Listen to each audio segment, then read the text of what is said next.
Chapter 1, Book 14,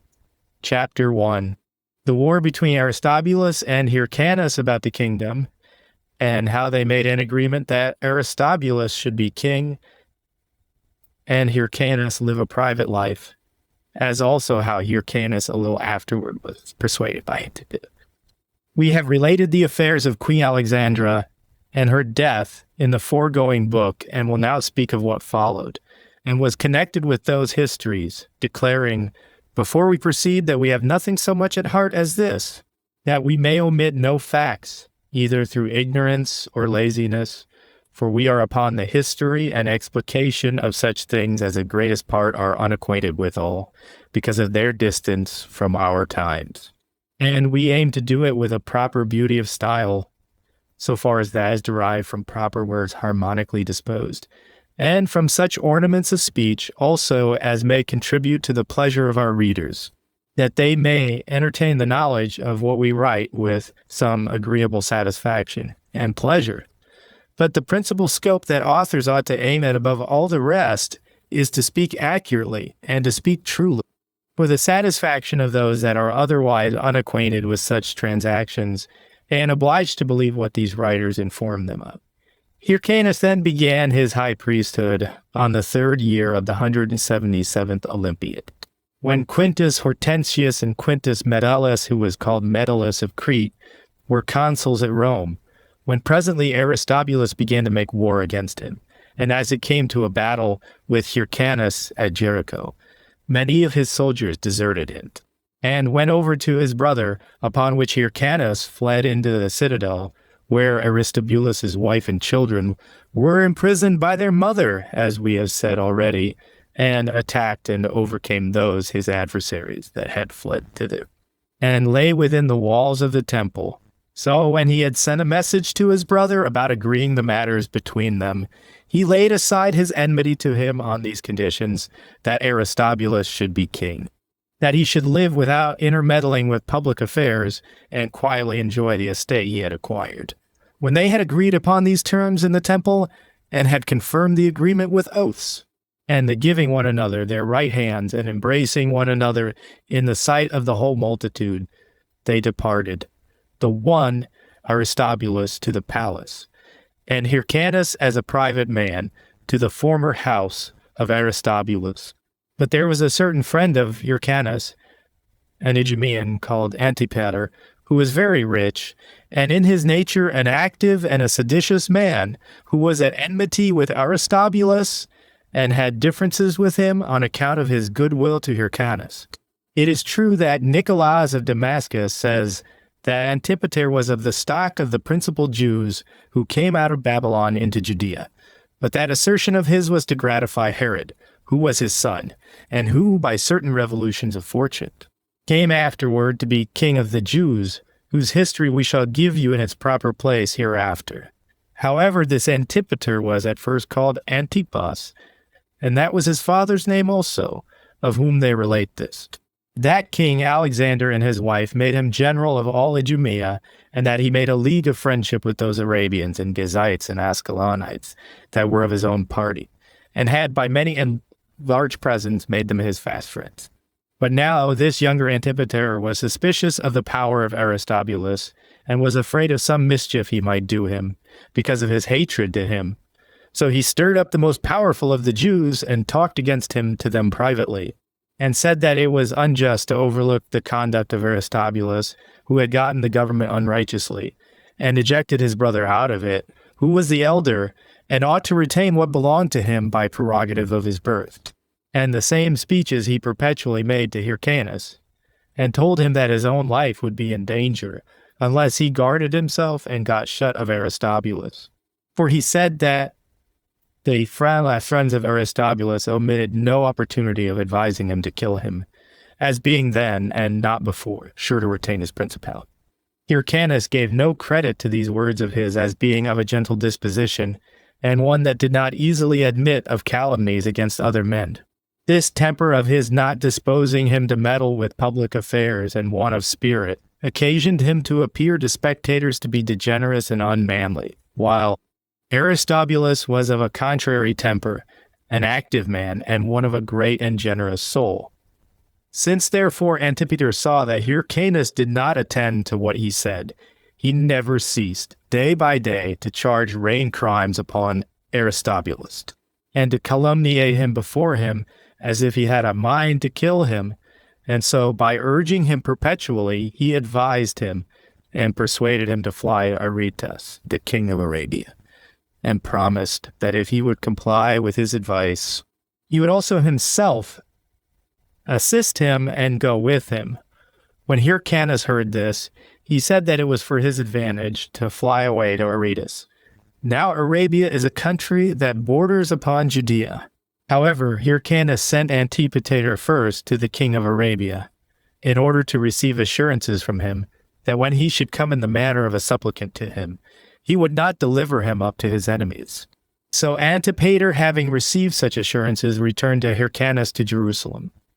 A while afterward he took Hyrcanus and stole out of the city by night, and went a great journey, and came and brought him to the city called Petra, where the palace of Aretas was. And as he was a very familiar friend of that king, he persuaded him to bring back Hyrcanus into Judea. And this persuasion he continued every day without any intermission. He also proposed to make him presents on that account. At length he prevailed with Aretas in his suit. Moreover, Hyrcanus promised him that when he had been brought thither and had received his kingdom, he would restore that country, and those 12 cities which his father Alexander had taken from the Arabians, which were these: Madaba, Nabalo, Libias, Tharabasa, Agala, Athon, Zoar, Oron, Nerissa, Ruda, Lusa, and Oruba. Chapter 2, Book 14, Chapter 2. How Aretas and Hyrcanus made an expedition against Aristobulus and besieged Jerusalem, and how Scaurus the Roman general raised the siege, concerning the death of Onias. After these promises had been given to Aretas, he made an expedition against Aristobulus with an army of 50,000 horse and foot, and beat him in the battle. And when after that victory, many went over to Hyrcanus as deserters, Aristobulus was left desolate and fled to Jerusalem, upon which the king of Arabia took all his army, and made an assault upon the temple, and besieged Aristobulus therein, the people still supporting Hyrcanus and assisting him in the siege, while none but the priests continued with Aristobulus. So Aretas united the forces of the Arabians and of the Jews together, and pressed on the siege vigorously. As this happened at the time when the Feast of Unleavened Bread was celebrated, which we call the Passover, the principal men among the Jews left the country and fled into Egypt. Now there was one whose name was Onias, a righteous man he was, and beloved of God, who, in a certain drought, had prayed to God to put an end to the intense heat, and whose prayers God had heard and had sent them rain. This man had hid himself because he saw that this sedition would last a great while. However, they brought him to the Jewish camp and desired that as by his prayers he had once put an end to the drought, so he would in like manner make imprecations on Aristobulus and those of his faction. And when, upon his refusal and the excuses that he made, he was still by the multitude compelled to speak, he stood up in the midst of them and said, O God, the King of the whole world, since those that stand now with me are thy people, and those that are besieged are also thy priests, I beseech thee that thou wilt neither hearken to the prayers of those against these, nor bring to effect what these pray against those.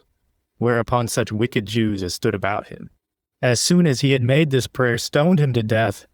But God punished them immediately for this, their barbarity, and took vengeance of them for the murder of Onias in the manner following, while the priests and Aristobulus were besieged.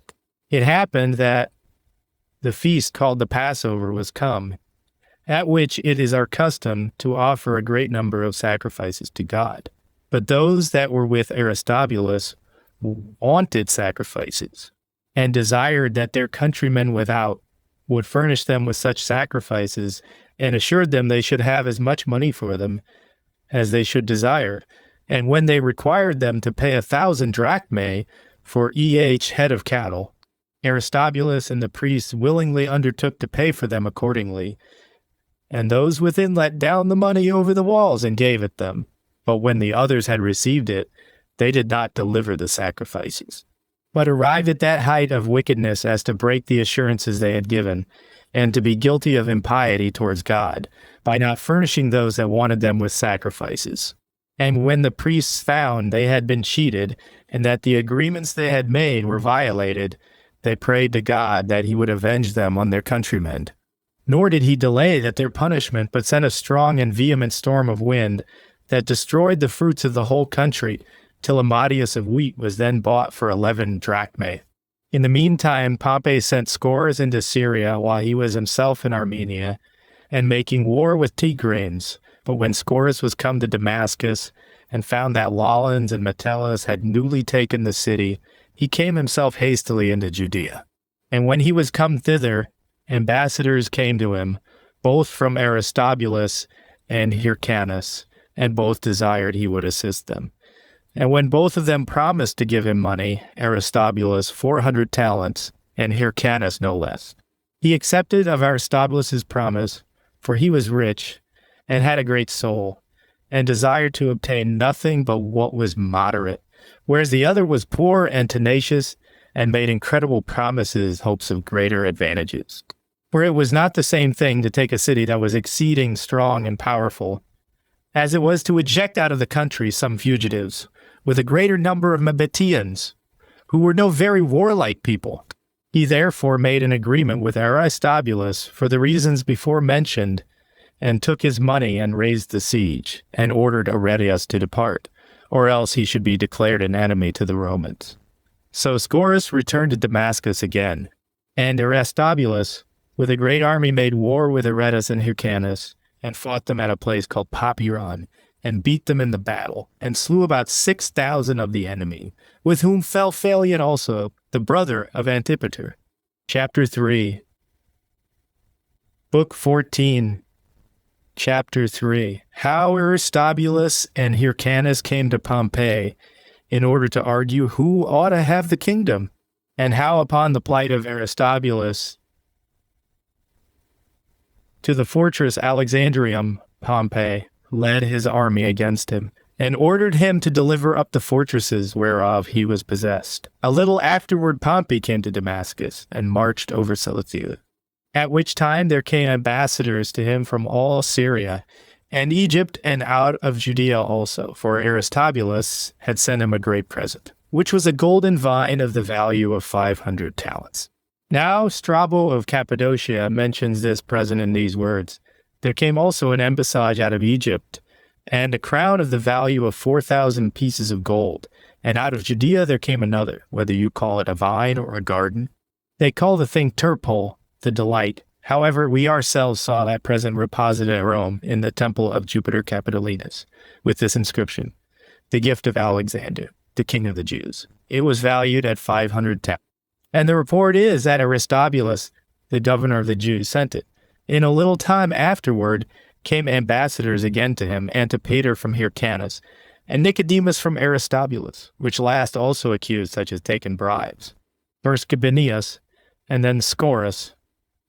the one 300 talents, and the other 400, by which procedure he made these two his enemies, besides those he had before.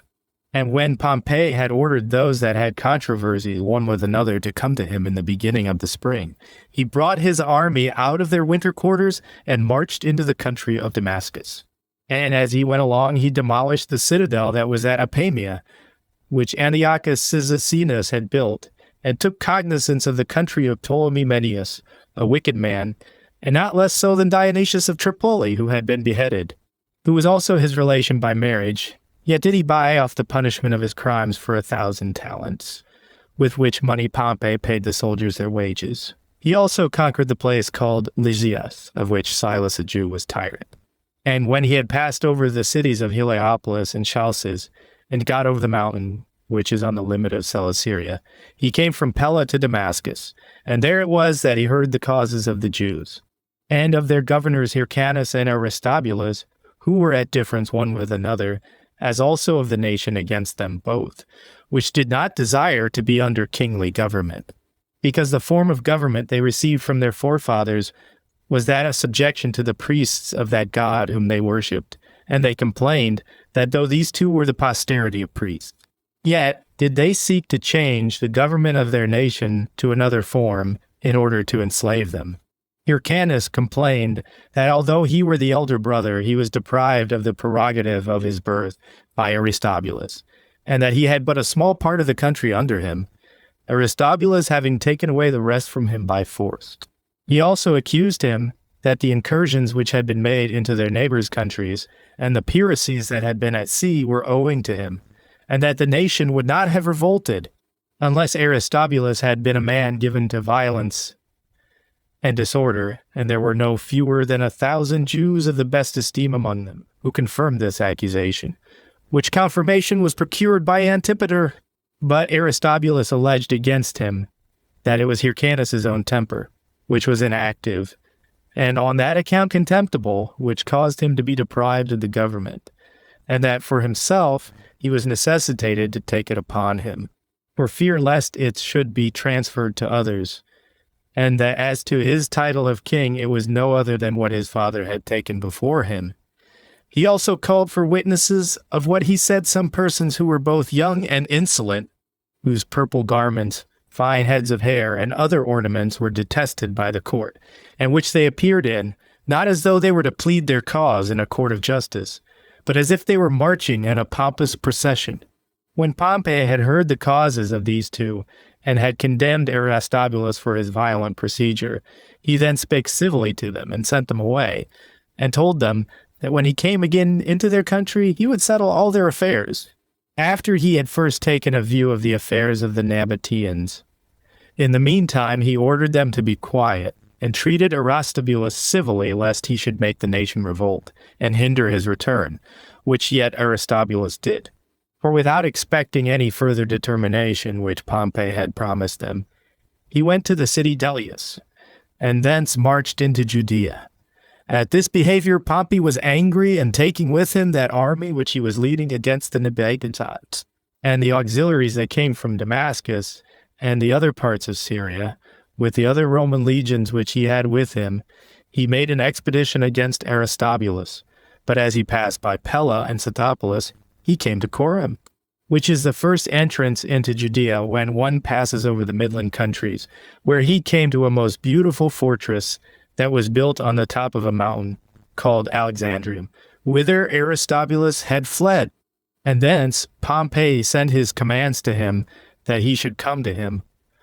Accordingly, at the persuasions of many that he would not make war with the Romans, he came down. And when he had disputed with his brother about the right to the government,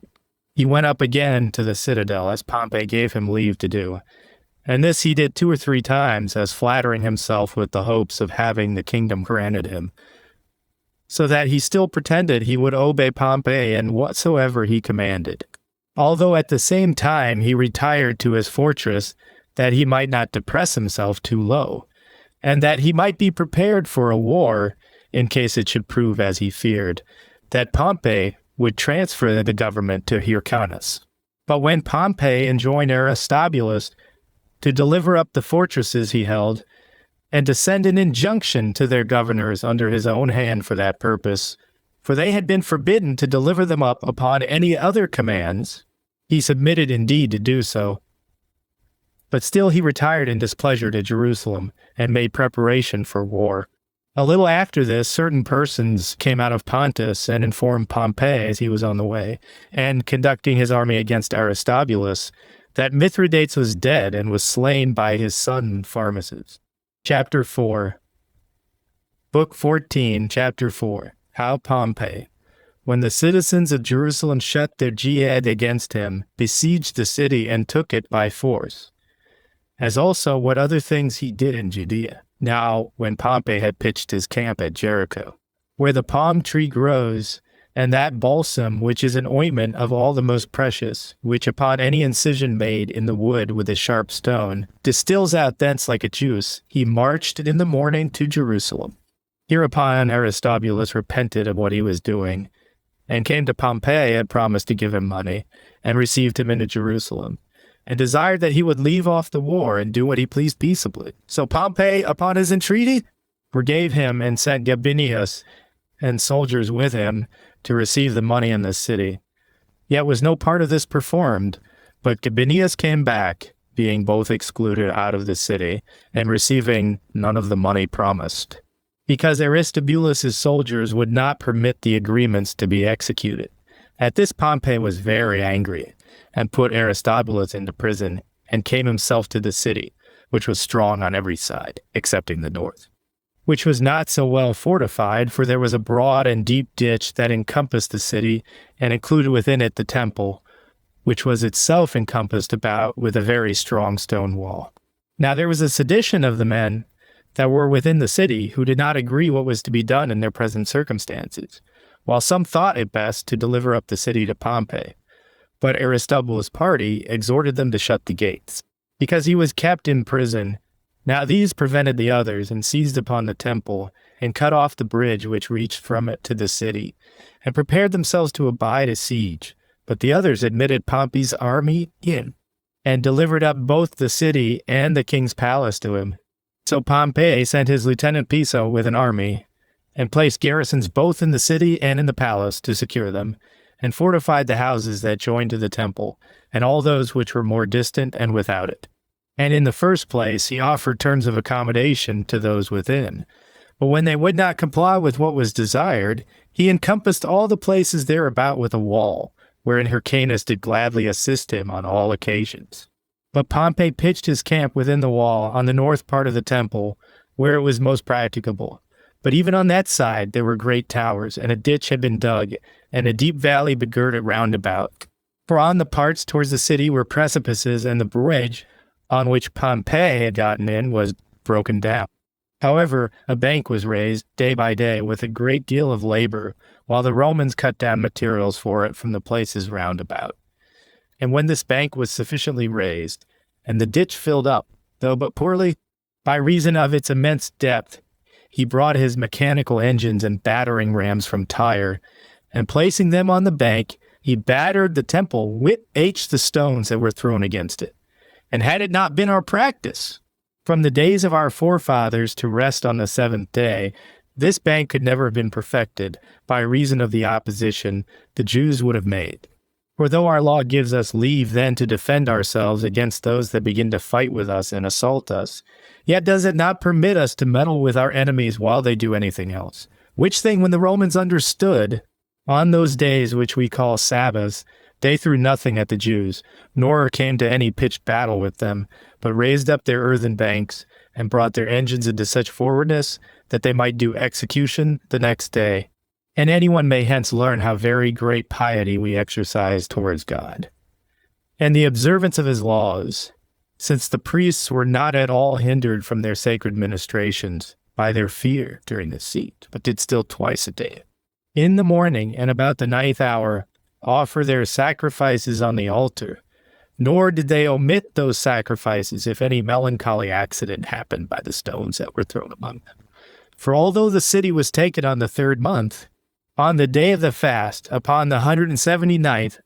Olympiad, when Caius Antonius and Marcus Tullius Cicero were consuls, and the enemy then fell upon them, and cut the throats of those that were in the temple.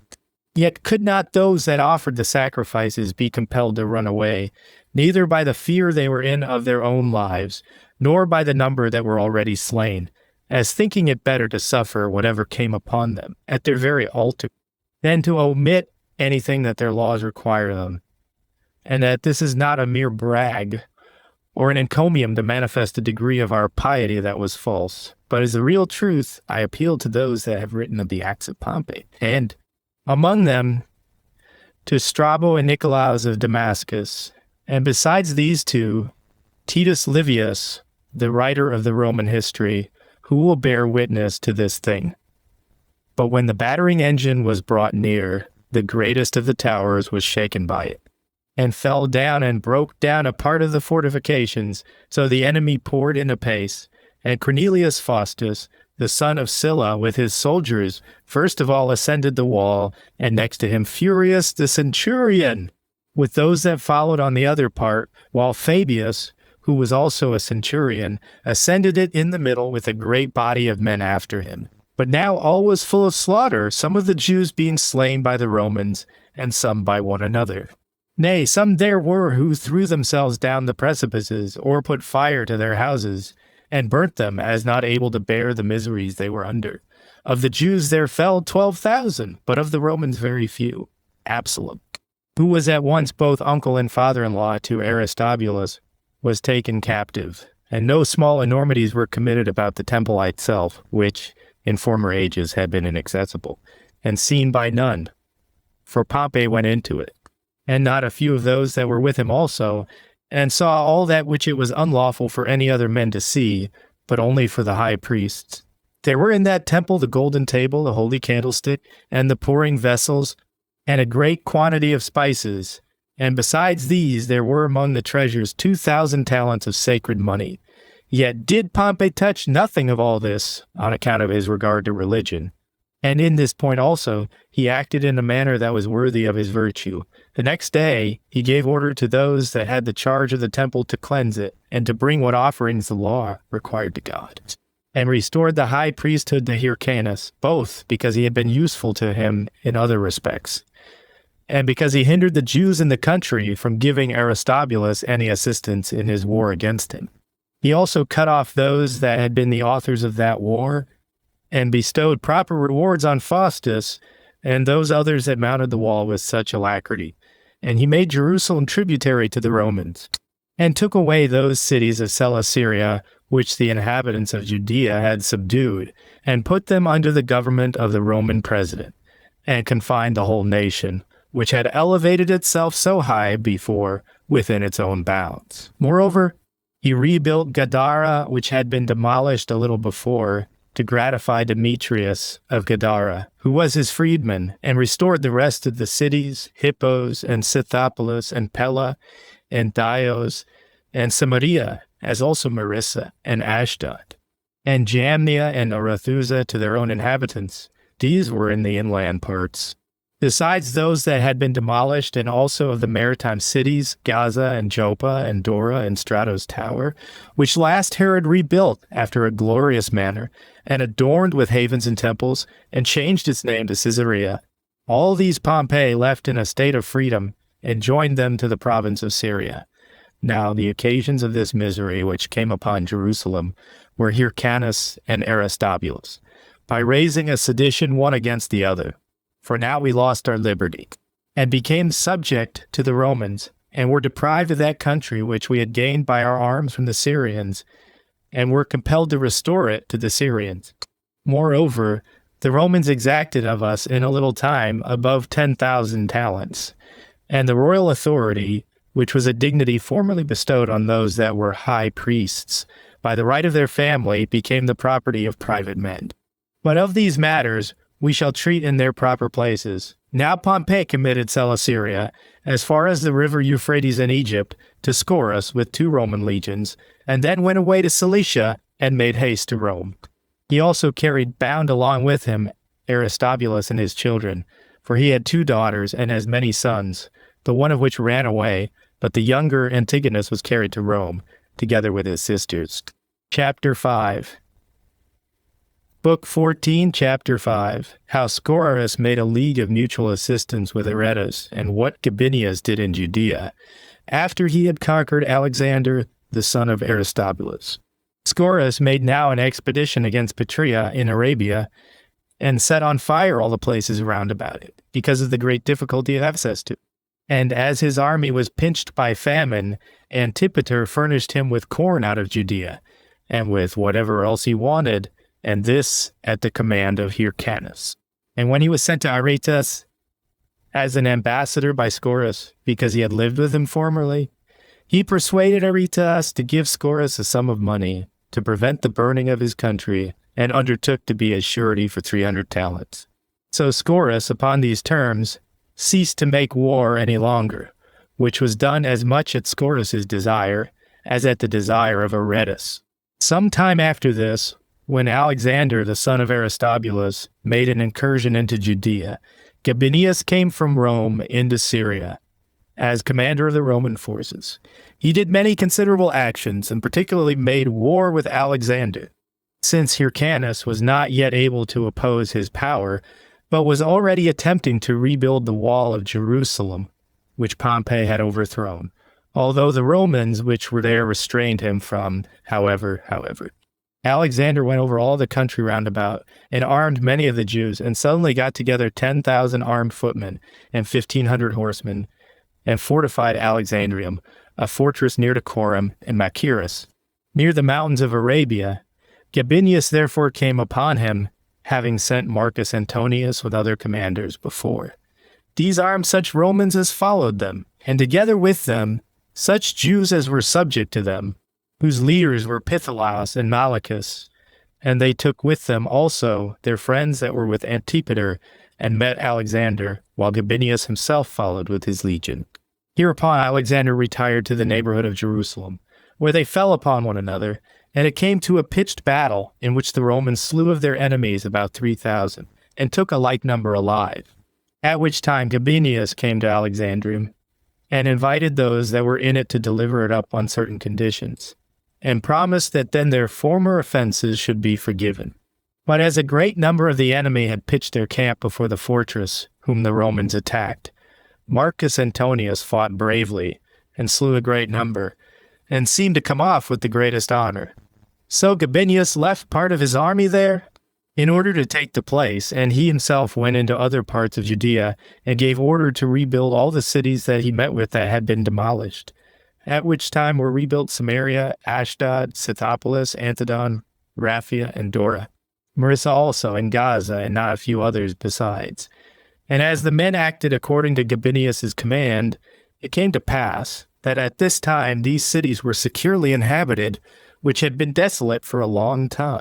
When Gabinius had done thus in the country, he returned to Alexandrium, and when he urged on the siege of the place, Alexander sent an embassage to him, desiring that he would pardon his former offenses. He also delivered up the fortresses, Hyrcania and Machaerus, and at last Alexandrium itself, which fortresses Gabinius demolished. But when Alexander's mother, who was of the side of the Romans, as having her husband and other children at Rome, came to him,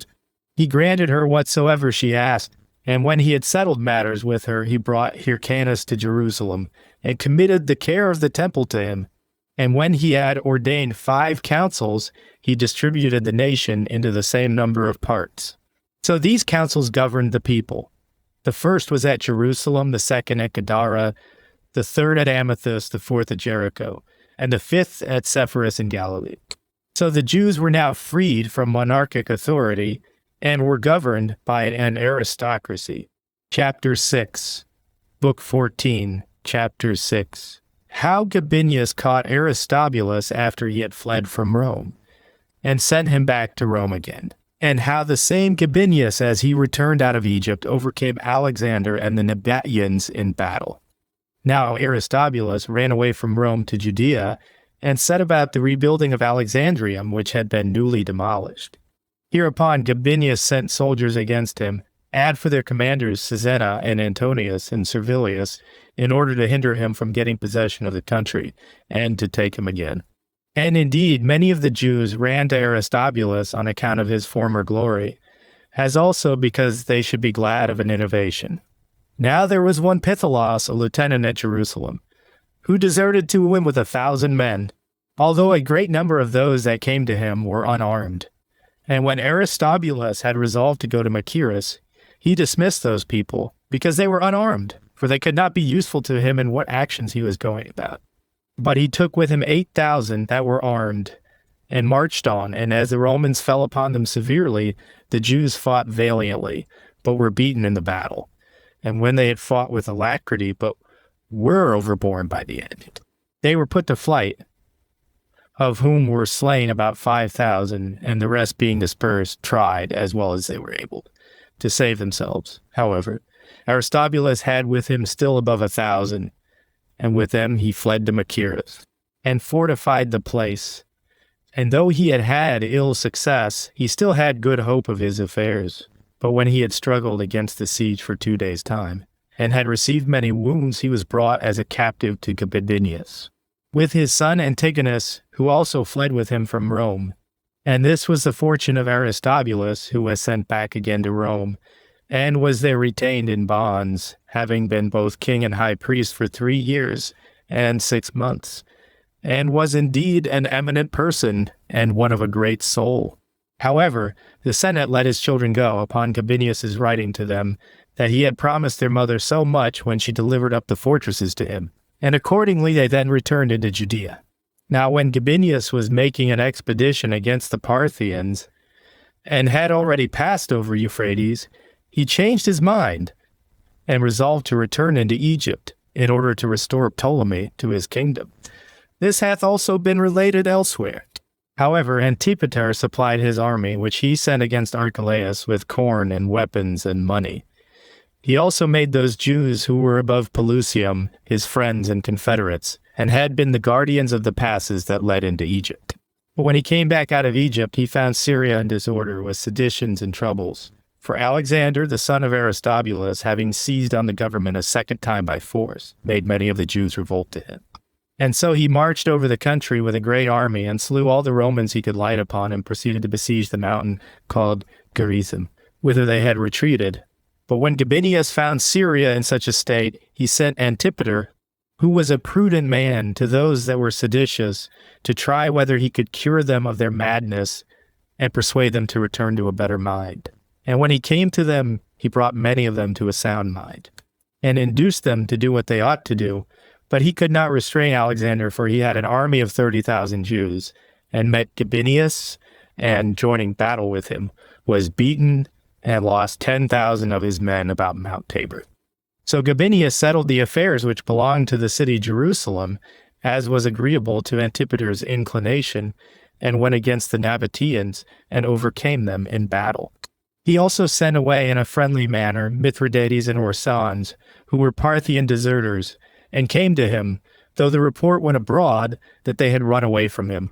And when Gabinius had performed great and glorious actions in his management of the affairs of war, he returned to Rome, and delivered the government to Crassus. Now Nicolaus of Damascus and Strabo of Cappadocia both described the expeditions of Pompey and Gabinius against the Jews,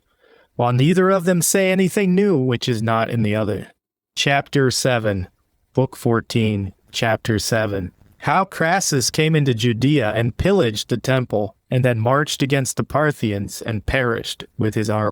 Also, how Cassius obtained Syria and put a stop to the Parthians, and then went up to Judea. Now Crassus, as he was going upon his expedition against the Parthians, came into Judea and carried off the money that was in the temple, which Pompey had left, being 2,000 talents, and was disposed to spoil it of all the gold belonging to it, which was 8,000 talents. He also took a beam, which was made of solid beaten gold, of the weight of 300 minae, each of which weighed 2.5 pounds. It was the priest who was guardian of the sacred treasures, and whose name was Eleazar, that gave him this beam, not out of a wicked design, for he was a good and a righteous man, but being entrusted with the custody of the veils belonging to the temple, which were of admirable beauty and of very costly workmanship, and hung down from this beam when he saw that Crassus was busy in gathering money, and was in fear for the entire ornaments of the temple. He gave him this beam of gold as a ransom for the whole, but this not till he had given his oath, that he would remove nothing else out of the temple, but be satisfied with this only, which he should give him, being worth many 10,000 shekels. Now this beam was contained in a wooden beam that was hollow, but was known to no others. But Eleazar alone knew it. Yet did Crassus take away this beam, upon the condition of touching nothing else that belonged to the temple, and then brake his oath, and carried away all the gold that was in the temple. And let no one wonder that there was so much wealth in our temple, since all the Jews throughout the habitable earth, and those that worship God, nay, even those of Asia and Europe, sent their contributions to it, and this from very ancient times. Nor is the largeness of these sums without its attestation, nor is that greatness owing to our vanity, as raising it without ground to so great a height.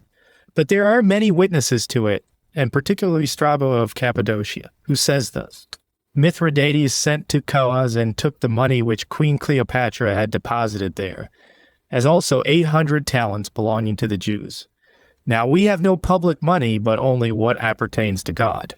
And it is evident that the Asian Jews removed this money out of fear of Mithridates, for it is not probable that those of Judea, who had a strong city and temple, should send their money to cause. Nor is it likely that the Jews, who are inhabitants of Alexandria, should do so neither, since they were in no fear of Mithridates, and Strabo himself bears witness to the same thing in another place, that at the same time that Sylla passed over into Greece in order to fight against Mithridates, he sent Lucullus to put an end to a sedition that our nation, of whom the habitable earth is full, had raised in Cyrene, where he speaks thus: there were 4 classes of men among those of Cyrene, that of citizens, that of husbandmen, the third of strangers, and the fourth of Jews. Now these Jews are already gotten into all cities, and it is hard to find a place in the habitable earth that hath not admitted this tribe of men, and is not possessed by them. And it hath come to pass that Egypt and Cyrene, as having the same governors and a great number of other nations, imitate their way of living, and maintain great bodies of these Jews in a peculiar manner, and grow up to greater prosperity with them, and make use of the same laws with that nation also. Accordingly, the Jews have places assigned them in Egypt, wherein they inhabit, besides what is peculiarly allotted to this nation at Alexandria, which is a large part of that city. There is also an ethnarch allowed them, who governs the nation and distributes justice to them, and takes care of their contracts and of the laws to them belonging, as if he were the ruler of a free republic. In Egypt, therefore, this nation is powerful, because the Jews were originally Egyptians, and because the land wherein they inhabit, since they went thence, is near to Egypt. They also removed into Cyrene, because that this land adjoined to the government of Egypt, as well as does Judea, or rather was formerly under the same government. And this is what Strabo says. So when Crassus had settled all things as he himself pleased, he marched into Parthia, where both he himself and all his army perished, as hath been related elsewhere. But Cassius, as he fled from Rome to Syria, took possession of it, and was an impediment to the Parthians, who by reason of their victory over Crassus made incursions upon it. And as he came back to Tyre, he went up into Judea also, and fell upon Tarichi, and presently took it, and carried about 30,000 Jews captives, and slew Pithalos, who succeeded Aristobulus in his seditious practices, and that by the persuasion of Antipater, who proved to have great interest in him, and was at that time in great repute with the Idumeans also. Out of which nation he married a wife, who was the daughter of one of their eminent men, and her name was Cypros, by whom he had 4 sons, Basil and Herod, who was afterwards made king, and Joseph and Pheroras, and a daughter named Salome. This Antipater cultivated also a friendship and mutual kindness with other potentates, but especially with the king of Arabia, to whom he committed his children, while he fought against Aristobulus. So Cassius removed his camp, and marched to Euphrates to meet those that were coming to attack him, as hath been related by others, but some time afterward Caesar, when he had taken Rome. And after Pompey and the Senate were fled beyond the Ionian Sea, freed Aristobulus from his bonds, and resolved to send him into Syria, and delivered 2 legions to him, that he might set matters right, as being a potent man in that country. But Aristobulus had no enjoyment of what he hoped for from the power that was given him by Caesar. For those of Pompey's party prevented it, and destroyed him by poison, and those of Caesar's party buried him. His dead body also lay for a good while, embalmed in honey, till Antony afterwards sent it to Judea, and caused him to be buried in the royal sepulchre. But Scipio, upon Pompey sending to him to slay Alexander, the son of Aristobulus, because the young man was accused of what offenses he had been guilty of, at first against the Romans, cut off his head, and thus did he die at Antioch. But Ptolemy, the son of Menneus, who was the ruler of Chalcis under Mount Libanus, took his brethren to him, and sent his son Philippion to Ascalon to Aristobulus' wife, and desired her to send back with him her son Antigonus and her daughters. The one of which, whose name was Alexandra, Philippion fell in love with, and married her, though afterward his father Ptolemy slew him, and married Alexandra, and continued to take care of her brethren. Chapter 8, Book 14, Chapter 8. The Jews become confederates with Caesar when he fought against Egypt. the glorious actions of Antipater and his friendship with Caesar, the honors which the Jews received from the Romans and Athenians. Now, after Pompey was dead, and after that victory Caesar had gained over him, Antipater, who managed the Jewish affairs, became very useful to Caesar when he made war against Egypt, and that by the order of Hyrcanus. For when Mithridates of Pergamus was bringing his auxiliaries, and was not able to continue his march through Pelusium, but obliged to stay at Ascalon, Antipater came to him, conducting 3,000 of the Jews, armed men. He had also taken care the principal men of the Arabians should come to his assistance. And on his account it was that all the Syrians assisted him also, as not willing to appear behindhand in their alacrity for Caesar did. Jamblichus the ruler, and Ptolemy his son, and Ptolemy the son of Sohaemus, who dwelt at Mount Libanus, and almost all the cities. So Mithridates had marched out of Syria, and came to Pelusium. And when its inhabitants would not admit him, he besieged the city. Now Antipater signalized himself here, and was the first who plucked down a part of the wall, and so opened a way to the rest, whereby they might enter the city, and by this means Pelusium was taken. But it happened that the Egyptian Jews, who dwelt in the country called Onion, would not let Antipater and Mithridates with their soldiers pass to Caesar, but Antipater persuaded them to come over with their party, because he was of the same people with them, and that chiefly by showing them the epistles of Hyrcanus the high priest, wherein he exhorted them to cultivate friendship with Caesar, and to supply his army with money, and all sorts of provisions which they wanted. And accordingly, when they saw Antipater and the high priest of the same sentiments, they did as they were desired. And when the Jews about Memphis heard that these Jews were come over to Caesar, they also invited Mithridates to come to them. So he came and received them also into his army. And when Mithridates had gone over all Delta, as the place is called, he came to a pitched battle with the enemy, near the place called the Jewish camp. That Mithridates had the right wing, and Antipater the left. And when it came to a fight,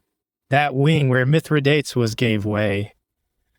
and was likely to suffer extremely, unless Antipater had come running to him with his own soldiers along the shore, when he had already beaten the enemy that opposed him. So he delivered Mithridates,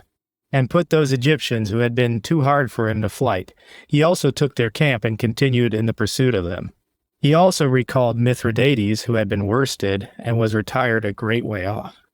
of whose soldiers 800 fell, but of Antipater's 50. So Mithridates sent an account of this battle to Caesar, and openly declared that Antipater was the author of this victory, and of his own preservation, insomuch that Caesar commended Antipater then, and made use of him all the rest of that war in the most hazardous undertakings. He happened also to be wounded in one of those engagements. However, when Caesar, after some time, had finished that war, and was sailed away for Syria, he honored Antipater greatly, and confirmed Hyrcanus in the high priesthood,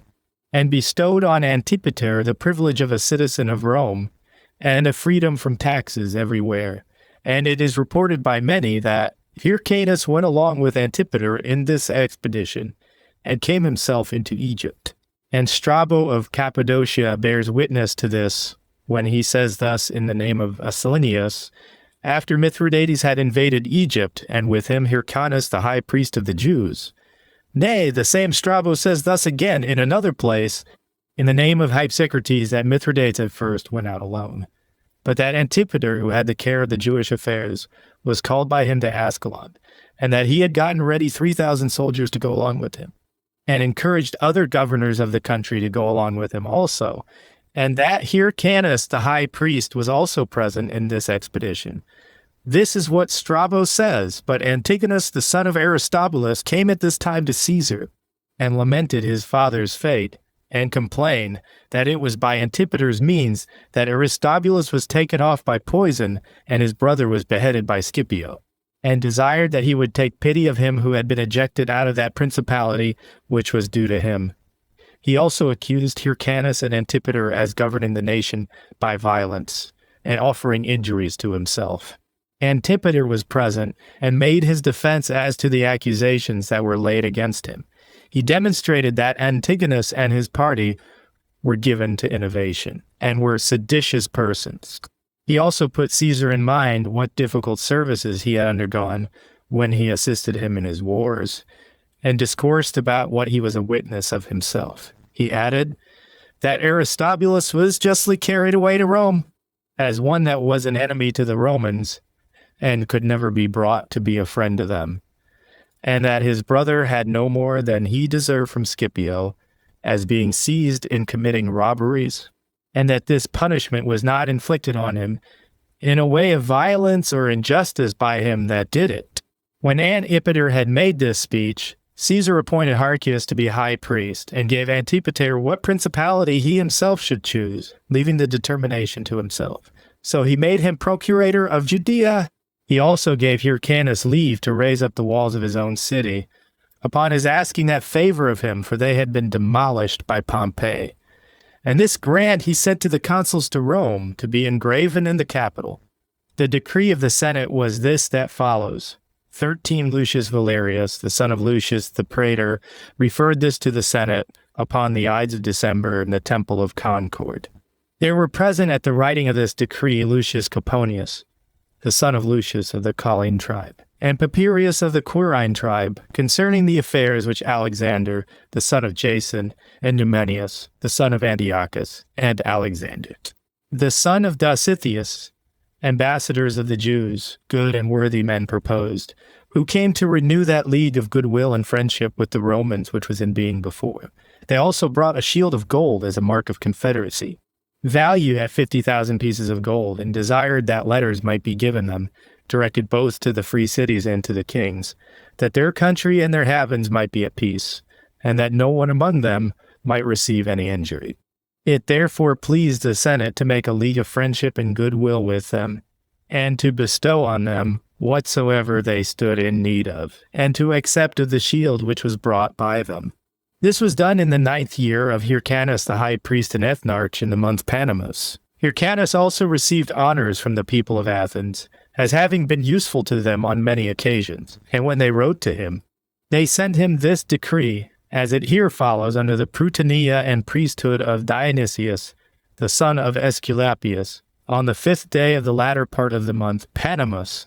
This decree of the Athenians was given to their commanders, when Agathocles was archon and Eucles, the son of Menander of Alamusia, was the scribe. In the month Munutian, on the 11th day of the prutenea, a council of the presidents was held in the theater. Dorotheus the high priest and the fellow presidents with him put it to the vote of the people. Dionysius, the son of Dionysius, gave the sentence. Since Hyrcanus, the son of Alexander, the high priest and ethnarch of the Jews, continues to bear goodwill to our people in general, and to every one of our citizens in particular, and treats them with all sorts of kindness, and when any of the Athenians come to him, either as ambassadors or on any occasion of their own,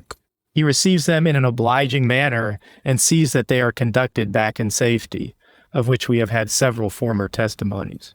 It is now also decreed at the report of Theodosius, the son of Theodorus, and upon his putting the people in mind of the virtue of this man, and that his purpose is to do us all the good that is in his power, to honor him with a crown of gold, the usual reward according to the law, and to erect his statue in brass in the temple of Demas and of the Graces,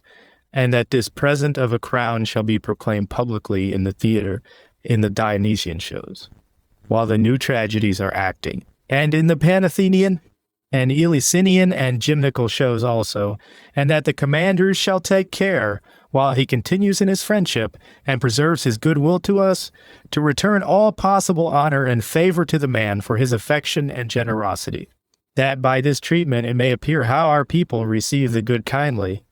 and repay them a suitable reward, and he may be induced to proceed in his affection towards us by the honors we have already paid him. That ambassadors be also chosen out of all the Athenians who shall carry this decree to him, and desire him to accept of the honors we do him, and to endeavor always to be doing some good to our city.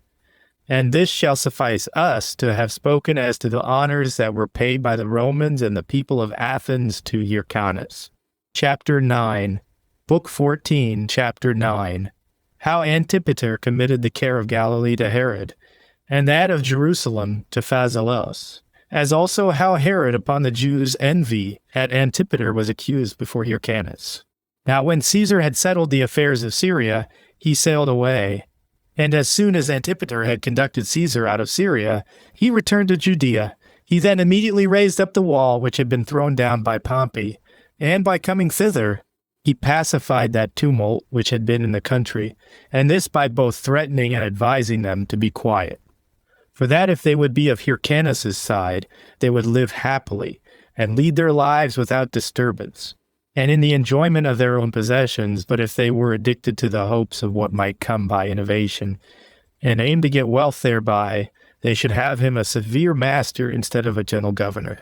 and Hyrcanus a tyrant instead of a king, and the Romans, together with Caesar, their bitter enemies instead of rulers, for that they would never bear him to be set aside whom they had appointed to govern.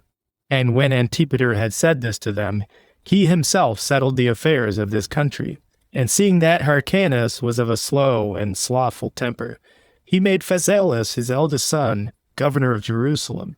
and of the places that were about it, but committed Galilee to Herod his next son, who was then a very young man, for he was but 15 years of age, but that youth of his was no impediment to him. But as he was a youth of great mind, he presently met with an opportunity of signalizing his courage, for finding that there was one Hezekiah, a captain of a band of robbers, who overran the neighboring parts of Syria with a great troop of them, he seized him and slew him, as well as a great number of the other robbers that were with him. For which action he was greatly beloved by the Syrians. For when they were very desirous to have their country freed from this nest of robbers, he purged it of them. So they sung songs in his commendation in their villages and cities, as having procured them peace and the secure enjoyment of their possessions. And on this account it was that he became known to Sextus Caesar, who was a relation of the great Caesar and was now president of Syria. Now Phasaelus, Herod's brother, was moved with emulation at his actions, and envied the fame he had thereby gotten, and became ambitious not to be behindhand with him in deserving. So he made the inhabitants of Jerusalem bear him the greatest goodwill while he held the city himself, but did neither manage its affairs improperly, nor abuse his authority therein. This conduct procured from the nation to Antipater such respect as is due to kings, and such honors as he might partake of if he were an absolute lord of the country. Yet did not this splendor of his, as frequently happens, in the least diminish in him that kindness and fidelity which he owed to Hyrcanus. But now the principal men among the Jews, when they saw Antipater and his sons to grow so much in the goodwill the nation bare to them, and in the revenues which they received out of Judea and out of Hyrcanus' own wealth, they became ill disposed to him. For indeed Antipater had contracted a friendship with the Roman emperors, and when he had prevailed with Hyrcanus to send them money, he took it to himself, and purloined the present intended, and sent it as if it were his own, and not Hyrcanus' gift to them. Hyrcanus heard of this, his management, but took no care about it. Nay, he rather was very glad of it, but the chief men of the Jews were therefore in fear, because they saw that Herod was a violent and bold man, and very desirous of acting tyrannically. So they came to Hyrcanus, and now accused Antipater openly, and said to him, How long wilt thou be quiet under such actions as are now done? Or dost thou not see that Antipater and his sons have already seized upon the government, and that it is only the name of a king which is given thee? But do not thou suffer these things to be hidden from thee, nor do thou think to escape danger by being so careless of thyself and of thy kingdom. For Antipater and his sons are not now stewards of thine affairs. Do not thou deceive thyself with such a notion. They are evidently absolute lords, for Herod, Antipater's son, hath slain Hezekiah, and those that were with him, and hath thereby transgressed our law, which hath forbidden to slay any man, even though he were a wicked man, unless he had been first condemned to suffer death by the Sanhedrim. Yet hath he been so insolent as to do this, and that without any authority from thee. Upon Hyrcanus hearing this, he complied with them. The mothers also of those that had been slain by Herod raised his indignation, For those women continued every day in the temple, persuading the king and the people that Herod might undergo a trial before the Sanhedrin for what he had done. Hyrcanus was so moved by these complaints that he summoned Herod to come to his trial for what was charged upon him. Accordingly, he came, but his father had persuaded him to come not like a private man, but with a guard, for the security of his person, and that when he had settled the affairs of Galilee in the best manner he could for his own advantage, he should come to his trial, but still with a body of men sufficient for his security on his journey, yet so that he should not come with so great a force as might look like terrifying Hyrcanus, but still such a one as might not expose him naked and unguarded to his enemies. However, Sextus Caesar, president of Syria, wrote to Hyrcanus and desired him to clear Herod and dismiss him at his trial, and threatened him beforehand if he did not do it. Which epistle of his was the occasion of Hyrcanus delivering Herod from suffering any harm from the Sanhedrim, for he loved him as his own son. But when Herod stood before the Sanhedrim with his body of men about him, he affrighted them all, and no one of his former accusers durst after that bring any charge against him. But there was a deep silence, and nobody knew what was to be done. When affairs stood thus, one whose name was Simeas, a righteous man he was, and for that reason above all fear, rose up, and said,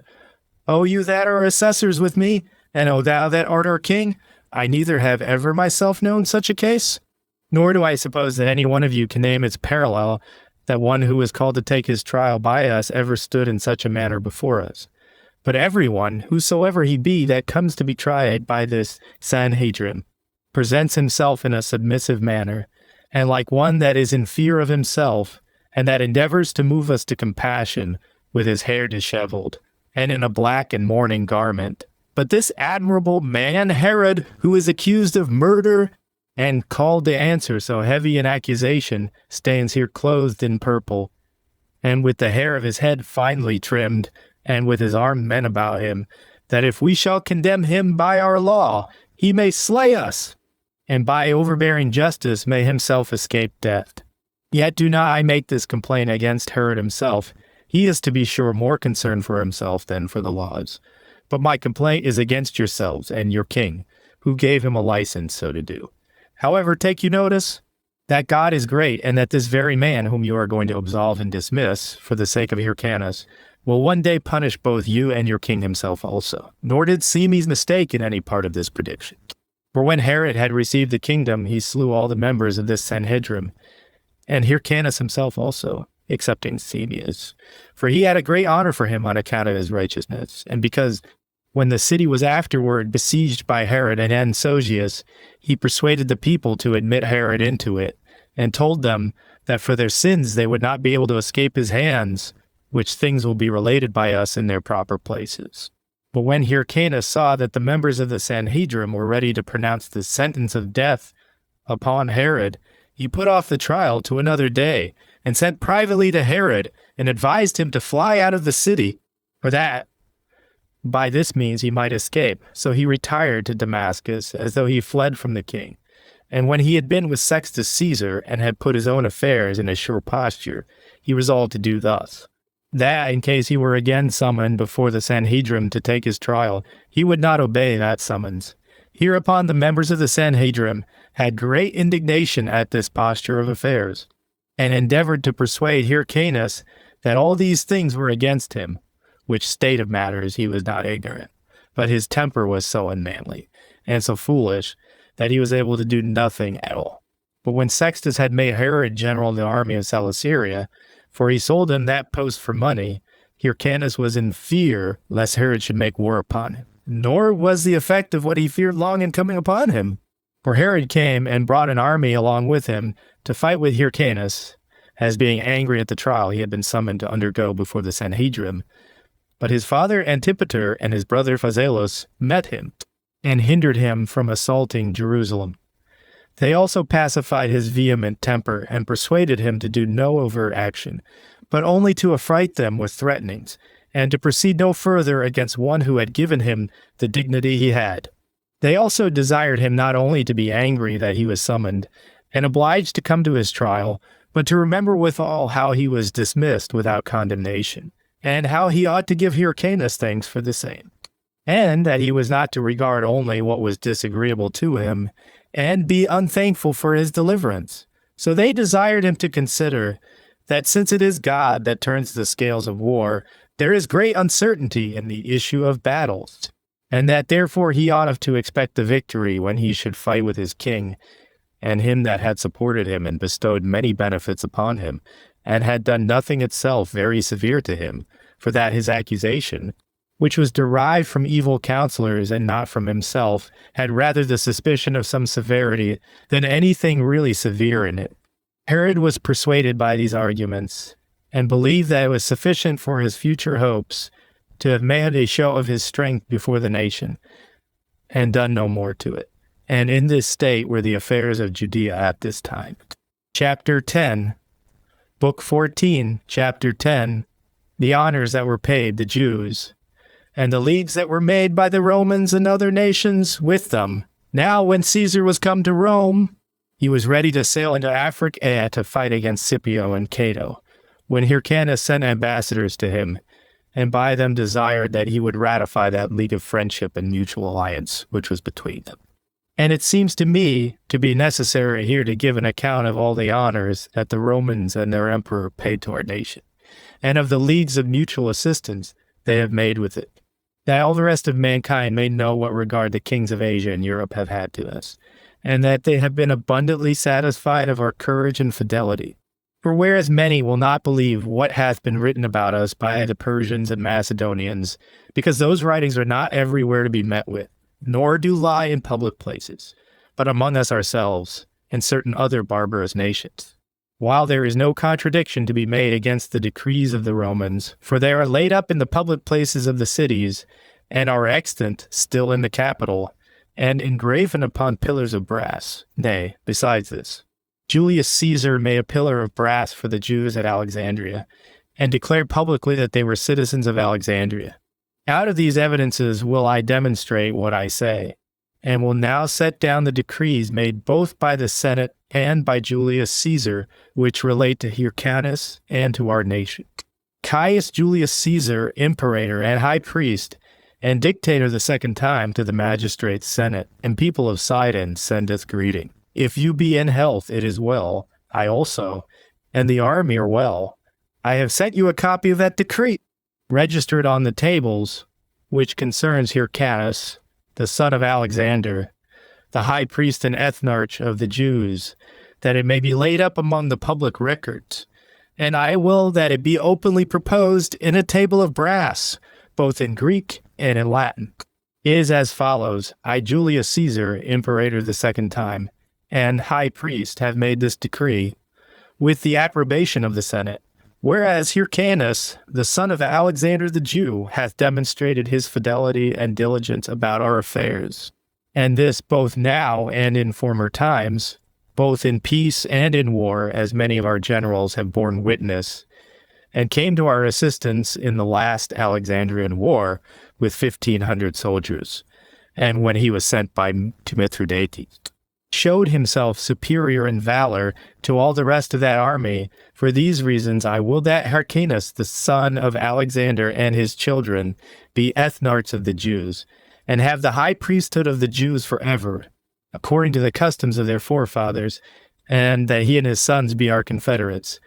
and that besides this every one of them be reckoned among our particular friends. I also ordain that he and his children retain whatsoever privileges belong to the office of high priest, or whatsoever favors have been hitherto granted them. And if at any time hereafter there arise any questions about the Jewish customs, I will that he determine the same, and I think it not proper that they should be obliged to find us winter quarters, or that any money should be required of them. The decrees of Caius Caesar, consul, containing what hath been granted and determined, are as follows: that Hyrcanus and his children bear rule over the nation of the Jews, and have the profits of the places to them bequeathed, and that he, as himself the high priest and ethnarch of the Jews, defend those that are injured, and that ambassadors be sent to Hyrcanus, the son of Alexander, the high priest of the Jews,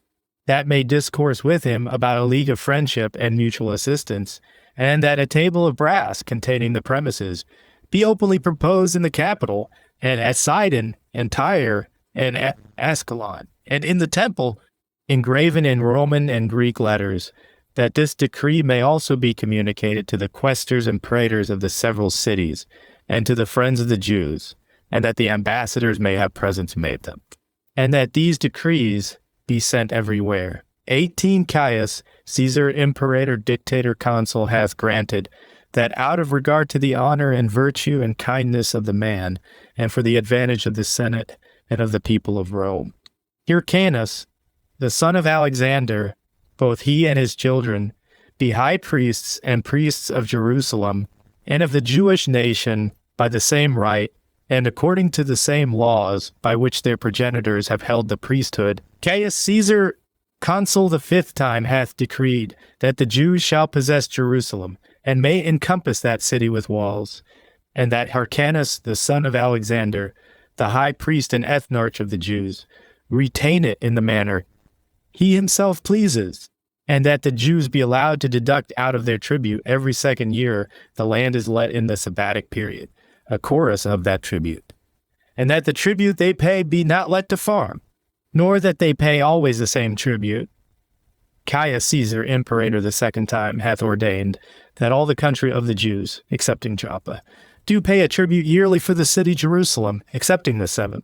which they call the sabbatical year, because thereon they neither receive the fruits of their trees, nor do they sow their land, and that they pay their tribute in Sidon on the 2nd year of that sabbatical period, the 4th part of what was sowed. And besides this, they are to pay the same tithes to Hyrcanus and his sons, which they paid to their forefathers, and that no one, neither president, nor lieutenant, nor ambassador, raise auxiliaries within the bounds of Judea. Nor may soldiers exact money of them for winter quarters or under any other pretense, but that they be free from all sorts of injuries, and that whatsoever they shall hereafter have, and are in possession of, or have bought, they shall retain them all. It is also our pleasure that the city Joppa, which the Jews had originally, when they made a league of friendship with the Romans, shall belong to them, as it formerly did, and that Hyrcanus, the son of Alexander, and his sons have as tribute of that city from those that occupy the land for the country, and for what they export every year aside in 20,675 modii every year, the 7th year, which they call the sabbatic year, excepted whereon they neither plow nor receive the product of their trees. It is also the pleasure of the Senate that as to the villages which are in the great plain, which Hyrcanus and his forefathers formerly possessed, Hyrcanus and the Jews have them with the same privileges with which they formerly had them also, and that the same original ordinances remain still in force which concern the Jews with regard to their high priest, and that they enjoy the same benefits which they have had formerly by the concession of the people and of the Senate, and let them enjoy the like privileges in Lydda. It is the pleasure also of the Senate that Hyrcanus the ethnarch and the Jews retain those places, countries, and villages which belonged to the kings of Syria and Phoenicia, the confederates of the Romans, and which they had bestowed on them as their free gifts. It is also granted to Hyrcanus, and to his sons, and to the ambassadors by them, sent to us that in the fights between single gladiators, and in those with beasts, they shall sit among the senators to see those shows, and that when they desire an audience, they shall be introduced into the Senate by the dictator, or by the general of the horse, and when they have introduced them, their answers shall be returned them in 10 days at the furthest, after the decree of the Senate is made about their affairs. Caius Caesar, Imperator Dictator the 4th time, and Consul the 5th time, declared to be perpetual dictator, made this speech concerning the rights and privileges of Hyrcanus, the son of Alexander, the high priest and ethnarch of the Jews, since those imperators that have been in the provinces before me have borne witness to Hyrcanus, the high priest of the Jews, and to the Jews themselves. And this before the Senate and people of Rome, when the people and Senate returned their thanks to them. It is good that we now also remember the same, and provide that a requital be made to Hyrcanus, to the nation of the Jews, and to the sons of Hyrcanus by the Senate and people of Rome, and that suitably to what goodwill they have shown us, and to the benefits they have bestowed upon us. Julius Caius, Praetor Consul of Rome, to the magistrates, senate, and people of the Parians, sendeth greeting. The Jews of Delos and some other Jews that sojourn there in the presence of your ambassadors signified to us that by a decree of yours you forbid them to make use of the customs of their forefathers and their way of sacred worship. Now it does not please me that such decrees should be made against our friends and confederates, whereby they are forbidden to live according to their own customs, or to bring in contributions for common suppers and holy festivals, while they are not forbidden so to do even at Rome itself, for even Caius Caesar, our imperator and consul, in that decree wherein he forbade the Bacchanal rioters to meet in the city, did yet permit these Jews, and these only, both to bring in their contributions and to make their common suppers. Accordingly, when I forbid other Bacchanal rioters, I permit these Jews to gather themselves together, according to the customs and laws of their forefathers, and to persist therein. It will be therefore good for you, that if you have made any decree against these our friends and confederates, to abrogate the same, by reason of their virtue and kind disposition towards us. Now, after Caius was slain, when Marcus Antonius and Publius Dolabella were consul, they both assembled the Senate and introduced Hyrcanus' ambassadors into it, and discoursed of what they desired, and made a league of friendship with them. The Senate also decreed to grant them all they desired. I add the decree itself, that those who read the present work may have ready by them a demonstration of the truth of what we say. The decree was this, the decree of the Senate, copied out of the treasury, from the public tables belonging to the quaestors, when Quintus Rutilius and Caius Cornelius were quaestors, and taken out of the second table of the first class on the third day before the Ides of April in the Temple of Concord. There were present at the writing of this decree Lucius Calpurnius Piso of the Maninian tribe, Servius Papinus Potidus of the Lemonian tribe, Caius Caninius Rebilius of the Tarentine tribe, Publius Tidetius Lucius Apollinus, the son of Lucius, of the Sergian tribe, Flavius, the son of Lucius, of the Lemonian tribe, Publius Platens, the son of Publius, of the Papirian tribe, Marcus Acilius, the son of Marcus, of the Metian tribe, Lucius, of the Stelatine tribe, Mareus Quintus Plancilas, the son of Marcus, of the Polian tribe, and Publius Sirius, Publius Dolabella, and Marcus Antonius.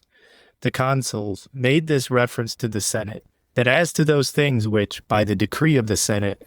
Caius Caesar had adjudged about the Jews, and yet had not hitherto that decree been brought into the treasury.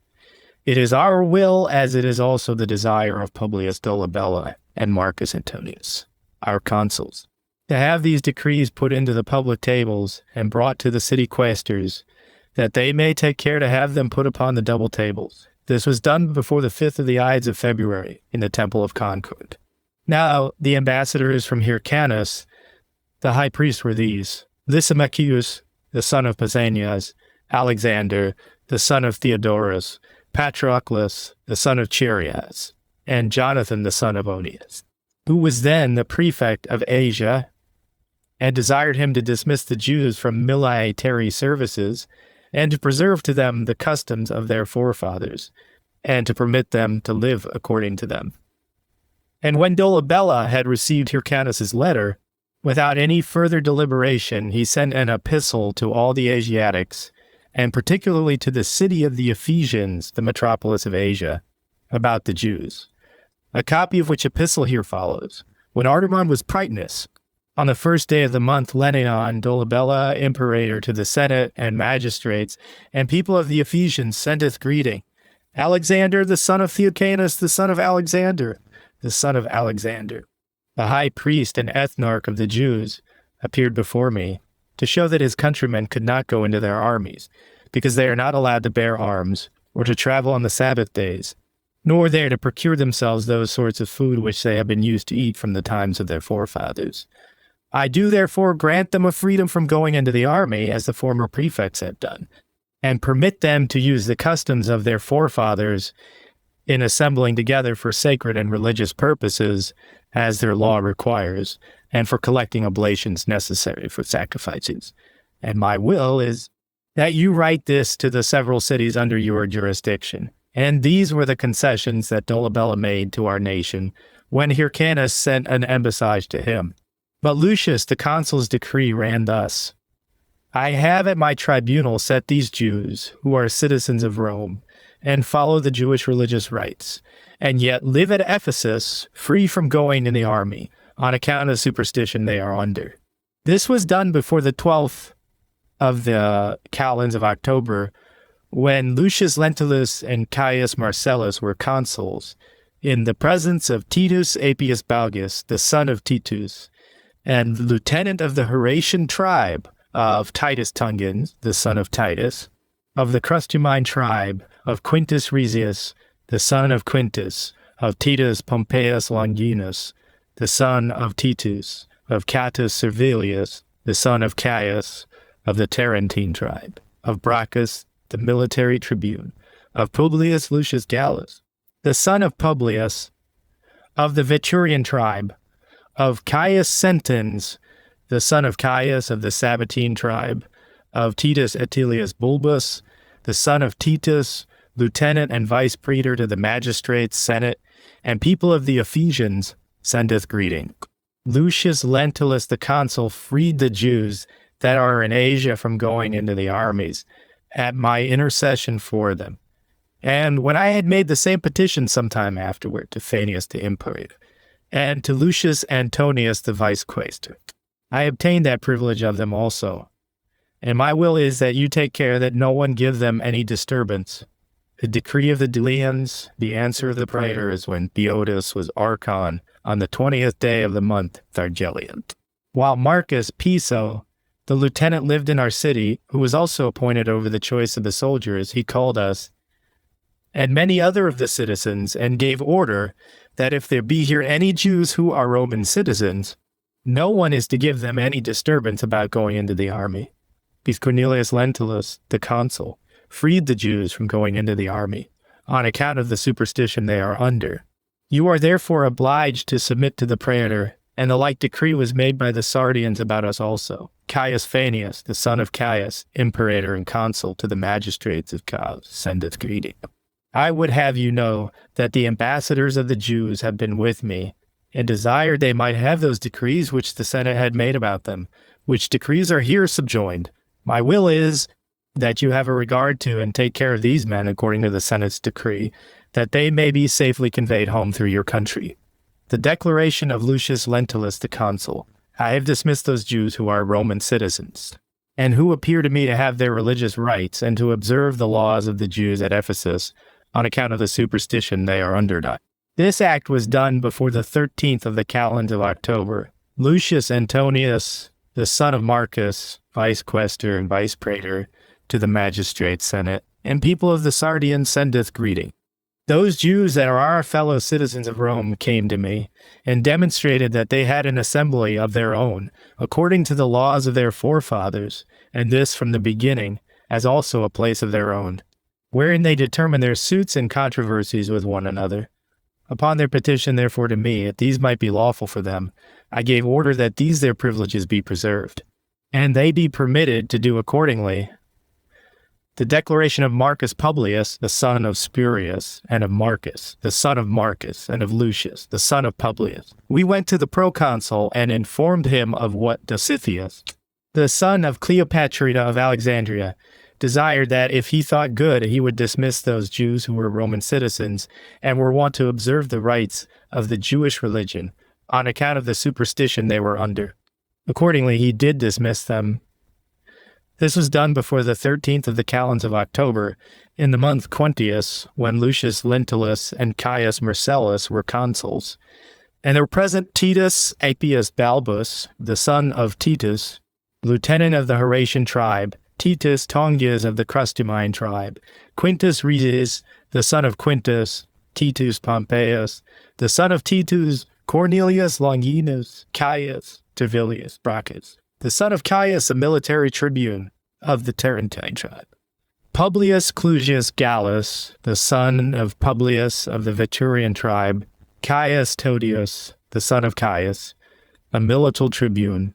of the Emulgian tribe, Sextus Attilius Serranus, the son of Sextus, of the Esquiline tribe, Caius Pompeius, the son of Caius, of the Sabbatine tribe, Titus Appius Menander, the son of Titus Publius Servilius Strabo, the son of Publius Lucius Pacius Capito, the son of Lucius of the Colline tribe, Aulus Furius Tertius, the son of Aulus, and Appius Menus. In the presence of these it was that Lentulus pronounced this decree.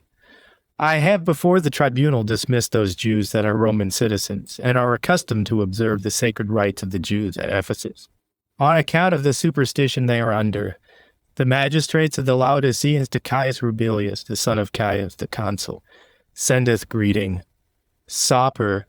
the ambassador of Hyrcanus, the high priest, hath delivered us an epistle from thee, whereby he lets us know that certain ambassadors were come from Hyrcanus, the high priest of the Jews, and brought an epistle written concerning their nation, wherein they desire that the Jews may be allowed to observe their Sabbaths, and other sacred rites according to the laws of their forefathers,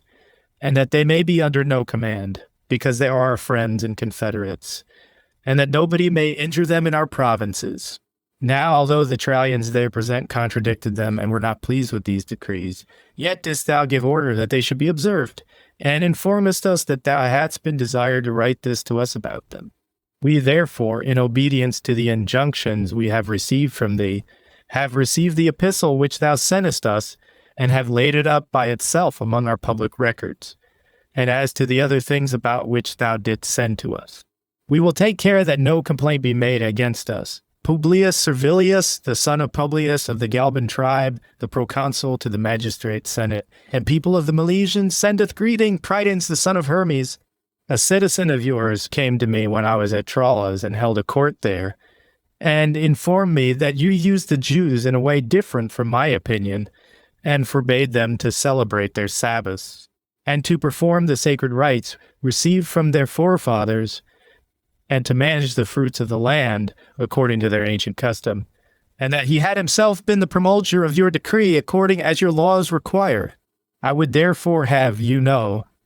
that upon hearing the pleadings on both sides, I gave sentence that the Jews should not be prohibited to make use of their own customs. The decree of those of Pergamus, when Cartippus was praetonus. On the first day of the month, Decius, the decree of the praetors was this: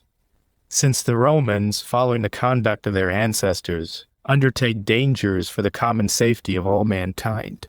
and are ambitious to settle their confederates and friends in happiness and in firm peace, and since the nation of the Jews and their high priest Hyrcanus sent as ambassadors to them Strato, the son of Deodatus, and Apollonius, the son of Alexander, and Aeneas, the son of Antipater, and Aristobulus, the son of Amintas, and Sosipater, the son of Philip, worthy and good men who gave a particular account of their affairs. The Senate thereupon made a decree about what they had desired of them, that Antiochus the king, the son of Antiochus, should do no injury to the Jews, the confederates of the Romans, and that the fortresses and the havens in the country, and whatsoever else he had taken from them, should be restored to them, and that it may be lawful for them to export their goods out of their own havens, and that no king nor people may have leave to export any goods, either out of the country of Judea or out of their havens without paying customs, but only Ptolemy, the king of Alexandria, because he is our confederate and friend, and that, according to their desire, the garrison that is in Joppa may be ejected. Now Lucius Pettius, one of our senators, a worthy and good man, gave order that we should take care that these things should be done according to the Senate's decree, and that we should take care also that their ambassadors might return home in safety. Accordingly, we admitted Theodorus into our Senate and Assembly, and took the epistle out his hands, as well as the decree of the Senate.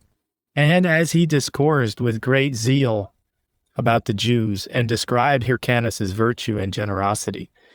and how he was a benefactor to all men in common, and particularly to everybody that comes to him, we laid up the epistle in our public records, and made a decree ourselves that, Since we also are in confederacy with the Romans, we would do everything we could for the Jews, according to the Senate's decree. Theodorus also, who brought the epistle, desired of our praetors that they would send Hyrcanus a copy of that decree, as also ambassadors to signify to him the affection of our people to him, and to exhort them to preserve and augment their friendship for us, and be ready to bestow other benefits upon us, as justly expecting to receive proper requitals from us, and desiring them to remember that our ancestors were friendly to the Jews, even in the days of Abraham, who is the father of all the Hebrews. As we have also found it set down in our public records, the decree of those of Halicarnassus, when Memnon, the son of Orestes by descent, but by adoption of Euonymus, was priest on the day of the month Aristerian, the decree of the people, upon the representation of Marcus Alexander, was this: since we have ever a great regard to piety towards God and to holiness, and since we aim to follow the people of the Romans, who are the benefactors of all men,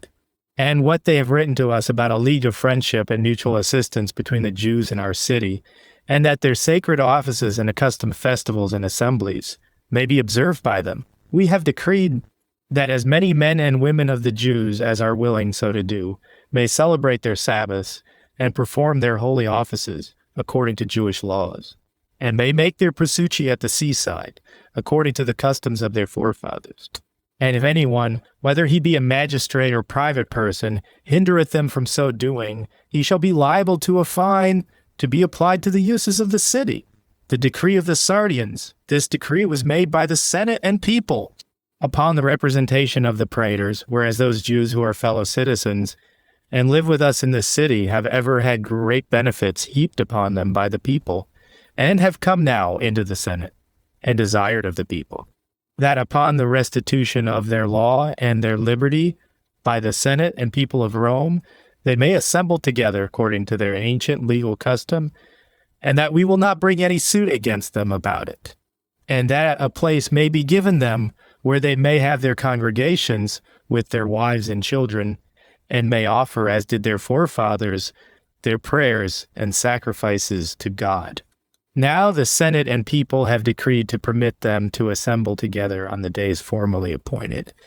and to act according to their own laws, and that such a place be set apart for them by the praetors for the building and inhabiting the same, as they shall esteem fit for that purpose, and that those that take care of the provision for the city shall take care that such sorts of food as they esteem fit for their eating may be imported into the city. The decree of the Ephesians. When Monophilus was Pridinus on the first day of the month, Artemisius, this decree was made by the people. Nicanor, the son of Euphemus, pronounced it upon the representation of the praetors. Since the Jews that dwell in this city have petitioned Marcus Julius Pompeius, the son of Brutus, the proconsul, that they might be allowed to observe their Sabbaths and to act in all things according to the customs of their forefathers. Without impediment from any body, the praetor hath granted their petition. Accordingly, it was decreed by the Senate and people that in this affair that concerned the Romans, no one of them should be hindered from keeping the Sabbath day, nor be fined for so doing, but that they may be allowed to do all things according to their own laws. Now there are many such decrees of the Senate and imperators of the Romans, and those different from these before us, which have been made in favor of Hyrcanus and of our nation. As also, there have been more decrees of the cities and rescripts of the praetors to such epistles as concern our rights and privileges. And certainly such as are not ill disposed to what we write may believe that they are all to this purpose, and that by the specimens which we have inserted, for since we have produced evident marks that may still be seen of the friendship we have had with the Romans, and demonstrated that those marks are engraven upon columns and tables of brass in the Capitol, that act still in being, and preserved to this day, we have omitted to set them all down as needless and disagreeable. For I cannot suppose and why one so perverse as not to believe the friendship we have had with the Romans, while they have demonstrated the same by such a great number of their decrees relating to us, nor will they doubt of our fidelity as to the rest of those decrees, since we have shown the same in those we have produced. And thus have we sufficiently explained that friendship and confederacy we at those times had with the Romans. Chapter 11, Book 14, Chapter 11. How Marcus succeeded Sextus when he had been slain by Bassus's treachery, and how after the death of Caesar Cassius came into Syria and distressed Judea, as also how Malichus slew Antipater and was himself slain by Herod. Now it so fell out that about this very time the affairs of Syria were in great disorder, and this on the occasion following. Caecilius Bassus, one of Pompey's party, laid a treacherous design against Sextus Caesar, and slew him, and then took his army, and got the management of public affairs into his own hand. So there arose a great war about Apamia, while Caesar's generals came against him with an army of horsemen and footmen. To these Antipater also sent succors, and his sons with them, as calling to mind the kindnesses they had received from Caesar, and on that account he thought it but just to require punishment for him, and to take vengeance on the man that had murdered him. And as the war was drawn out into a great length, Marcus came from Rome to take Sextus's government upon him. But Caesar was slain by Cassius and Brutus in the Senate house, after he had retained the government 3 years and 6 months. This fact, however, is related elsewhere, as the war that arose upon the death of Caesar was now begun, and the principal men were all gone, some one way and some another. To raise armies, Cassius came from Rome into Syria,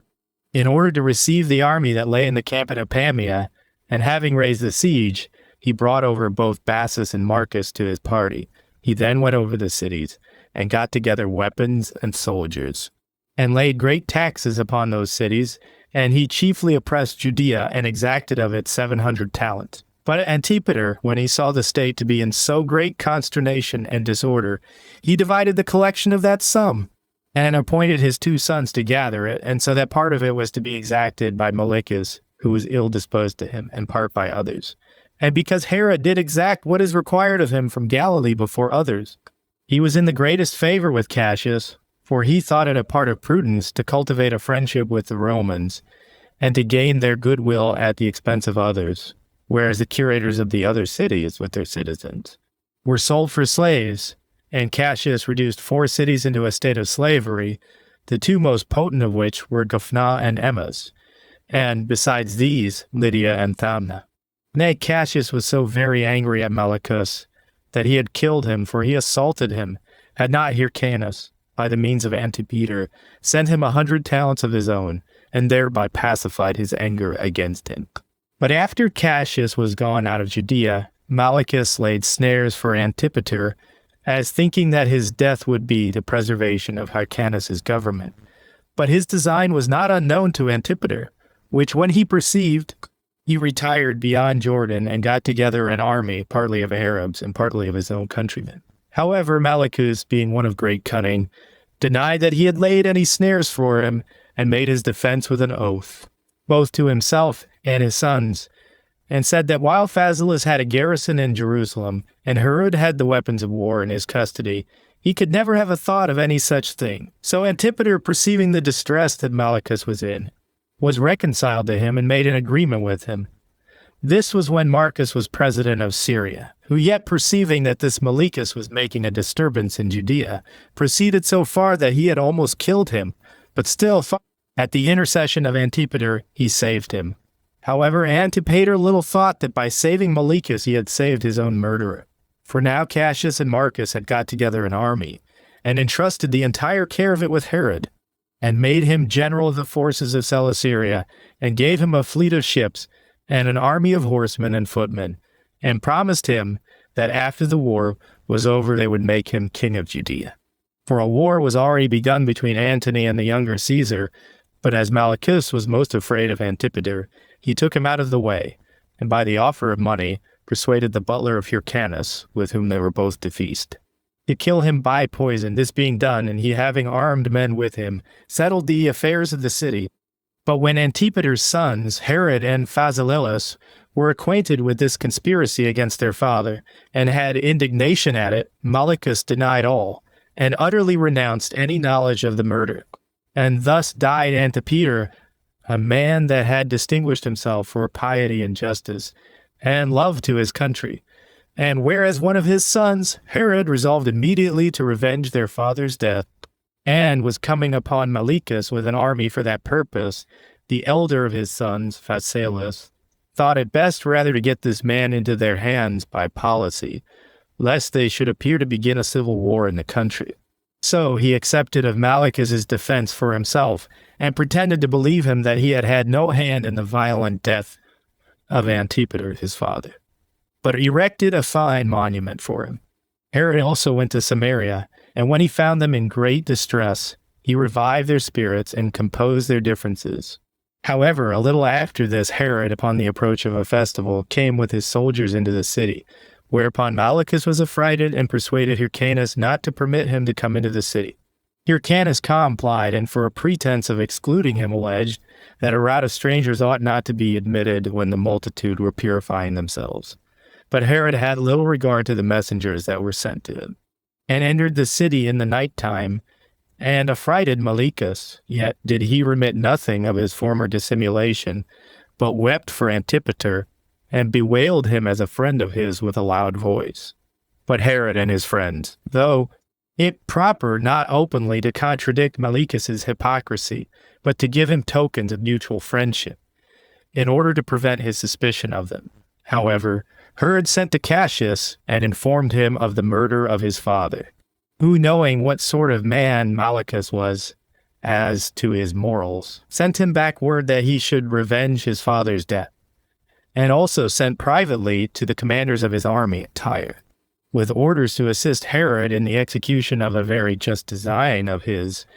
Now when Cassius had taken Laodicea, they all went together to him, and carried him garlands and money. And Herod thought that Malichus might be punished while he was there. But he was somewhat apprehensive of the thing, and designed to make some great attempt. And because his son was then a hostage at Tyre, he went to that city, and resolved to steal him away privately, and to march thence into Judea. And as Cassius was in haste to march against Antony, he thought to bring the country to revolt, and to procure the government for himself. But Providence opposed his counsels, and Herod being a shrewd man, and perceiving what his intention was, he sent thither beforehand a servant, in appearance indeed to get a supper ready, for he had said before that he would feast them all there, but in reality to the commanders of the army, whom he persuaded to go out against Malichus, with their daggers. So they went out and met the man near the city, upon the seashore, and there stabbed him. Whereupon Hyrcanus was so astonished at what had happened that his speech failed him, and when, after some difficulty, he had recovered himself, he asked Herod what the matter could be, and who it was that slew Malichus. And when he said that it was done by the command of Cassius, he commended the action, for that Malichus was a very wicked man, and one that conspired against his own country. And this was the punishment that was inflicted on Malichus for what he wickedly did to Antipater. But when Cassius was marched out of Syria, disturbances arose in Judea, for Felix, who was left at Jerusalem with an army, made a sudden attempt against Phasaelus, and the people themselves rose in arms. But Herod went to Fabius, the prefect of Damascus, and was desirous to run to his brother's assistance, but was hindered by a distemper that seized upon him, till Phasaelus by himself had been too hard for Felix, and had shut him up in the tower, and there, on certain conditions, dismissed him. Phasaelus also complained of Hyrcanus, that, although he had received a great many benefits from them, yet did he support their enemies, for Malichus his brother had made many places to revolt, and kept garrisons in them, and particularly Masada, the strongest fortress of them all. In the meantime, Herod was recovered of his disease, and came and took from Felix all the places he had gotten, and upon certain conditions dismissed him also. Chapter 12, Book 14. Chapter 12. Herod ejects Antigonus, the son of Aristobulus, out of Judea, and gains the friendship of Antony, who was now come into Syria, by sending him much money, on which account he would not admit of those that would have accused Herod, and what it was that Antony wrote to the Tyrians in behalf. Now Ptolemy, the son of Menneus, brought back into Judea Antigonus, the son of Aristobulus, who had already raised an army, and had by money made Fabius to be his friend, add this, because he was of kin to him. Marion also gave him assistance. He had been left by Cassius to tyrannize over Tyre, for this Cassius was a man that seized on Syria, and then kept it under in the way of a tyrant. Marion also marched into Galilee, which lay in his neighborhood, and took 3 of his fortresses, and put garrisons into them to keep them. But when Herod came, he took all from him. But the Tyrian garrison he dismissed in a very civil manner. Nay, to some of the soldiers he made presents out of the goodwill he bare to that city. When he had dispatched these affairs, and was gone to meet Antigonus, he joined battle with him, and beat him, and drove him out of Judea presently, when he was just coming to its borders. But when he was come to Jerusalem, Hyrcanus and the people put garlands about his head, for he had already contracted an affinity with the family of Hyrcanus, by having espoused a descendant of his, and for that reason Herod took the greater care of him, as being to marry the daughter of Alexander, the son of Aristobulus, and the granddaughter of Hyrcanus, by which wife he became the father of 3 male and 2 female children. He had also married before this another wife, out of a lower family of his own nation, whose name was Doris, by whom he had his eldest son Antipater. Now Antonius and Caesar had beaten Cassius near Philippi, as others have related. But after the victory, Caesar went into Gaul, Italy, and Antony marched for Asia, who, when he was arrived at Bithynia, he had ambassadors that met him from all parts. The principal men also of the Jews came thither to accuse Phasaelus and Herod, and they said that Hyrcanus had indeed the appearance of reigning, but that these men had all the power. But Antony paid great respect to Herod, who was come to him to make his defense against his accusers, on which account his adversaries could not so much as obtain a hearing, which favor Herod had gained of Antony by money. But still, when Antony was come to Ephesus, Hyrcanus the high priest, and our nation, sent an embassage to him, which carried a crown of gold with them, and desired that he would write to the governors of the provinces to set those Jews free who had been carried captive by Cassius, and this without their having fought against him, and to restore them that country which in the days of Cassius had been taken from them. Antony thought the Jews' desires were just, and wrote immediately to Hyrcanus and to the Jews. He also sent at the same time a decree to the Tyrians, the contents of which were to the same purpose. Marcus Antonius, imperator, to Hyrcanus the high priest and ethnarch of the Jews, sendeth greeting. You be in health, it is well. I am also in health with the army, Lysimachus,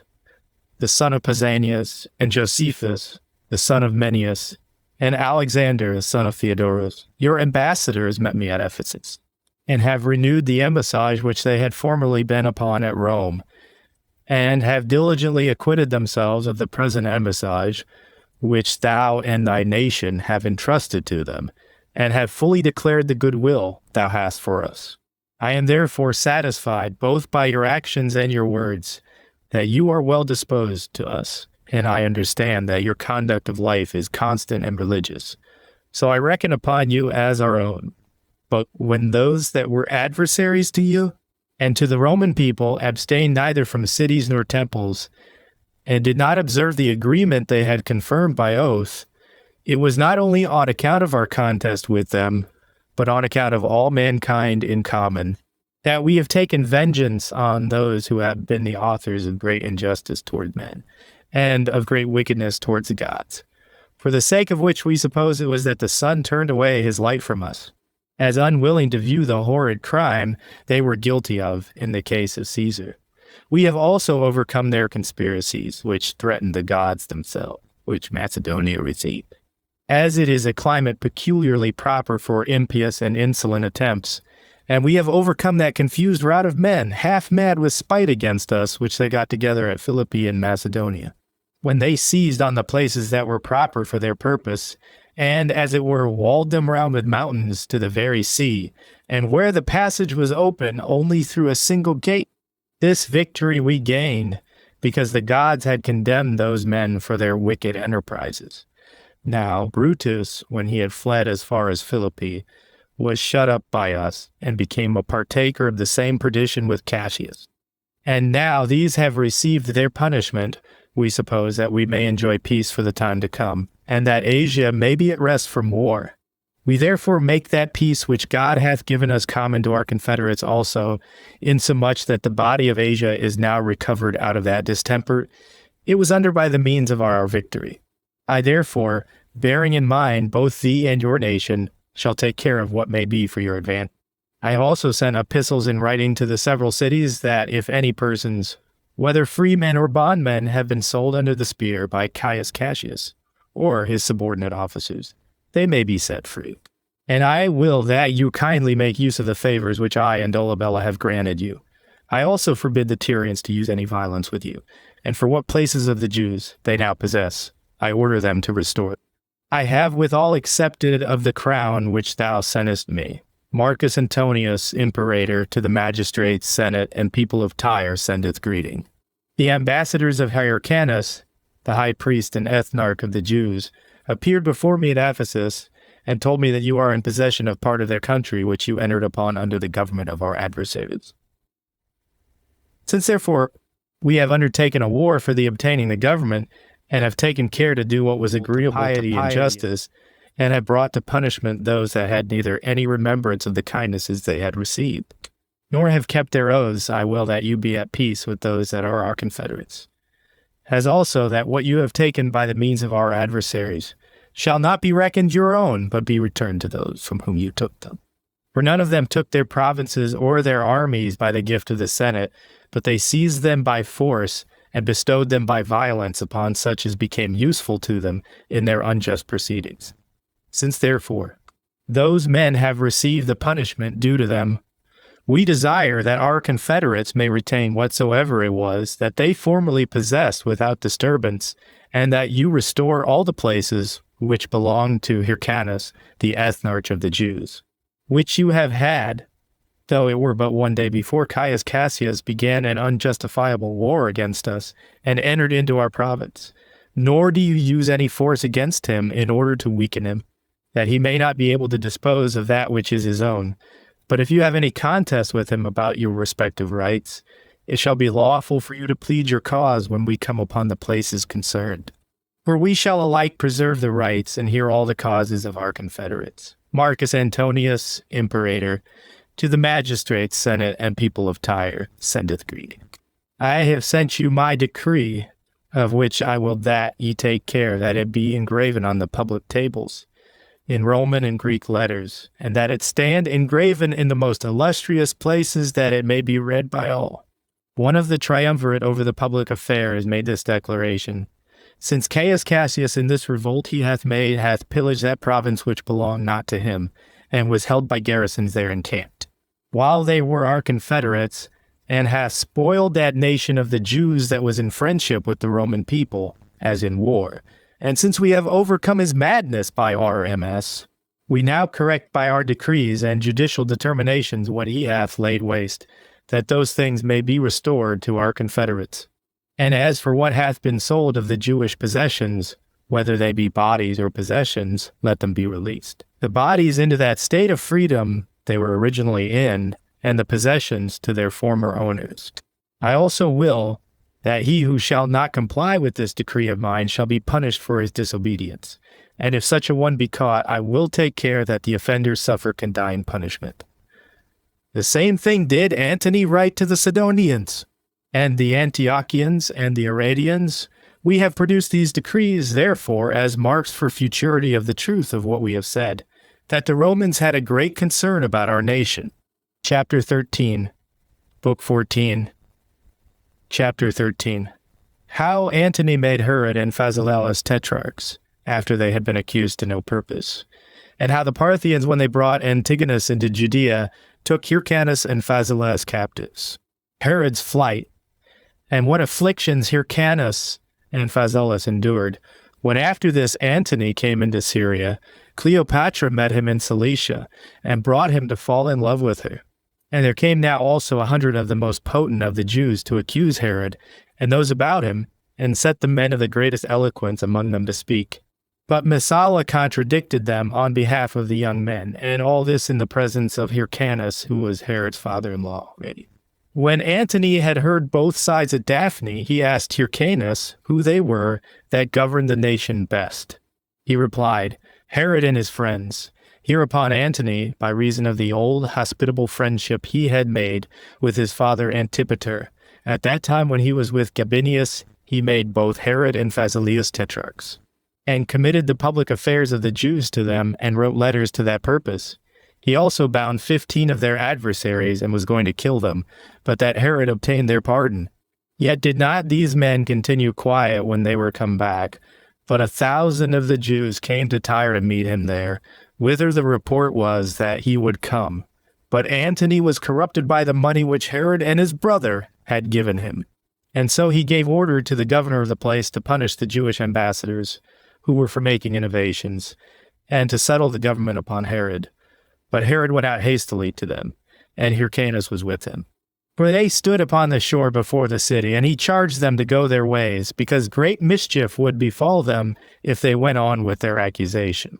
But they did not acquiesce, whereupon the Romans ran upon them with their daggers, and slew some, and wounded more of them, and the rest fled away and went home, and lay still in great consternation. And when the people made a clamor against Herod, Antony was so provoked at it that he slew the prisoners. Now in the 2nd year Pacorus, the king of Parthia's son, and Barzapharnes possessed themselves of Syria.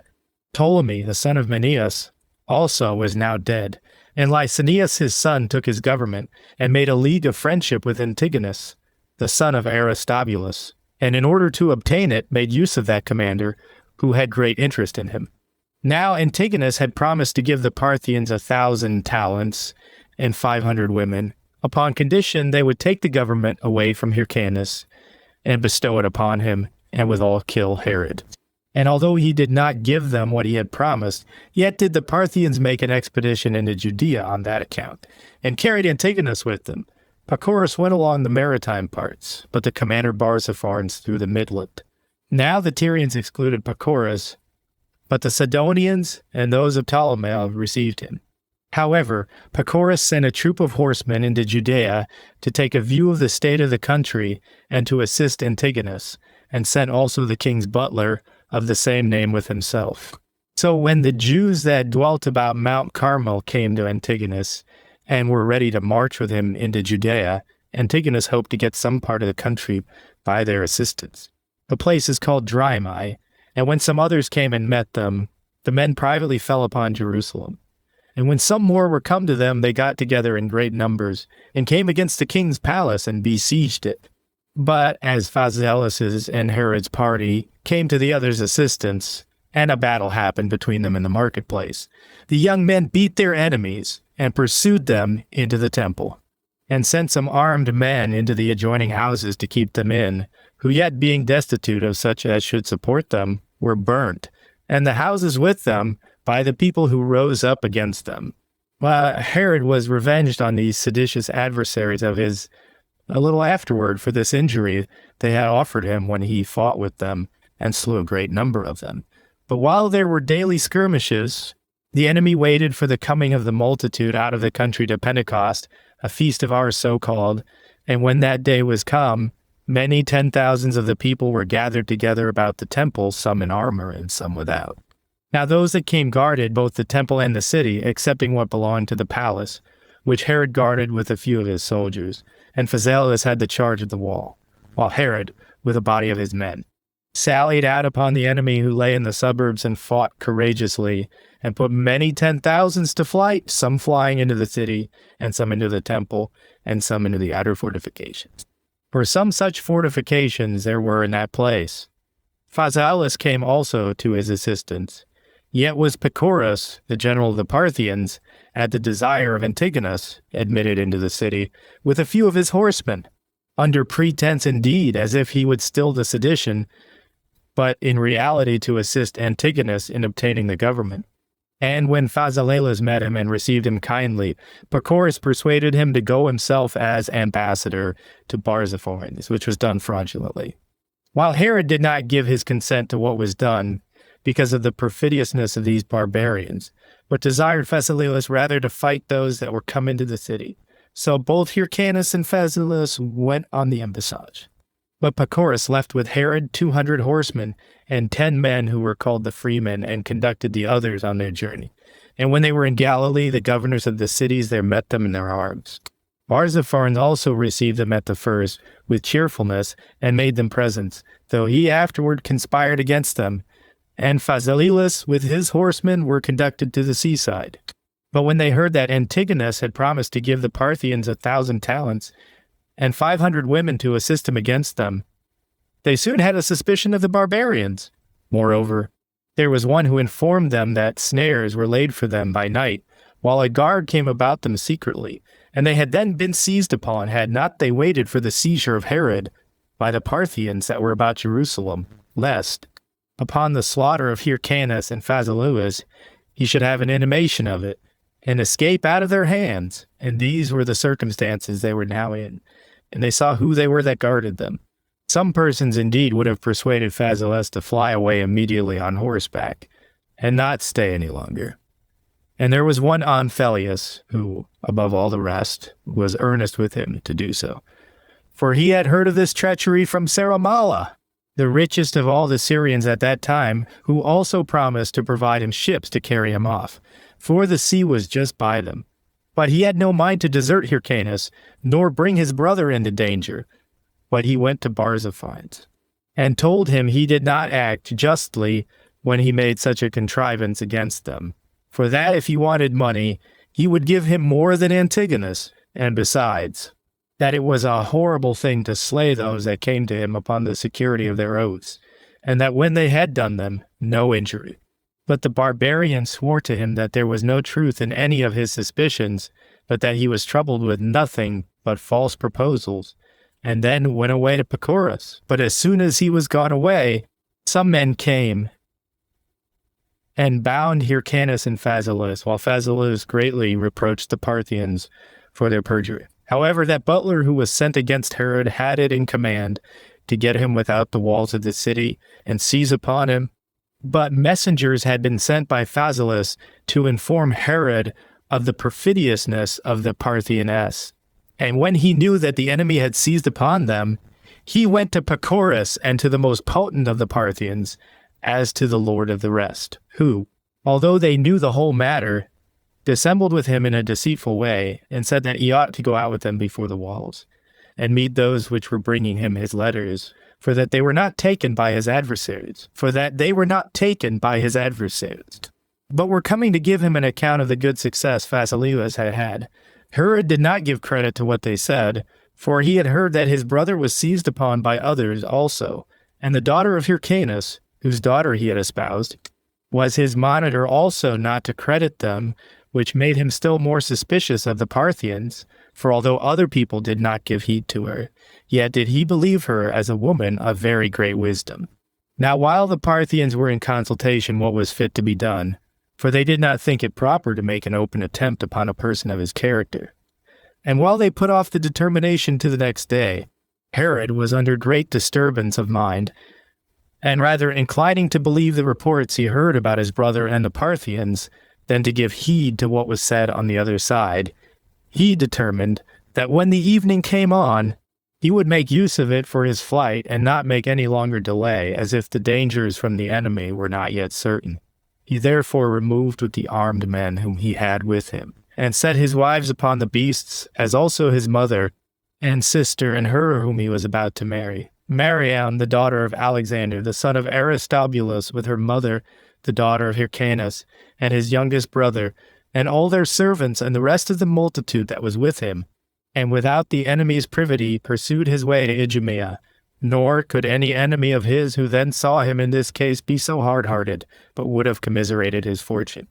While the women drew along their infant children and left their own country and their friends in prison with tears in their eyes, and sad lamentations, and in expectation of nothing but what was of a melancholy nature. But for Herod himself, he raised his mind above the miserable state he was in, and was of good courage in the midst of his misfortunes. And as he passed along, he bid them every one to be of good cheer, and not to give themselves up to sorrow, because that would hinder them in their flight, which was now the only hope of safety that they had. Accordingly, they tried to bear with patience the calamity they were under, as he exhorted them to do. Yet was he once almost going to kill himself. Upon the overthrow of a wagon, and the danger his mother was then in of being killed, And this on two accounts, because of his great concern for her, and because he was afraid lest, by this delay, the enemy should overtake him in the pursuit. But as he was drawing his sword and going to kill himself therewith, those that were present restrained him, and being so many in number, were too hard for him, and told him that he ought not to desert them, and leave them a prey to their enemies. For that it was not the part of a brave man to free himself from the distresses he was in, and to overlook his friends that were in the same distresses also. So he was compelled to let that horrid attempt alone, partly out of shame at what they said to him, and partly out of regard to the great number of those that would not permit him to do what he intended. So he encouraged his mother, and took all the care of her the time would allow, and proceeded on the way he proposed to go with the utmost haste, and that was to the fortress of Masada. And as he had many skirmishes with such of the Parthians as attacked him and pursued him, he was conqueror in them all. Nor indeed was he free from the Jews all along, as he was in his flight. For by that time he was gotten 60 furlongs out of the city, and was upon the road. They fell upon him, and fought hand to hand with him, whom he also put to flight, and overcame, not like one that was in distress, and in necessity, but like one that was excellently prepared for war, and had what he wanted in great plenty. And in this very place, where he overcame the Jews, it was that he some time afterward built a most excellent palace, and a city round about it, and called it Herodium. And when he was come to Idumea at a place called Thressa, his brother Joseph met him, and he then held a council to take advice about all his affairs, and what was fit to be done in his circumstances, since he had a great multitude that followed him, besides his mercenary soldiers. And the place Masada, whither he proposed to fly, was too small to contain so great a multitude. So he sent away the greater part of his company, being above 9,000, and bid them go, some one way and some another, and so saved themselves in Idumea, and gave them what would buy them provisions in their journey. But he took with him those that were the least encumbered, and were most intimate with him, and came to the fortress, and placed there his wives and his followers, being 800 in number, there being in the place a sufficient quantity of corn and water and other necessaries, and went directly for Petra in Aria. But when it was day, the Parthians plundered all Jerusalem and the palace, and abstained from nothing but Hyrcanus's money, which was 300 talents. A great deal of Herod's money escaped, and principally all that the man had been so provident as to send into Idumea beforehand, nor indeed did what was in the city suffice the Parthians, but they went out into the country, and plundered it, and demolished the city Marissa. And thus was Antigonus brought back into Judea by the king of the Parthians, and received Hyrcanus and Phasaelus for his prisoners. But he was greatly cast down, because the women had escaped, whom he intended to have given the enemy, as having promised they should have them with the money for their reward. But being afraid that Hyrcanus, who was under the guard of the Parthians, might have his kingdom restored to him by the multitude, he cut off his ears, and thereby took care that the high priesthood should never come to him any more, because he was maimed. While the law required that this dignity should belong to none but such as had all their members entire. But now one cannot but here admire the fortitude of Phasaelus, who, perceiving that he was to be put to death, did not think death any terrible thing at all, but to die thus by the means of his enemy. This he thought a most pitiable and dishonorable thing, and therefore, since he had not his hands at liberty, but the bonds he was in prevented him from killing himself thereby, he dashed his head against a great stone, and thereby took away his own life, which he thought to be the best thing he could do in such a distress as he was in, and thereby put it out of the power of the enemy to bring him to any death he pleased. It is also reported that when he had made a great wound in his head, Antigonus sent physicians to cure it, and by ordering them to infuse poison into the wound killed him. However, Phasaelus hearing before he was quite dead, by a certain woman, that his brother Herod had escaped the enemy, underwent his death cheerfully, since he now left behind him one who would revenge his death, and who was able to inflict punishment on his enemies. Chapter 14. Book 14, Chapter 14. How Herod got away from the king of Arabia, and made haste to go into Egypt, and thence went away in haste also to Rome.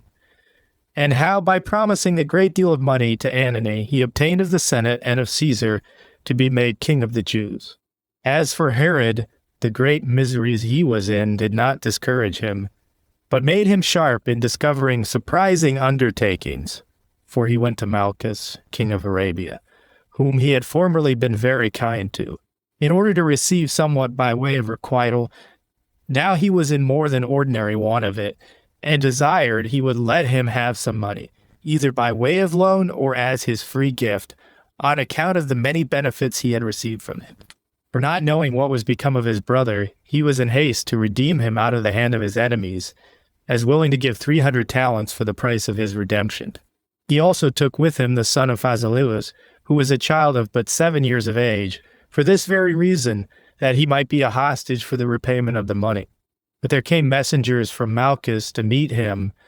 by whom he was desired to be gone, for that the Parthians had laid a charge upon him, not to entertain Herod. This was only a pretense which he made use of, that he might not be obliged to repay him what he owed him.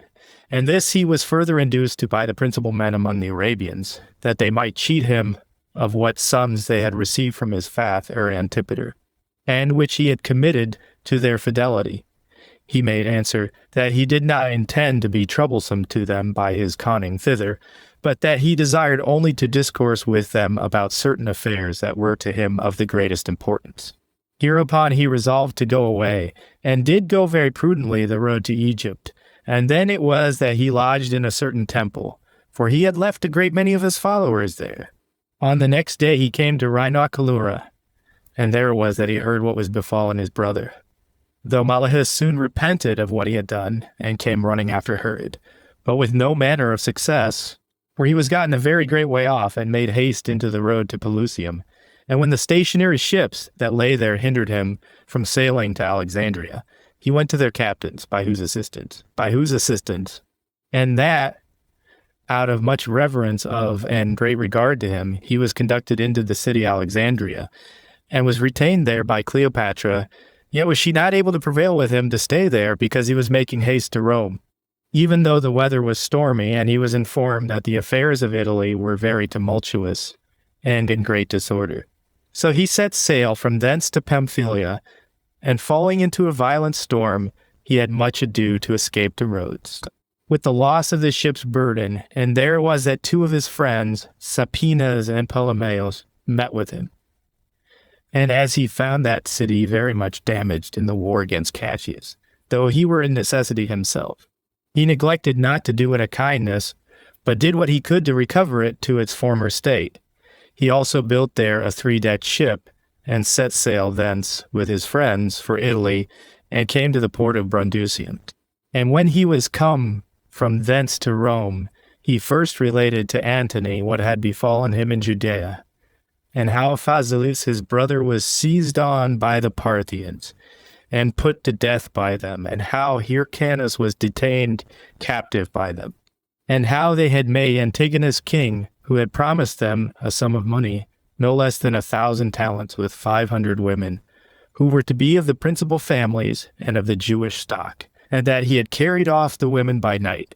and that by undergoing a great many hardships, he had escaped the hands of his enemies, as also that his own relations were in danger of being besieged and taken, and that he had sailed through a storm, and contemned all these terrible dangers of it, in order to come as soon as possible to him, who was his hope, and only succor at this time. This account made Antony commiserate the change that had happened in Herod's condition, and reasoning with himself that this was a common case among those that are placed in such great dignities, and that they are liable to the mutations that come from fortune, he was very ready to give him the assistance he desired. And this because he called to mind the friendship he had had with Antipater, because Herod offered him money to make him king, as he had formerly given it him to make him tetrarch, and chiefly because of his hatred to Antigonus. For he took him to be a seditious person, and an enemy to the Romans. Caesar was also the forwarder to raise Herod's dignity, and to give him his assistance in what he desired, on account of the toils of war which he had himself undergone with Antipater, his father, in Egypt. and of the hospitality he had treated him withal, and the kindness he had always showed him, as also to gratify Antony, who was very zealous for Herod. So a senate was convocated, and Messala first, and then Atratinus introduced Herod into it, and enlarged upon the benefits they had received from his father, and put them in mind of the goodwill he had borne to the Romans. At the same time they accused Antigonus, and declared him an enemy, not only because of his former opposition to them, but that he had now overlooked the Romans and taken the government from the Parthians. Upon this the Senate was irritated, and Antony informed them further that it was for their advantage in the Parthian war that Herod should be king. This seemed good to all the senators, and so they made a decree accordingly. And this was the principal instance of Antony's affection for Herod, that he not only procured him a kingdom which he did not expect, for he did not come with an intention to ask the kingdom for himself, which he did not suppose the Romans would grant him, who used to bestow it on some of the royal family, but intended to desire it for his wife's brother, who was grandson by his father to Aristobulus, and to Hyrcanus by his mother, but that he procured it for him so suddenly that he obtained what he did not expect, and departed out of Italy in so few days as 7 in all. This young man the grandson Herod afterward took care to have slain, as we shall show in its proper place. But when the Senate was dissolved, Antony and Caesar went out of the Senate house with Herod between them, and with the consuls and other magistrates before them, in order to offer sacrifices, and to lay up their decrees in the Capitol. Antony also feasted Herod the first day of his reign, and thus did this man receive the kingdom, having obtained it on the 184th Olympiad, when Caius Domitius Calvinus was consul the second time, and Caius Asinius Pollio the first time. All this while Antigonus besieged those that were in Masada, who had plenty of all other necessaries, but were only in want of water, insomuch that on this occasion Joseph, Herod's brother, was contriving to run away from it, with 200 of his dependents to the Arabians, for he had heard that Malchus repented of the offenses he had been guilty of with regard to Herod, but God, by sending rain in the night time, prevented his going away, for their cisterns were thereby filled, and he was under no necessity of running away on that account. But we were now of good courage, and the more so, because the sending that plenty of water which they had been in want of seemed a mark of divine providence. So they made a sally, and fought hand to hand with Antigonus's soldiers, with some openly, with some privately, and destroyed a great number of them. At the same time, Ventidius, the general of the Romans, was sent out of Syria to drive the Parthians out of it, and marched after them into Judea, in pretense indeed to succor Joseph. But in reality, the whole affair was no more than a stratagem, in order to get money of Antigonus. So they pitched their camp very near to Jerusalem, and stripped Antigonus of a great deal of money, and then he retired himself with the greater part of the army. But that the wickedness he had been guilty of might be found out, he left Silo there with a certain part of his soldiers, with whom also Antigonus cultivated an acquaintance, that he might cause him no disturbance, and was still in hopes that the Parthians would come again and defend him. Chapter 15. Book 14, Chapter 15. How Herod sailed out of Italy to Judea and fought with Antigonus, and what other things happened in Judea about that time. By this time Herod had sailed out of Italy to Ptolemais, and had gotten together no small army, both of strangers and of his own countrymen, and marched through Galilee against Antigonus. Silo also and Ventidius came and assisted him, being persuaded by Dellius, who was sent by Antony to assist in bringing back Herod. Now for Ventidius, he was employed in composing the disturbances that had been made in the cities by the means of the Parthians. And for Silo, he was in Judea indeed, but corrupted by Antigonus. However, as Herod went along, his army increased every day, and all Galilee, with some small exception, joined him. But as he was to those that were in Masada, for he was obliged to endeavor to save those that were in that fortress, now they were besieged. Because they were his relations, Joppa was a hindrance to him, for it was necessary for him to take that place first, it being a city at variance with him, that no stronghold might be left in his enemies' hands behind him when he should go to Jerusalem. And when Silo made this a pretense for rising up from Jerusalem, and was thereupon pursued by the Jews, Herod fell upon them with a small body of men, and both put the Jews to flight and saved Silo when he was very poorly able to defend himself. But when Herod had taken Joppa, he made haste to set free those of his family that were in Masada. Now of the people of the country, some joined him because of the friendship they had had with his father, and some because of the splendid appearance he made, and others by way of requital for the benefits they had received from both of them. But the greatest number came to him in hopes of getting somewhat from him afterward, if he were once firmly settled in the kingdom. Herod had now a strong army, and as he marched on, Antigonus laid snares and ambushes in the passes and places most proper for them. But in truth he thereby did little or no damage to the enemy. So Herod received those of his family out of Masada and the fortress Ressa, and then went on for Jerusalem. The soldiery also that was with Silo accompanied him all along, as did many of the citizens, being afraid of his power. And as soon as he had pitched his camp on the west side of the city, the soldiers that were set to guard that part shot their arrows and threw their darts at him. And when some sallied out in a crowd and came to fight hand to hand with the first ranks of Herod's army, he gave orders that they should in the first place make proclamation about the wall, that he came for the good of the people and for the preservation of the city, and not to bear any old grudge at even his most open enemies, but ready to forget the offenses which his greatest adversaries had done him. But Antigonus, by way of reply to what Herod had caused to be proclaimed, and this before the Romans, and before Silo also, said that they would not do justly if they gave the kingdom to Herod,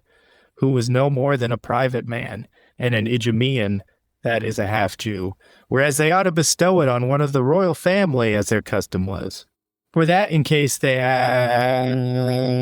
present bare ill will to him, and had resolved to deprive him of the kingdom, as having received it from the Parthians, yet were there many others of his family that might by their law take it. And these such as had no way offended the Romans, and being of the sacerdotal family, it would be an unworthy thing to put them by. Now, while they said thus one to another, and fell to reproaching one another on both sides, Antigonus permitted his own men that were upon the wall to defend themselves, who using their bows and showing great alacrity against their enemies, easily drove them away from the towers. And now it was that Silo discovered that he had taken bribes, for he set a good number of his soldiers to complain aloud of the want of provisions they were in, and to require money to buy them food, and that it was fit to let them go into places proper for winter quarters, since the places near the city were a desert, by reason that Antigonus's soldiers had carried all away. So he set the army upon removing, and endeavored to march away.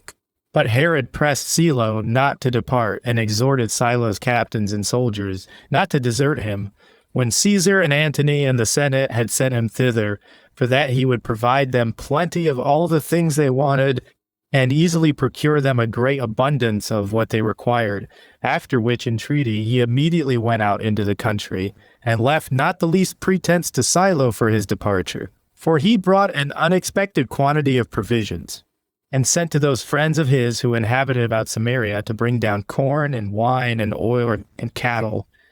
and all other provisions to Jericho, that those might be no want of a supply for the soldiers for the time to come. Antigonus was sensible of this, and sent presently over the country such as might restrain and lie in ambush for those that went out for provisions. So these men obeyed the orders of Antigonus, and got together a great number of armed men about Jericho, and sat upon the mountains, and watched those that brought the provisions. However, Herod was not idle in the meantime, for he took 10 bands of soldiers, of whom 5 were of the Romans, and 5 of the Jews, with some mercenaries among them, and with some few horsemen, and came to Jericho. And as they found the city deserted, but that 500 of them had settled themselves on the tops of the hills, with their wives and children, those he took and sent away. But the Romans fell upon the city and plundered it, and found the houses full of all sorts of good things. So the king left a garrison at Jericho, and came back again, and sent the Roman army to take their winter quarters in the countries that were come over to him, Judea and Galilee and Samaria. And so much did Antigonus gain of Silo for the bribes he gave him. That part of the army should be quartered at Lydda in order to please Antony. So the Romans laid their weapons aside and lived in plenty of all things. But Herod was not pleased with lying still, but sent out his brother Joseph against Idumea with 2,000 armed footmen and 400 horsemen, while he himself came to Samaria, and left his mother and his other relations there. For they were already gone out of Masada, and went into Galilee to take certain places which were held by the garrisons of Antiquities. And he passed on to Sepphoris, as God sent a snow, while Antiquities' garrisons withdrew themselves, and had great plenty of provisions. He also went thence,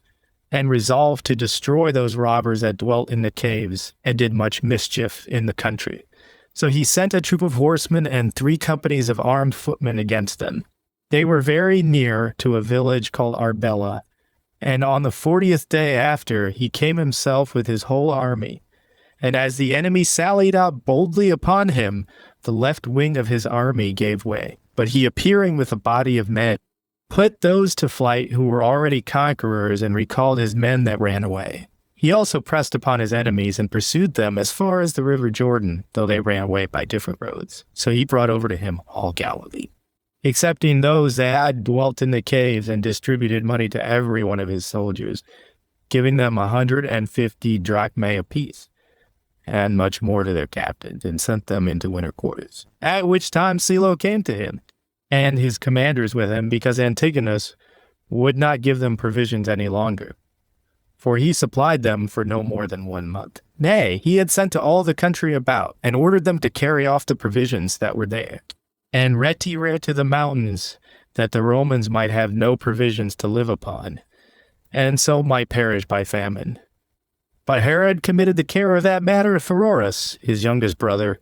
and ordered him to repair Alexandrium also. Accordingly, he quickly made the soldiers abound with great plenty of provisions, and rebuilt Alexandrium, which had been before desolate. About this time it was that Antony continued some time at Athens, and that Ventidius, who was now in Syria, sent for Silo, and commanded him to assist Herod in the first place, to finish the present war, and then to send for their confederates for the war they were themselves engaged in. But as for Herod, he went in haste against the robbers that were in the caves, and sent Silo away to Ventidius while he marched against them. These caves were in mountains that were exceeding abrupt, and in their middle were no other than precipices, with certain entrances into the caves, and those caves were encompassed with sharp rocks, and in these did the robbers lie concealed, with all their families about them. But the king caused certain chests to be made, in order to destroy them, and to be hung down, bound about with iron chains by an engine, from the top of the mountain, it being not possible to get up to them, by reason of the sharp ascent of the mountains, nor to creep down to them from above. Now these chests were filled with armed men who had long hooks in their hands, by which they might pull out such as resisted them, and then tumble them down and kill them by so doing.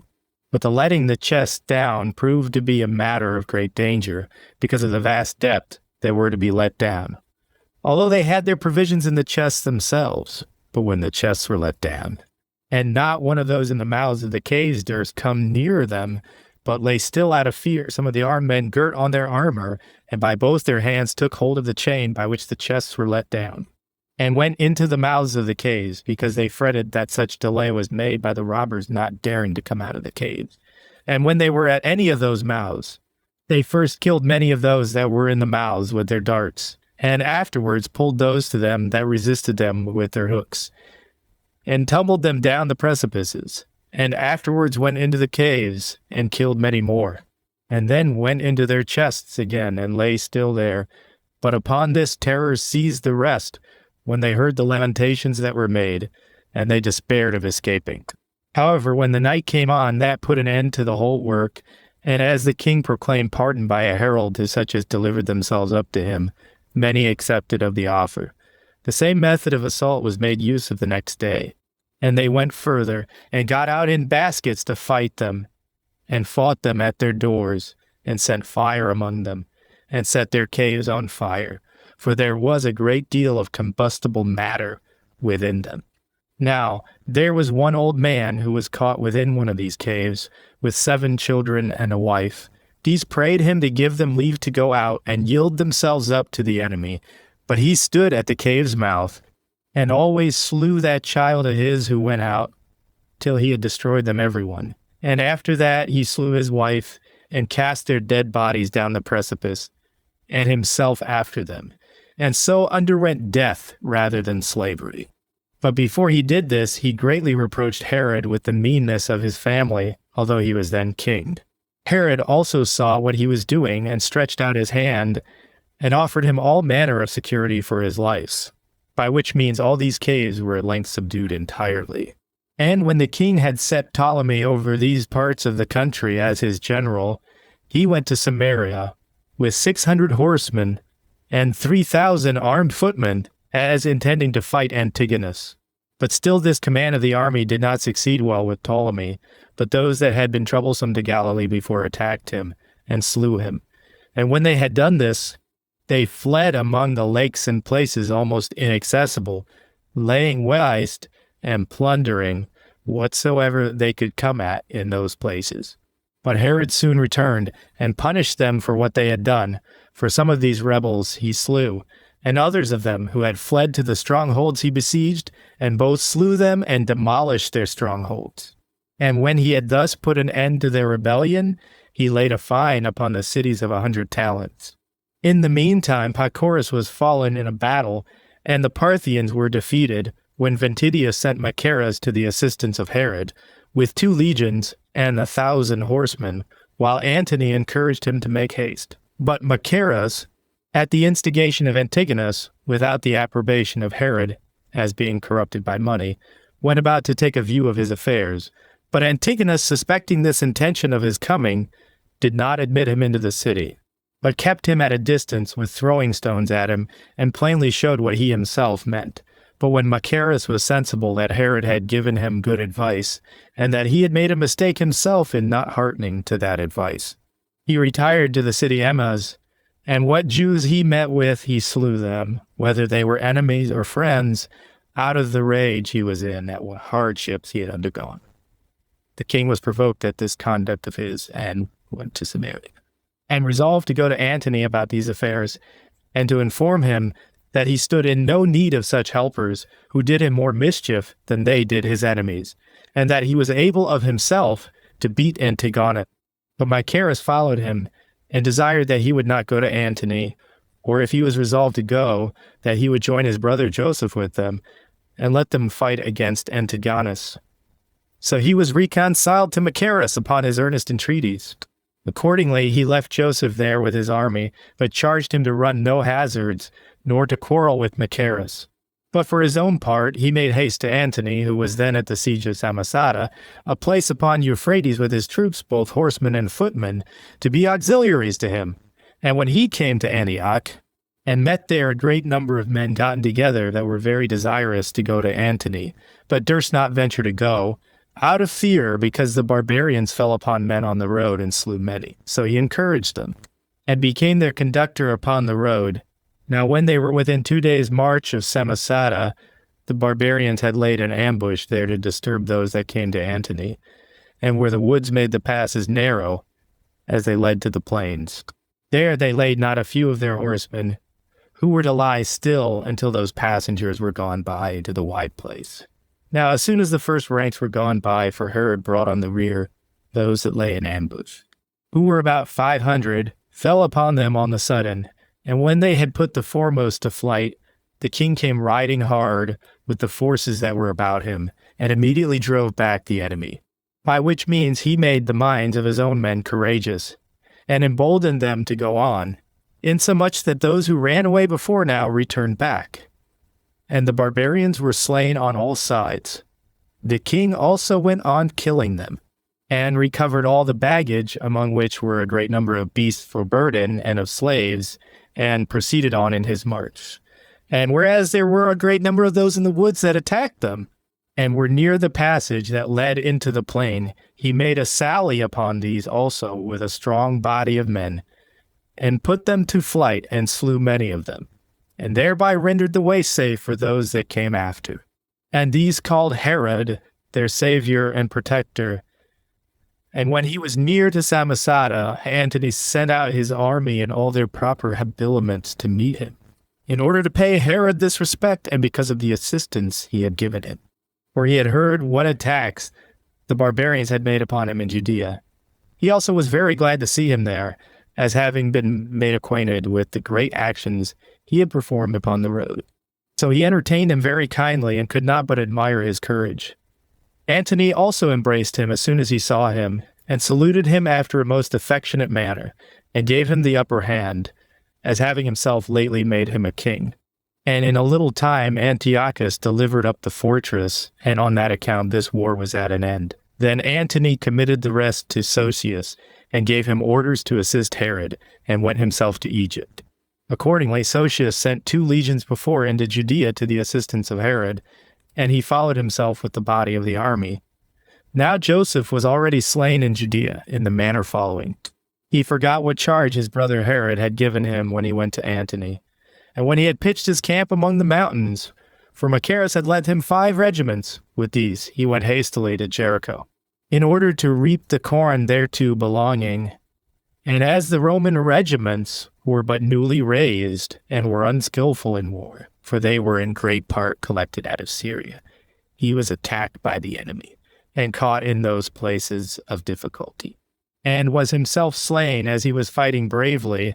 and the whole army was lost, for there were 6 regiments slain. So when Antigonus had got possession of the dead bodies, he cut off Joseph's head, although Pheroras his brother would have redeemed it at the price of 50 talents. After which defeat the Galileans revolted from their commanders, and took those of Herod's party, and drowned them in the lake, and a great part of Judea was become seditious. But Machaerus fortified the place Gitta in Samaria. At this time messengers came to Herod, and informed him of what had been done. And when he was come to Daphne by Antioch, they told him of the ill fortune that had befallen his brother, which yet he expected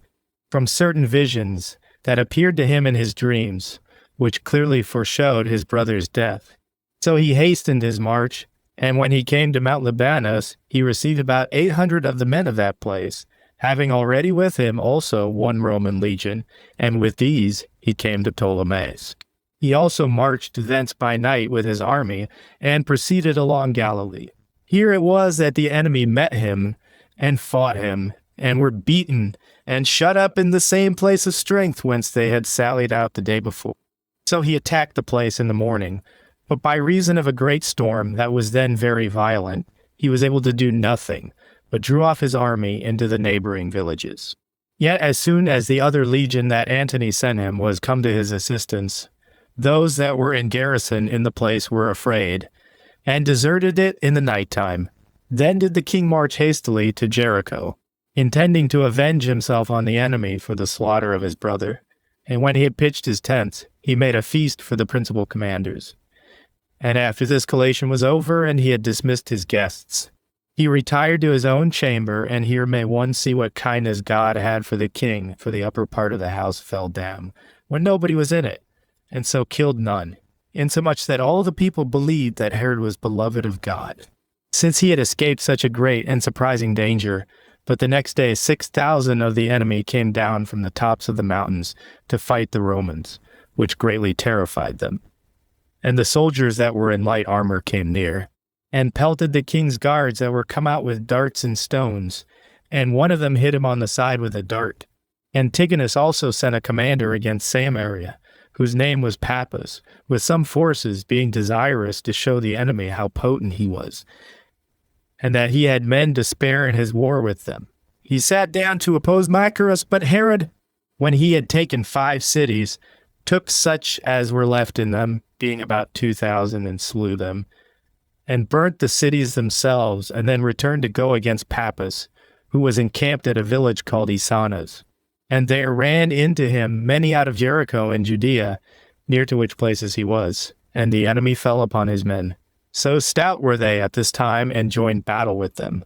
But he beat them in the fight. And in order to be revenged on them for the slaughter of his brother, he pursued them sharply and killed them as they ran away. And as the houses were full of armed men, and many of them ran as far as the tops of the houses, he got them under his power, and pulled down the roofs of the houses, and saw the lower rooms full of soldiers that were caught, and lay all on a heap. So they threw stones down upon them as they lay piled one upon another, and thereby killed them. Nor was there a more frightful spectacle in all the war than this, where beyond the walls an immense multitude of dead men lay heaped one upon another. This action it was which chiefly brake the spirits of the enemy, who expected now. For there appeared a mighty number of people that came from places far distant, that were now about the village, but then ran away. And had it not been for the depth of winter, which then restrained them,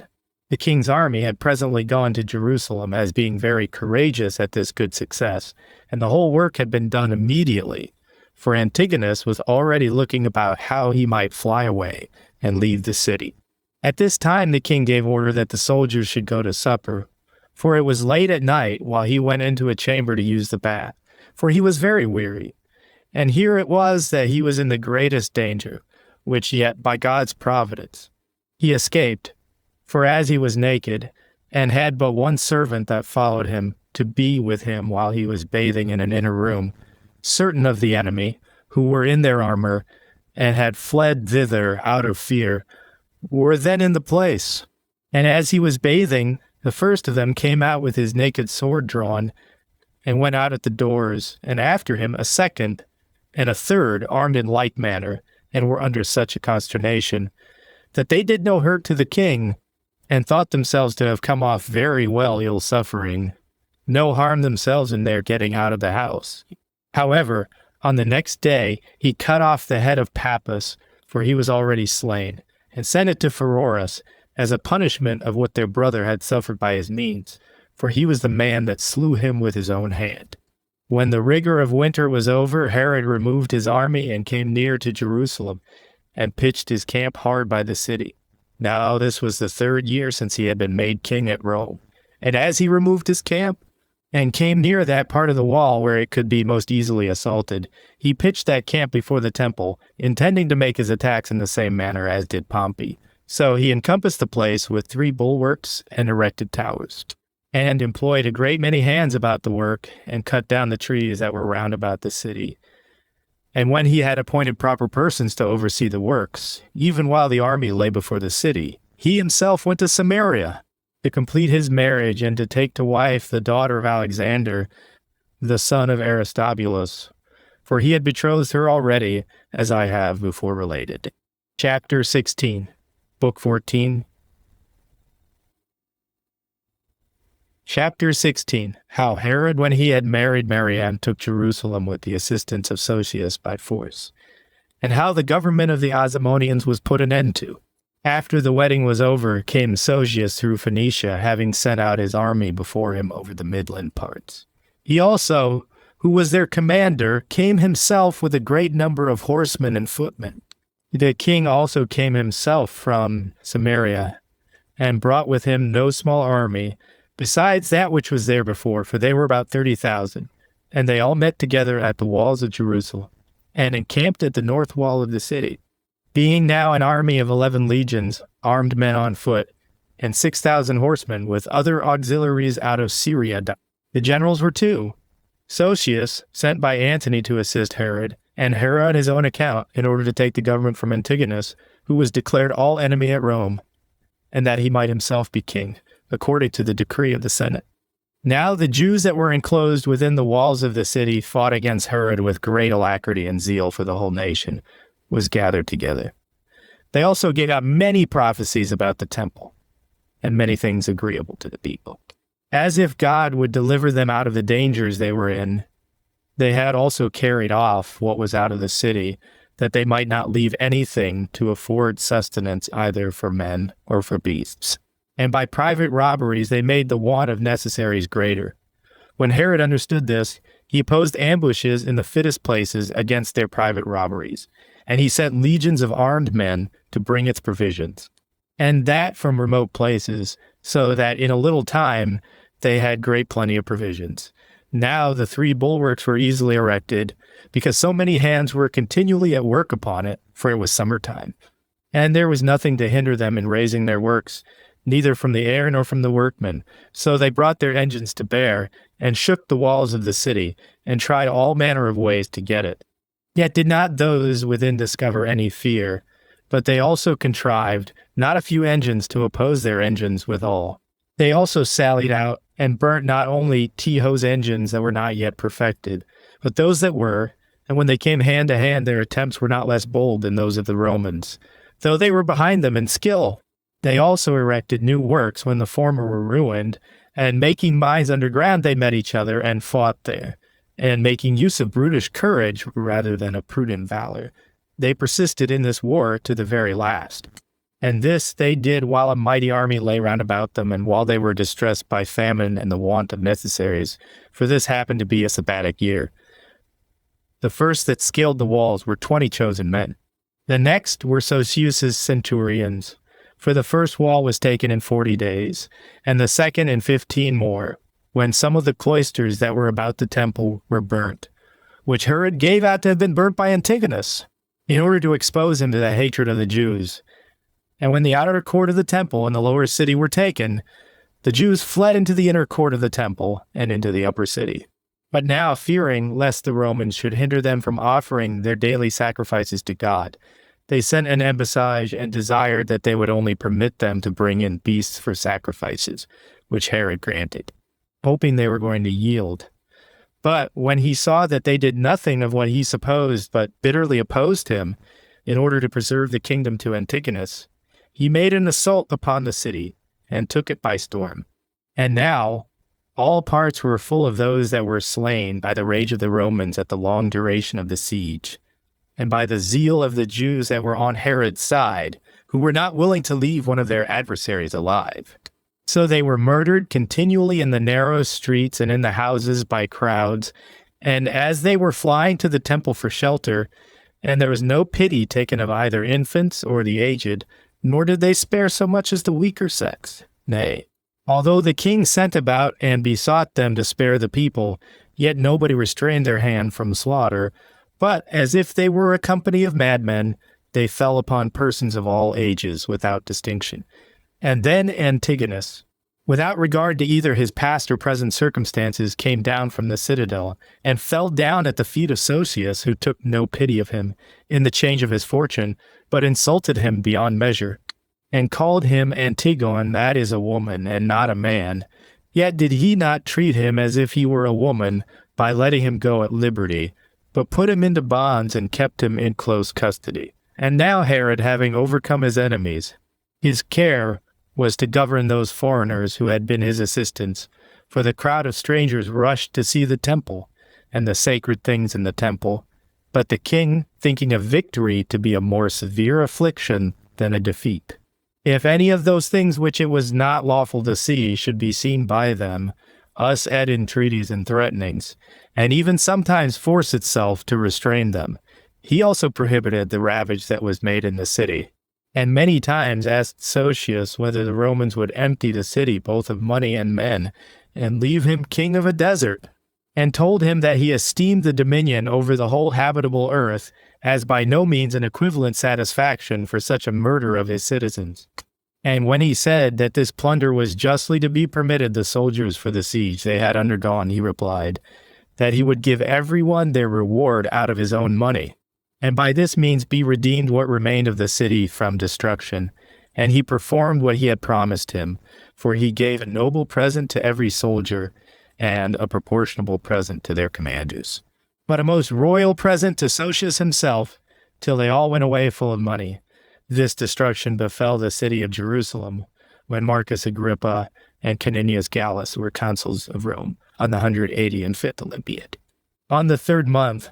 on the solemnity of the fast, as if a periodical revolution of calamities had returned, since that which befell the Jews under Pompey, for the Jews were taken by him on the same day, and this was after 27 years' time.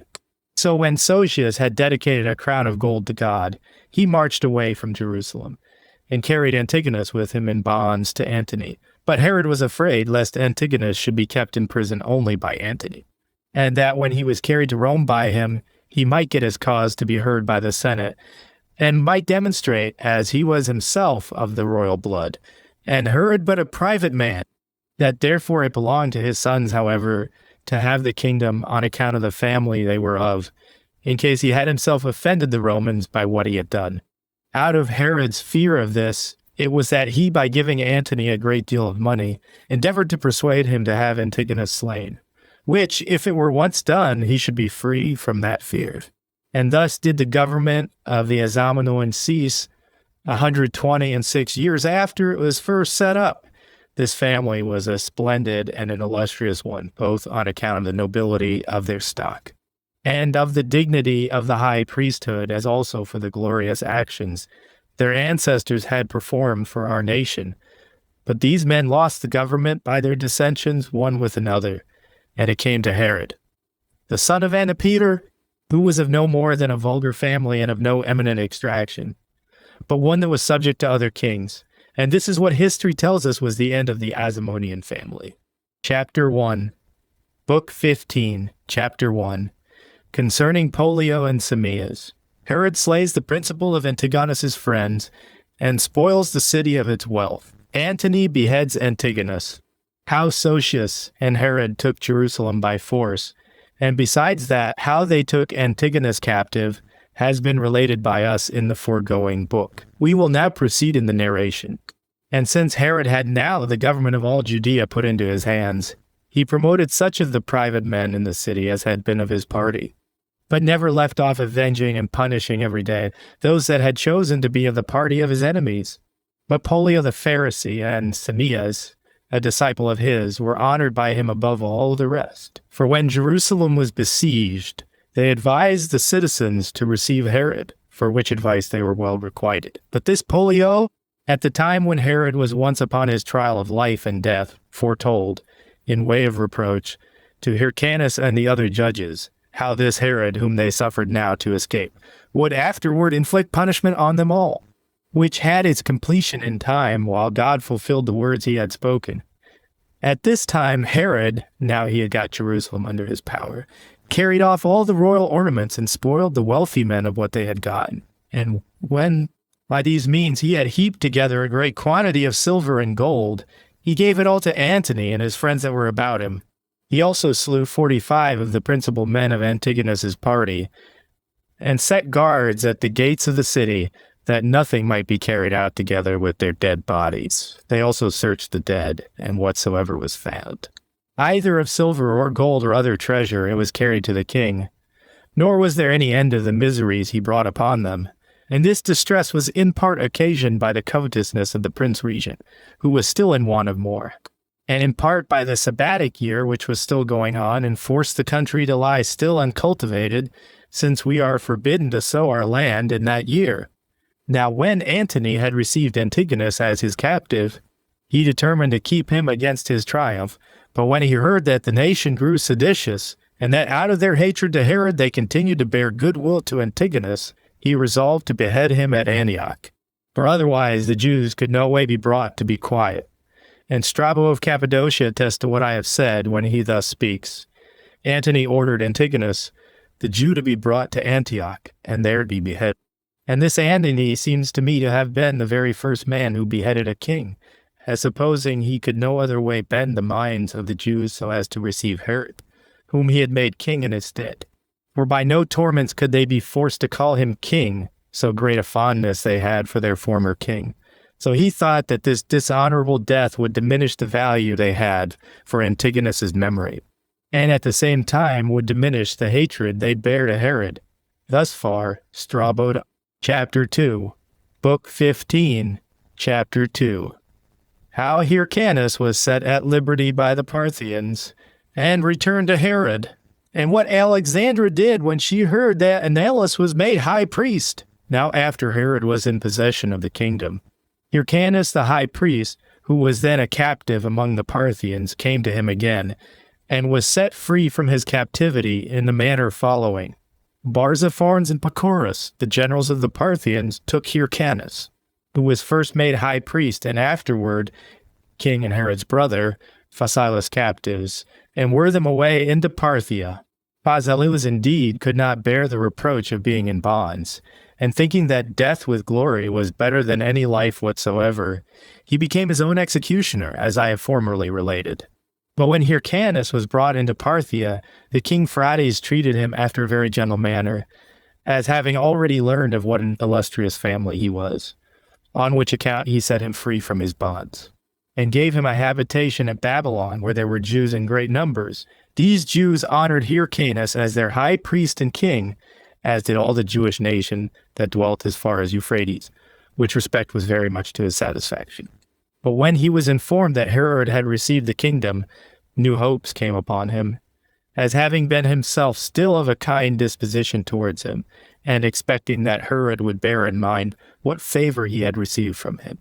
And when he was upon his trial, and when he was in danger that a capital sentence would be pronounced against him, he delivered him from that danger and from all punishment. Accordingly, he talked of that matter with the Jews that came often to him with great affection, but they endeavored to retain him among them, and desired that he would stay with them, putting him in mind of the kind offices and honors they did him, and that those honors they paid him were not at all inferior to what they could pay to either their high priests or their kings. And what was a greater motive to determine him, they said, was this, that he could not have those dignities in Judea because of that maim in his body which had been inflicted on him by Antiquities, and that kings do not use to requite men for those kindnesses which they received when they were private persons. The height of their fortune-making usually owes small changes in them. Now, although they suggested these arguments to him for his own advantage, yet did Hyrcanus still desire to depart. Herod also wrote to him and persuaded him to desire a freight. And the Jews that were there, that they should not grudge him the royal authority, which he should have jointly with himself, for that now was the proper time for himself to make him amends for the favors he had received from him, as having been brought up by him and saved by him also, as well as for Hyrcanus to receive it.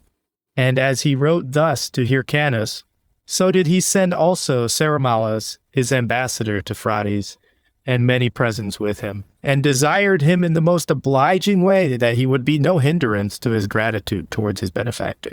But this zeal of Herod's did not flow from that principle, but because he had been made governor of that country without having any just claim to it. He was afraid, and that upon reasons good enough of a change in his condition, and so made what haste he could to get Hyrcanus into his power, or indeed to put him quite out of the way, which last thing he compassed afterward. Accordingly, when Hyrcanus came full of assurance by the permission of the king of Parthia,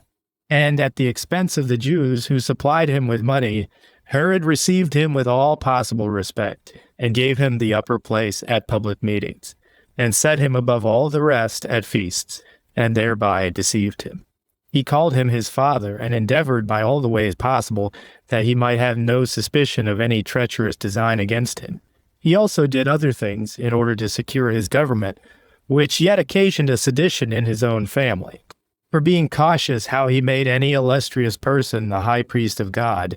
he sent for an obscure priest out of Babylon, whose name was Ananias, and bestowed the high priesthood upon him.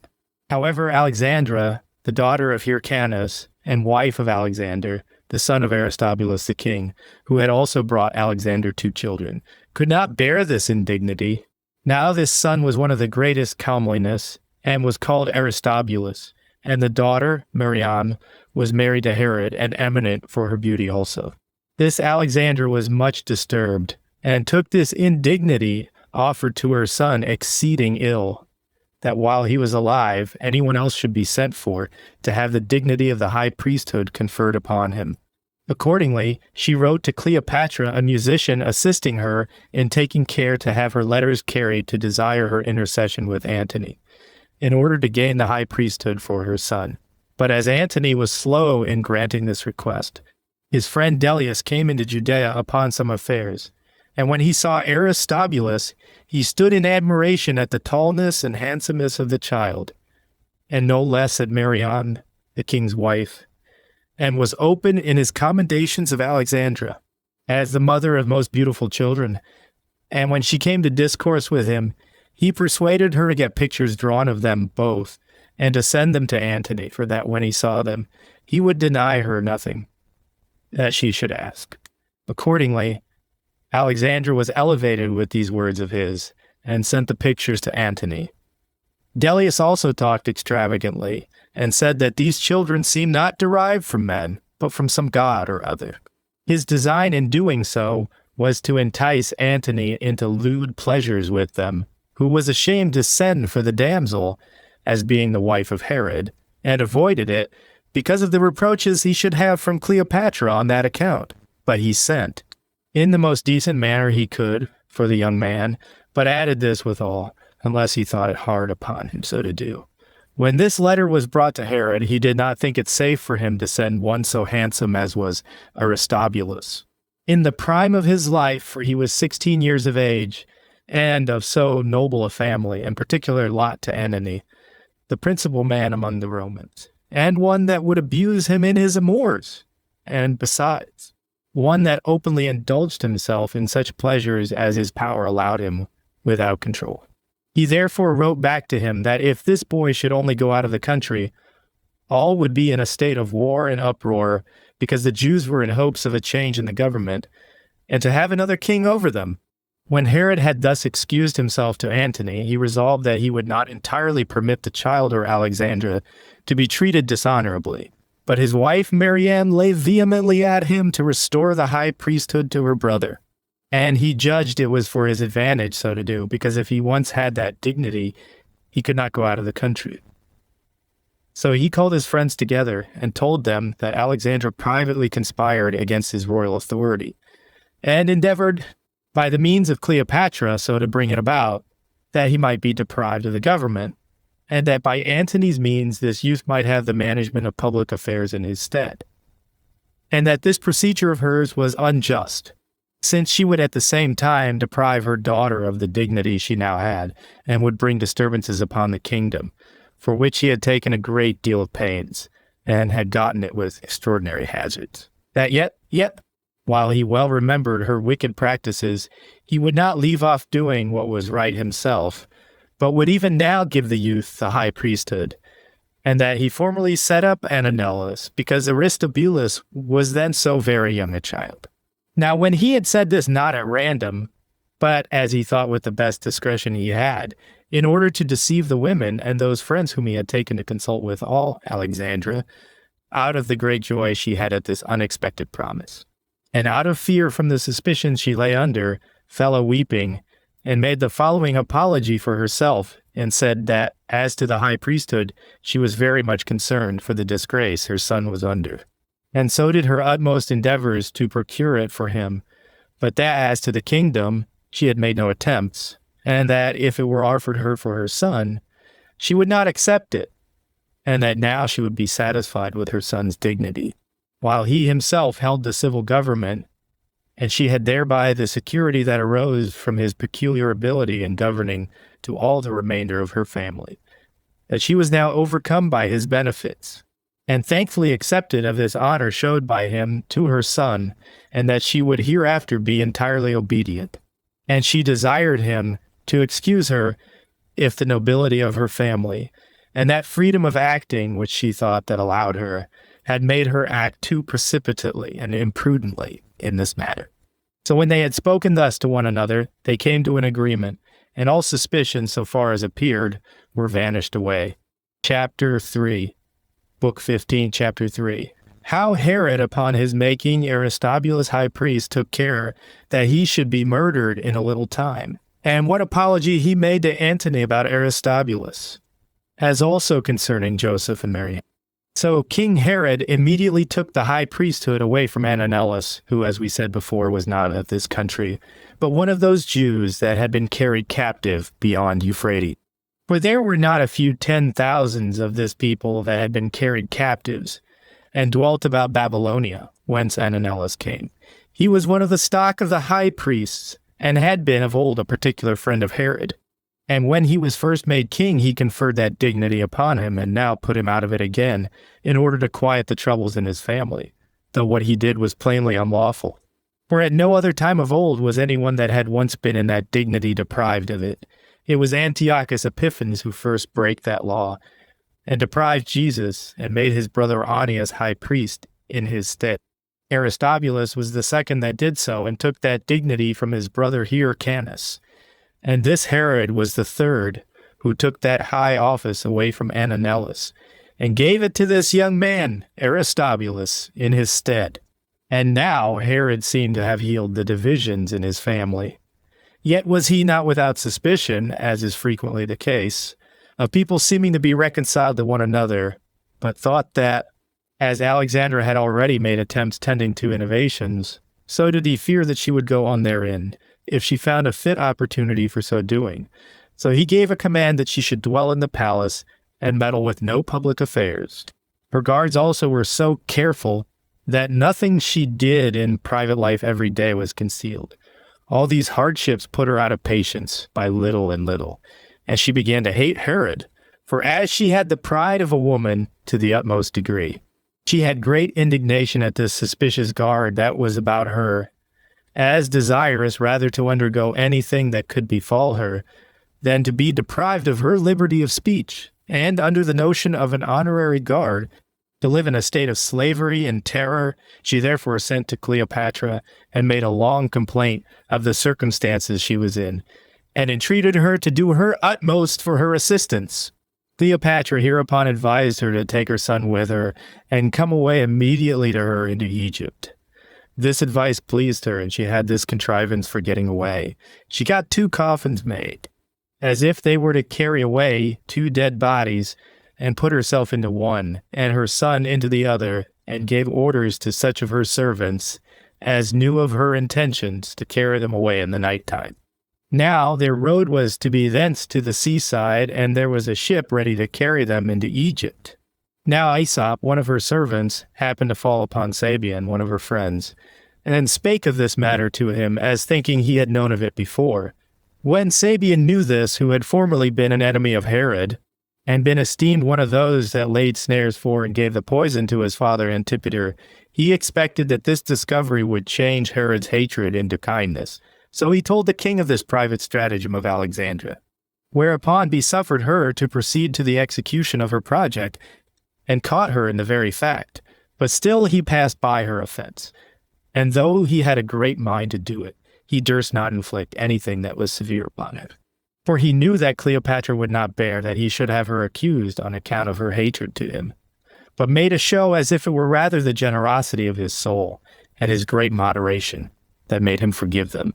However, he fully proposed to himself to put this young man out of the way by one means or other, but he thought he might in probability be better concealed in doing it, if he did it not presently, nor immediately after what had lately happened.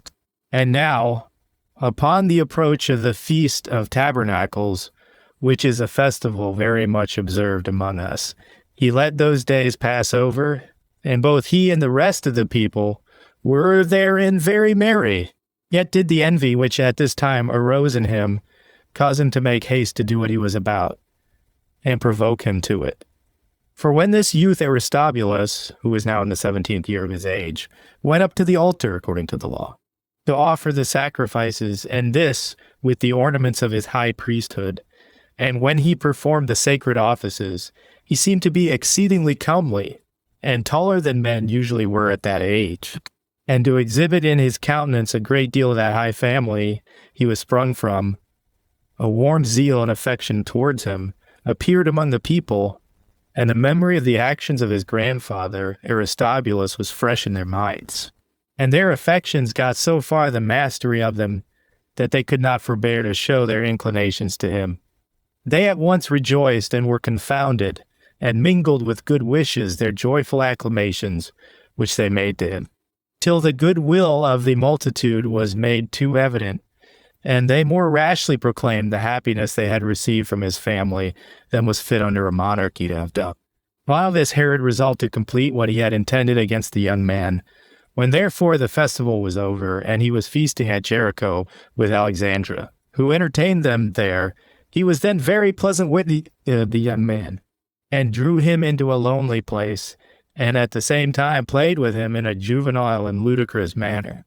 Now the nature of that place was hotter than ordinary, so they went out in a body, and of a sudden and in a vein of madness. And as they stood by the fish ponds, of which there were large ones about the house, they went to cool themselves by bathing, because it was in the midst of a hot day.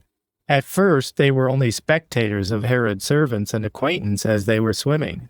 But after a while, the young man, at the instigation of Herod, went into the water among them, while such of Herod's acquaintance as he had appointed to do it, dipped him as he was swimming, and plunged him under water in the dark of the evening, as if it had been done in sport only. Nor did they desist till he was entirely suffocated. And thus was Aristobulus murdered, having lived no more in all than 18 years, and kept the high priesthood 1 year only, which high priesthood Annales now recovered again. When this sad accident was told the women, their joy was soon changed to lamentation at the sight of the dead body that lay before them, and their sorrow was immoderate. The city also of Jerusalem, upon the spreading of this news, were in very great grief, every family looking on this calamity as if it had not belonged to another, but that one of themselves was slain. But Alexandra was more deeply affected upon her knowledge that he had been destroyed on purpose. Her sorrow was greater than that of others by her knowing how the murder was committed, but she was under the necessity of bearing up under it, out of her prospect of a greater mischief that might otherwise follow, and she oftentimes came to an inclination to kill herself with her own hand, but still she restrained herself, in hopes she might live long enough to revenge the unjust murder thus privately committed. Nay, she further resolved to endeavor to live longer, and to give no occasion to think she suspected that her son was slain on purpose, and suppose that she might thereby be in a capacity of revenging it at a proper opportunity.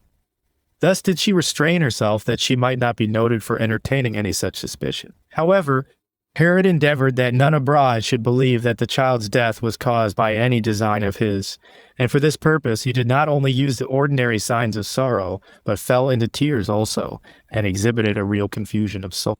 And perhaps his affections were overcome on this occasion, when he saw the child's countenance so young and so beautiful, although his death was supposed to tend to his own security. So far, at least, this grief served as to make some apology for him. And as for his funeral, that he took care should be very magnificent, by making great preparation for a sepulchre to lay his body in, and providing a great quantity of spices, and burying many ornaments together with him, till the very women, who were in such deep sorrow, were astonished at it, and received in this way some consolation. However, no such things could overcome Alexandra's grief, but the remembrance of this miserable case made her sorrow both deep and obstinate. Accordingly, she wrote an account of this treacherous scene to Cleopatra and how her son was murdered. But Cleopatra, as she had formerly been desirous to give her what satisfaction she could, and commiserating Alexandra's misfortunes, made the case her own, and would not let Antony be quiet, but excited him to punish the child's murder, for that it was an unworthy thing that Herod, who had been by him, made king of a kingdom that no way belonged to him, should be guilty of such horrid crimes against those that were of the royal blood in reality. Antony was persuaded by these arguments, and when he came to Laodicea, he sent and commanded Herod to come and make his defense as to what he had done to Aristobulus, for that such a treacherous design was not well done, if he had any hand in it. Herod was now in fear, both of the accusation and of Cleopatra's ill will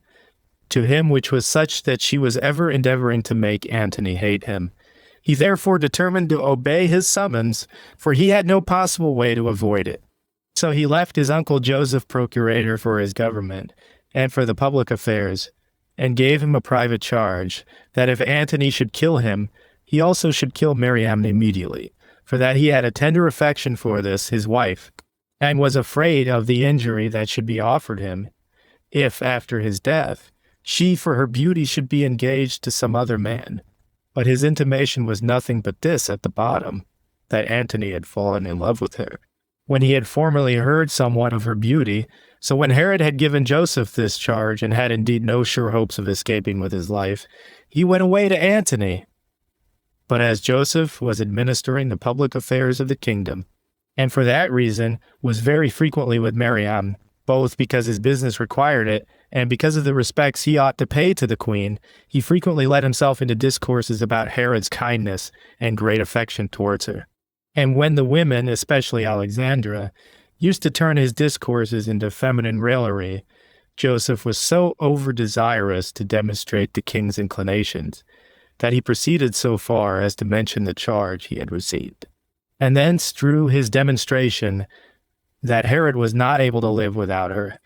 and that if he should come to any ill end, he could not endure a separation from her, even after he was dead. Thus spake Joseph. But the women, as was natural, did not take this to be an instance of Herod's strong affection for them, but of his severe usage of them, that they could not escape destruction, nor a tyrannical death, even when he was dead himself. And this saying of Joseph was a foundation for the women's severe suspicions about him afterwards. At this time, a report went about the city Jerusalem among Herod's enemies that Antony had tortured Herod and put him to death. As is natural, disturbed those that were about the palace, but chiefly the women, upon which Alexander endeavored to persuade Joseph to go out of the palace and fly away with them to the ensigns of the Roman legion, which then lay encamped about the city as a guard to the kingdom under the command of Julius, for that by this means, if any disturbance should happen about the palace, they should be in greater security as having the Romans favorable to them. And that besides, they hoped to obtain the highest authority, if Antony did but once see Mariamne, by whose means they should recover the kingdom, and want nothing which was reasonable for them to hope for, because of their royal extraction. But as they were in the midst of these deliberations, letters were brought from Herod about all his affairs, and proved contrary to the report, and of what they before expected. For when he was come to Antony, he soon recovered his interest with him, by the presents he made him, which he had brought with him from Jerusalem, and he soon induced him, upon discoursing with him, to leave off his indignation at him, so that Cleopatra's persuasions had less force than the arguments and presents he brought to regain his friendship. For Antony said that it was not good to require an account of a king as to the affairs of his government, for at this rate he could be no king at all, but that those who had given him that authority ought to permit him to make use of it. He also said the same things to Cleopatra, that it would be best for her not busily to meddle with the acts of the king's government. Herod wrote an account of these things, and enlarged upon the other honors which he had received from Antony, how he sat by him at his hearing causes, and took his diet with him every day, and that he enjoyed those favors from him, notwithstanding the reproaches that Cleopatra so severely laid against him, who having a great desire of his country, and earnestly entreating Antony that the kingdom might be given to her, labored with her utmost diligence to have him out of the way, but that he still found Antony just to him, and had no longer any apprehensions of hard treatment from him, and that he was soon upon his return, with a firmer additional assurance of his favor to him in his reigning and managing public affairs, and that there was no longer any hope for Cleopatra's compertuse temper, since Antony had given her Celesyria instead of what she had desired, by which means he had at once pacified her, and got clear of the entreaties which she made him to have Judea bestowed upon her. When these letters were brought, the women left off their attempt for flying to the Romans, which they thought of while Herod was supposed to be dead. Yet was not that purpose of theirs a secret, but when the king had conducted Antony on his way against the Parthians, he returned to Judea, when both his sister Salome and his mother informed him of Alexander's intentions. Salome also added somewhat further against Joseph, though it was no more than a calumny, that he had often had criminal conversation with Mariamne. The reason of her saying so was this, that she for a long time bare her ill will, for when they had differences with one another, Mariamne took great freedoms, and reproached the rest for the meanness of their birth. But Herod, whose affection to Mariamne was always very warm, was presently disturbed at this, and could not bear the torments of jealousy, but was still restrained from doing any rash thing to her by the love he had for her. Yet did his vehement affection and jealousy together make him ask Mariamne by herself about this matter of Joseph, but she denied it upon her oath, and said all that an innocent woman could possibly say in her own defense. So that by little and little the king was prevailed upon to drop the suspicion, and left off his anger at her, and being overcome with his passion for his wife, he made an apology to her for having seemed to believe what he had heard about it, and returned her a great many acknowledgments of her modest behavior, and professed the extraordinary affection and kindness he had for her, till at last, as is usual between lovers, they both fell into tears, and embraced one another with a most tender affection. But as the king gave more and more assurances of his belief of her fidelity, and endeavored to draw her to a like confidence in him, Miriam said, "Yet was not that command thou gavest, that if any harm came to thee from Antony, I, who had been no occasion of it, should perish with thee, a sign of thy love to me." When these words were fallen from her, the king was shocked at them, and presently let her go out of his arms, and cried out, and tore his hair with his own hands, and said that now he had an evident demonstration that Joseph had had criminal conversation with his wives, for that he would never have uttered what he had told him alone by himself, unless there had been such a great familiarity and firm confidence between them. And while he was in this passion, he had like to have killed his wife, but being still overborne by his love to her, he restrained this his passion, though not without a lasting grief and disquietness of mind. However, he gave order to slay Joseph, without permitting him to come into his sight. And as for Alexandra, he bound her and kept her in custody as the cause of all this mischief. Chapter 4, Book 15, Chapter 4. How Cleopatra, when she had gotten from Antony some parts of Judea and Arabia, came into Judea, and how Herod gave her many presents and conducted her on her way back to Egypt. Now at this time the affairs of Syria were in confusion by Cleopatra's constant persuasions to Antony to make an attempt upon everybody's dominions. For she persuaded him to take those dominions away from their several princes, and bestow them upon her, and she had a mighty influence upon him, by reason of his being enslaved to her by his affections. She was also by nature very covetous, and stuck at no wickedness. She had already poisoned her brother, because she knew that he was to be king of Egypt, and this when he was but 15 years old. And she got her sister Arsinoe to be slain by the means of Antony, when she was a supplicant at Diana's temple at Ephesus. For if there were but any hopes of getting money, she would violate both temples and sepulchres, nor was there any holy place that was esteemed the most inviolable, from which she would not fetch the ornaments it had, but was to suffer the most flagitious treatment possible from her, if it could but contribute somewhat to the covetous humor of this wicked creature. Yet did not all this suffice so extravagant a woman, who was a slave to her lusts? But she still imagined that she wanted everything she could think of, and did her utmost to gain it, for which reason she hurried Antony on perpetually to deprive others of their dominions, and give them to her. And as she went over Syria with him, she contrived to get it into her possession.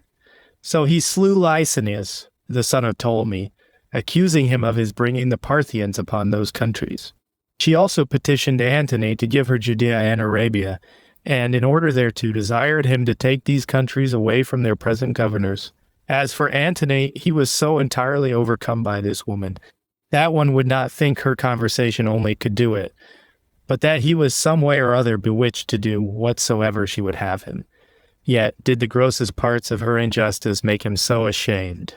that he would not always hearken to her to do those flagrant enormities she would have persuaded him to, that therefore he might not totally deny her, nor by doing everything which she enjoined him, appear openly to be an ill man. He took some parts of each of those countries away from their former governors, and gave them to her. Thus he gave her the cities that were within the river Eleuthерus, as far as Egypt, excepting Tyre and Sidon, which he knew to have been free cities from their ancestors, although she pressed him very often to bestow those on her also.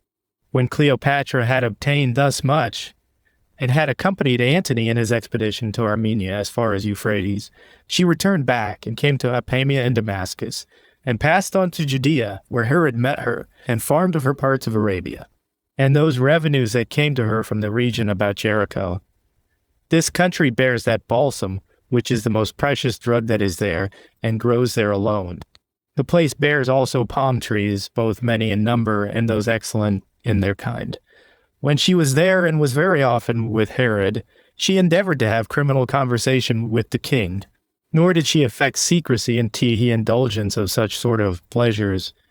and perhaps she had in some measure a passion of love to him, or rather, what is most probable, she laid a treacherous snare for him, by aiming to obtain such adulterous conversation from him. However, upon the whole, She seemed overcome with love to him. Now Herod had a great while borne no good will to Cleopatra, as knowing that she was a woman irksome to all, and at that time he thought her particularly worthy of his hatred, if this attempt proceeded out of lust. He had also thought of preventing her intrigues by putting her to death, if such were her endeavors. However, he refused to comply with her proposals, and called a council of his friends to consult with them whether he should not kill her, now he had her in his power. For that he should thereby deliver all those from a multitude of evils to whom she was already become irksome, and was expected to be still so for the time to come, and that this very thing would be much for the advantage of Antony himself, since she would certainly not be faithful to him in case any such season or necessity should come upon him as that he should stand in need of her fidelity. But when he thought to follow this advice, his friends would not let him, and told him that, in the first place, it was not right to attempt so great a thing and run himself thereby into the utmost danger.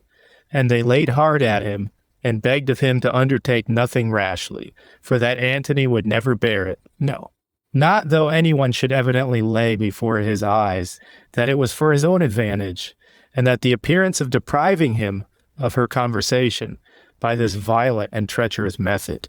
would probably set his affections more on a flame than before,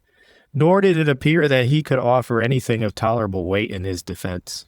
This attempt being against such a woman as was of the highest dignity of any of her sex at that time in the world, and as to any advantage to be expected from such an undertaking, if any such could be supposed in this case, it would appear to deserve condemnation on account of the insolence he must take upon him in doing it, which considerations made it very plain that in so doing he would find his government filled with mischief, both great and lasting, both to himself and his posterity, whereas it was still in his power to reject that wickedness she would persuade him to, and to come off honorably at the same time. So by thus affrighting Herod and representing to him the hazard he must, in all probability, run by this undertaking, they restrained him from it. So he treated Cleopatra kindly and made her presents and conducted her on her way to Egypt. But Antony subdued Armenia and sent Artabazus, the son of Tigranes, in bonds with his children and procurators, to Egypt, and made a present of them and of all the royal ornaments which he had taken out of that kingdom to Cleopatra. And Artaxias, the eldest of his sons, who had escaped at that time, took the kingdom of Armenia, who yet was ejected by Archelaus and Nero Caesar when they restored Tigranes, his younger brother, to that kingdom. But this happened a good while afterward. But then as to the tributes which Herod was to pay Cleopatra for that country which Antony had given her, he acted fairly with her, as deeming it not safe for him to afford any cause for Cleopatra to hate him. As for the king of Arabia, whose tribute Herod had undertaken to pay her, for some time indeed he paid him as much as came to 200 talents. But he afterwards became very niggardly and slow in his payments, and could hardly be brought to pay some parts of it, and was not willing to pay even them without some deductions. Chapter 5, Book 15. Chapter 5. How Herod made war with the king of Arabia, and after they had fought many battles, at length conquered him, and was chosen by the Arabs to be governor of that nation, as also concerning a great earthquake. Hereupon Herod held himself ready to go against the king of Arabia because of his ingratitude to him, and because after all he would do nothing that was just to him, although Herod made the Roman war an occasion of delaying his own. For the battle at Actium was now expected, which fell into the 187th Olympiad, where Caesar and Antony were to fight for the supreme power of the world. But Herod, having enjoyed a country that was very fruitful, and that now for a long time, and having received great taxes and raised great armies therewith, got together a body of men and carefully furnished them with all necessaries, and designed them as auxiliaries for Antony. But Antony said he had no want of his assistance, but he commanded him to punish the king of Arabia, for he had heard both from him and from Cleopatra how perfidious he was. For this was what Cleopatra desired, who thought it for her own advantage that these two kings should do one another as great mischief as possible. Upon this message from Antony, Herod returned back, but kept his army with him in order to invade Arabia immediately. So when his army of horsemen and footmen was ready, he marched to Diospolis, whither the Arabians came also to meet them, For they were not unapprised of this war that was coming upon them, and after a great battle had been fought, the Jews had the victory, but afterward they were gotten together another numerous army of the Arabians at Cana, which is a place of Celesyria. Herod was informed of this beforehand. So he came marching against them with the greatest part of the forces he had. And when he was come near to Cana, he resolved to encamp himself, and he cast up a bulwark that he might take a proper season for attacking the enemy. But as he was giving those orders, the multitude of the Jews cried out that he should make no delay, but lead them against the Arabians. They went with great spirit, as believing they were in very good order. And those especially were, so that had been a former battle, and had been conquerors, and had not permitted their enemies so much as to come to a close fight with them. And when they were so tumultuous and showed such great alacrity, the king resolved to make use of that zeal the multitude then exhibited. And when he had assured them he would not be behindhand with them in courage, he led them on, and stood before them all in his armor, all the regiments following him in their several ranks. Whereupon a consternation fell upon the Arabians, for when they perceived that the Jews were not to be conquered, and were full of spirit, the greater part of them ran away and avoided fighting, and they had been quite destroyed, had not Antony fallen upon the Jews and distressed them. For this man was Cleopatra's general over the soldiers she had there, and was at enmity with Herod, and very wistfully looked on to see what the event of the battle would be. He had also resolved that in case the Arabians did anything that was brave and successful, he would lie still, but in case they were beaten, as it really happened, he would attack the Jews with those forces he had of his own, and with those that the country had gotten together for him. So he fell upon the Jews unexpectedly when they were fatigued, and thought they had already vanquished the enemy, and made a great slaughter of them. For as the Jews had spent their courage upon their known enemies, and were about to enjoy themselves in quietness after their victory, they were easily beaten by these that attacked them afresh, and in particular received a great loss in places where the horses could not be of service, and which were very stony, and where those that attacked them were better acquainted with the places than themselves. And when the Jews had suffered this loss, the Arabians raised their spirits after their defeat, and returning back again, slew those that were already put to flight, and indeed all sorts of slaughter were now frequent, and of those that escaped, a few only returned into the camp. So King Herod, when he despaired of the battle, rode up to them to bring them assistance. Yet did he not come time enough to do them any service, though he labored hard to do it. But the Jewish camp was taken, so that the Arabians had unexpectedly a most glorious success, having gained that victory, which of themselves they were no way likely to have gained, and slaying a great part of the enemy's army. Whence afterward Herod could only act like a private robber, and make excursions upon many parts of Arabia, and distress them by sudden incursions, while he encamped among the mountains, and avoided by any means to come to a pitched battle. Yet did he greatly harass the enemy by his assiduity, and the hard labor he took in this matter. He also took great care of his own forces, and used all the means he could to restore his affairs to their old state. At this time it was that the fight happened at Actium between Octavius Caesar and Antony in the 7th year of the reign of Herod, and that it was also that there was an earthquake in Judea, such a one as had not happened at any other time, and which earthquake brought a great destruction upon the cattle in that country. About 10,000 men also perished by the fall of houses, but the army, which lodged in the field, received no damage by this sad accident. When the Arabians were informed of this, and when those that hated the Jews, and pleased themselves with aggravating the reports, told them of it, they raised their spirits, as if their enemy's country was quite overthrown. And the men were utterly destroyed, and thought there now remained nothing that could oppose them.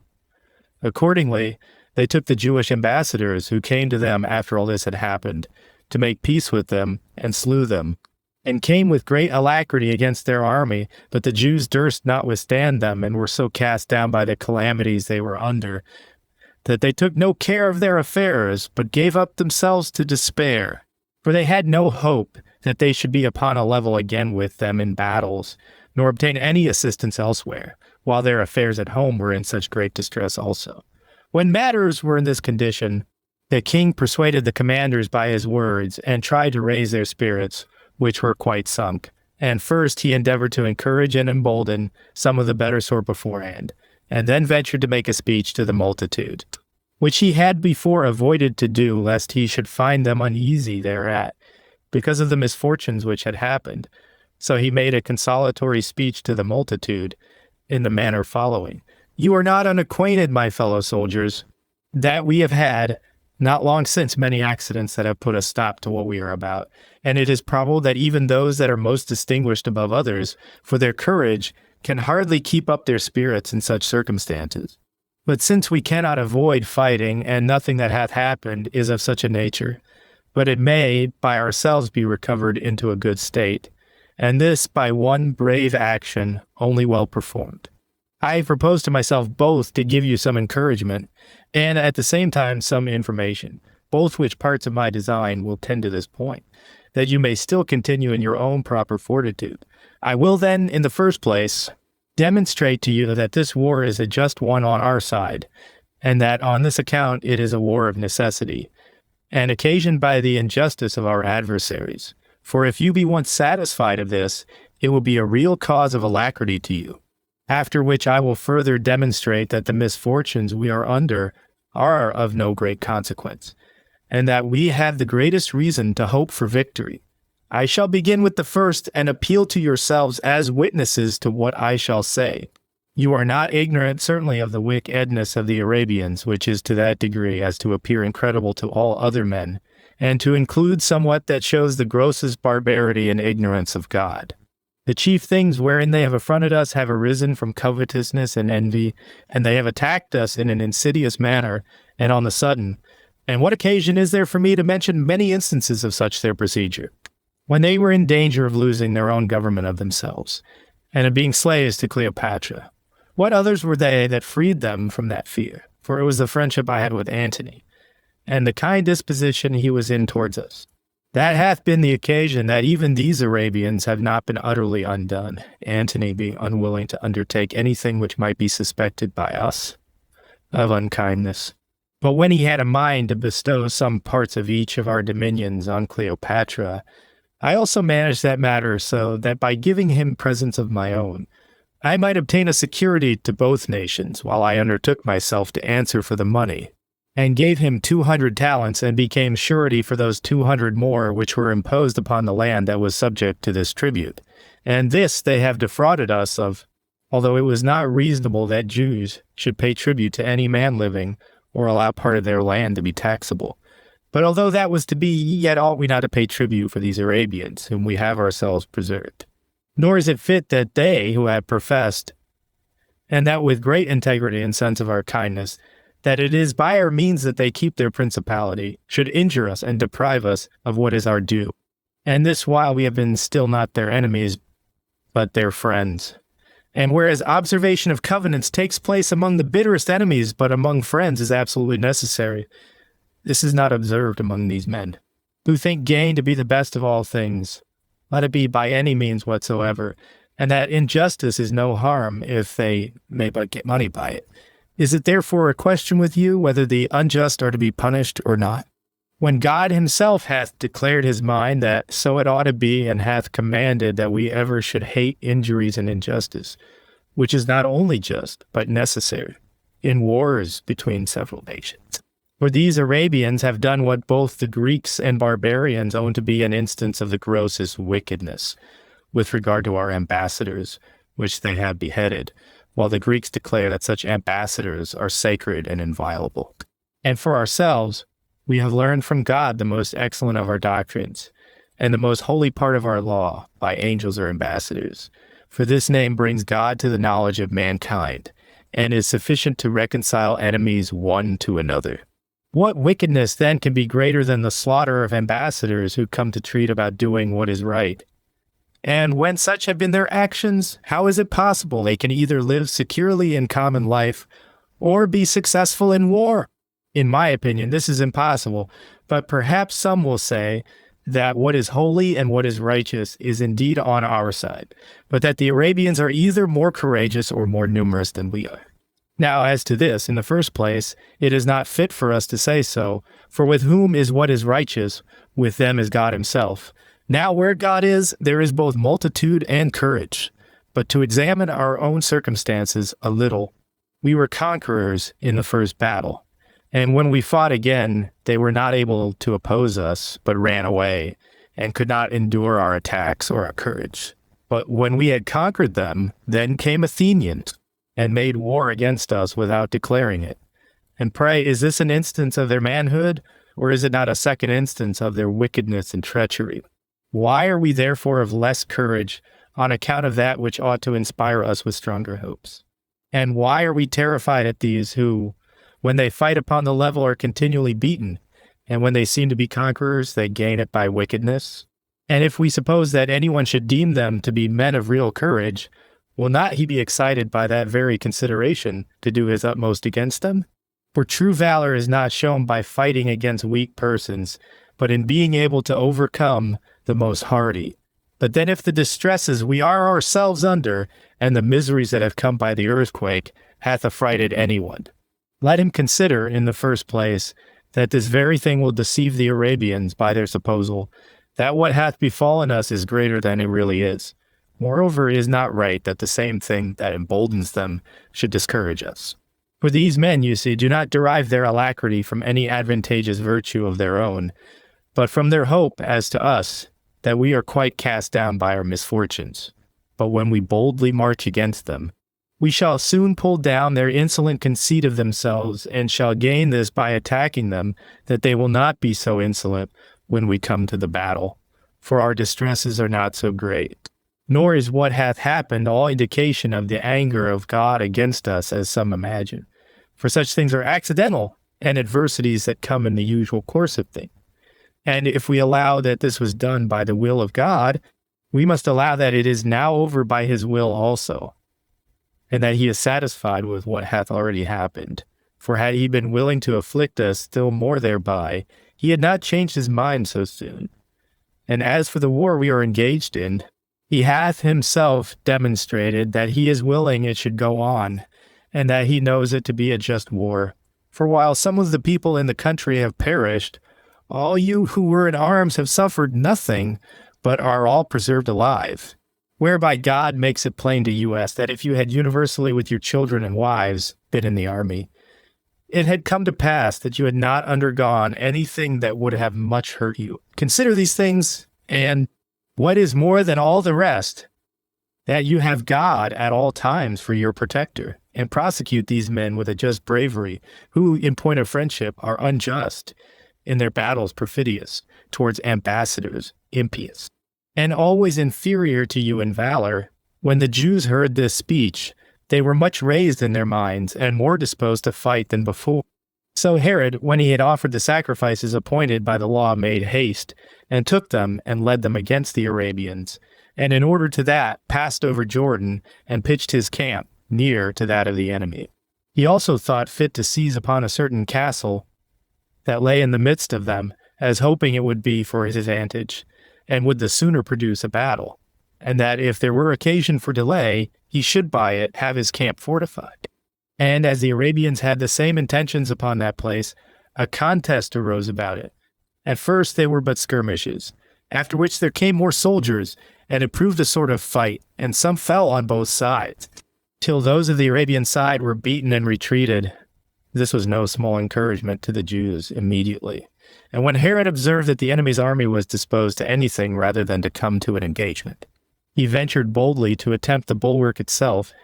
and to pull it to pieces, and so to get nearer to their camp in order to fight them. For when they were forced out of their trenches, they went out in disorder, and had not the least alacrity or hope of victory, yet did they fight hand to hand, because they were more in number than the Jews, and because they were in such a disposition of war, that they were under a necessity of coming on boldly. So they came to a terrible battle.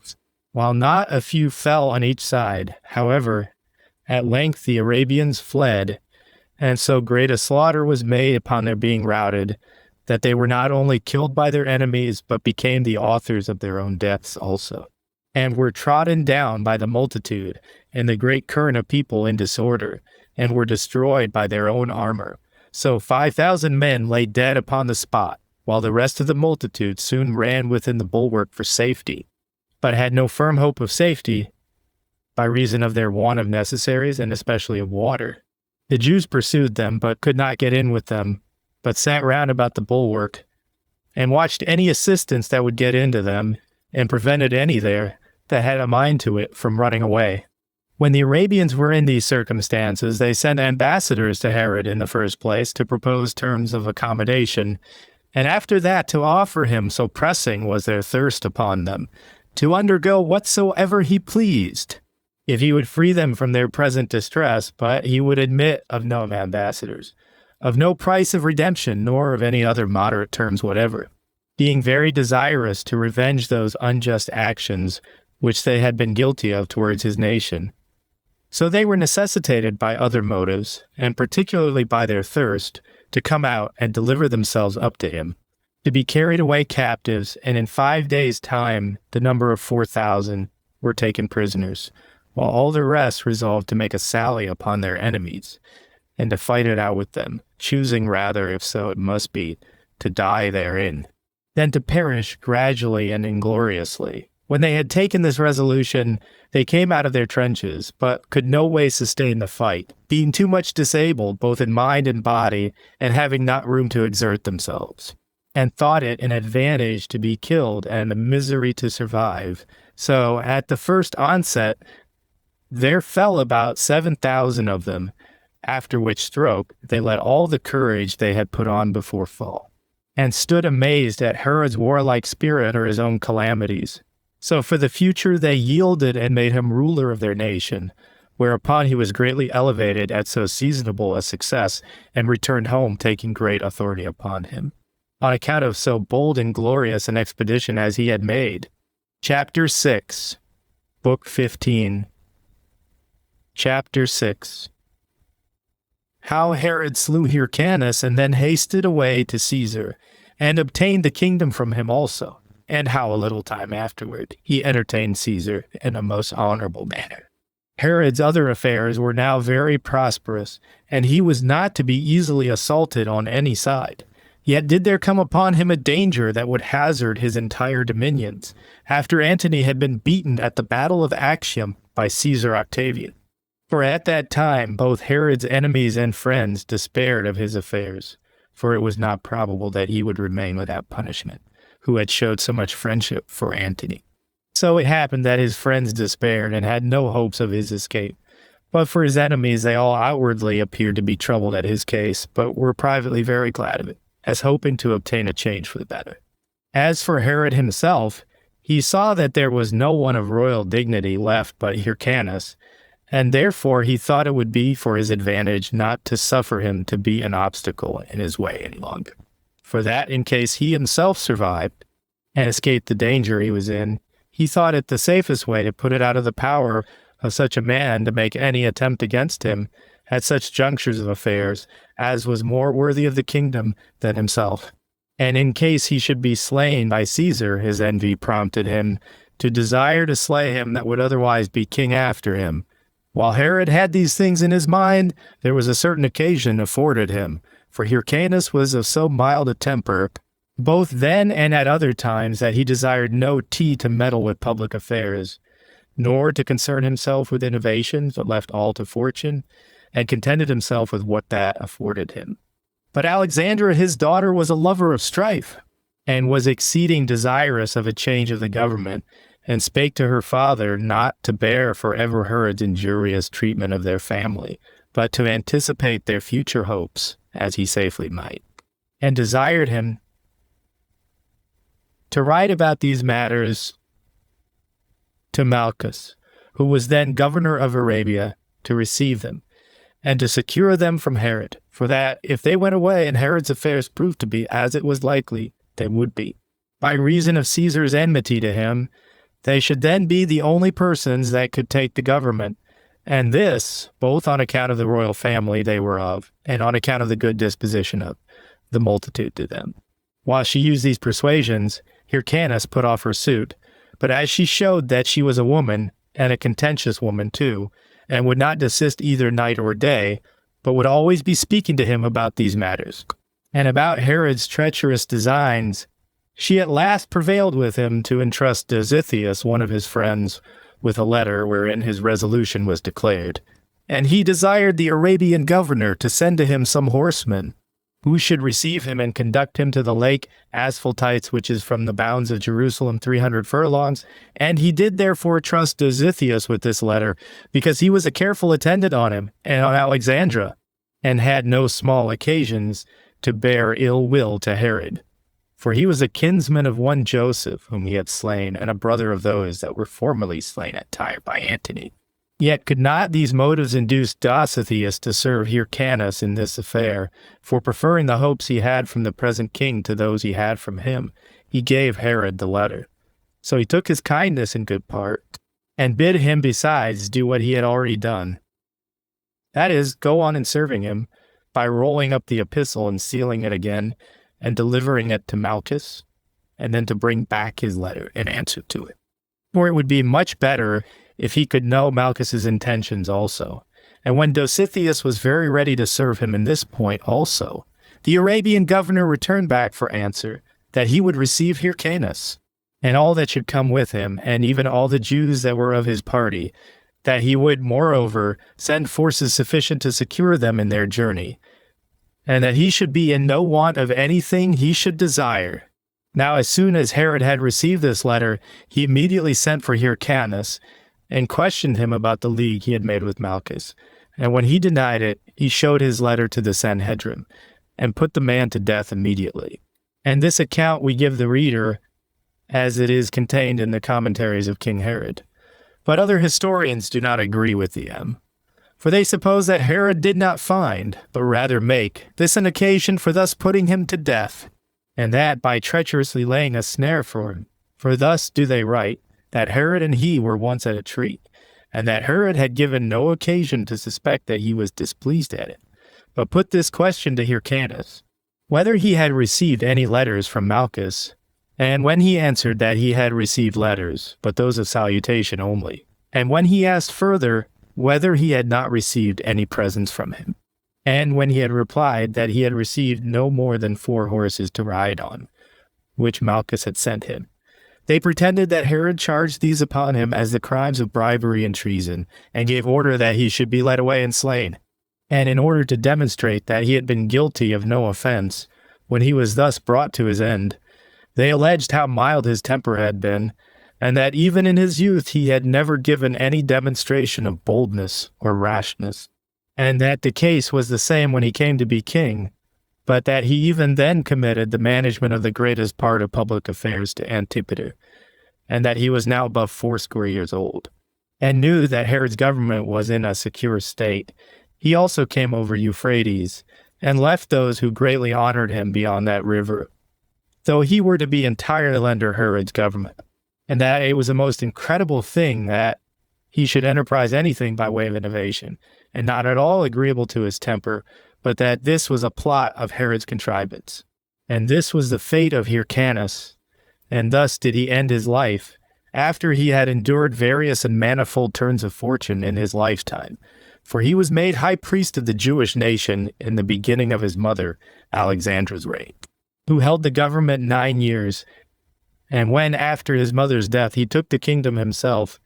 and held it 3 months, he lost it, by the means of his brother Aristobulus. He was then restored by Pompey, and received all sorts of honor from him, and enjoyed them 40 years.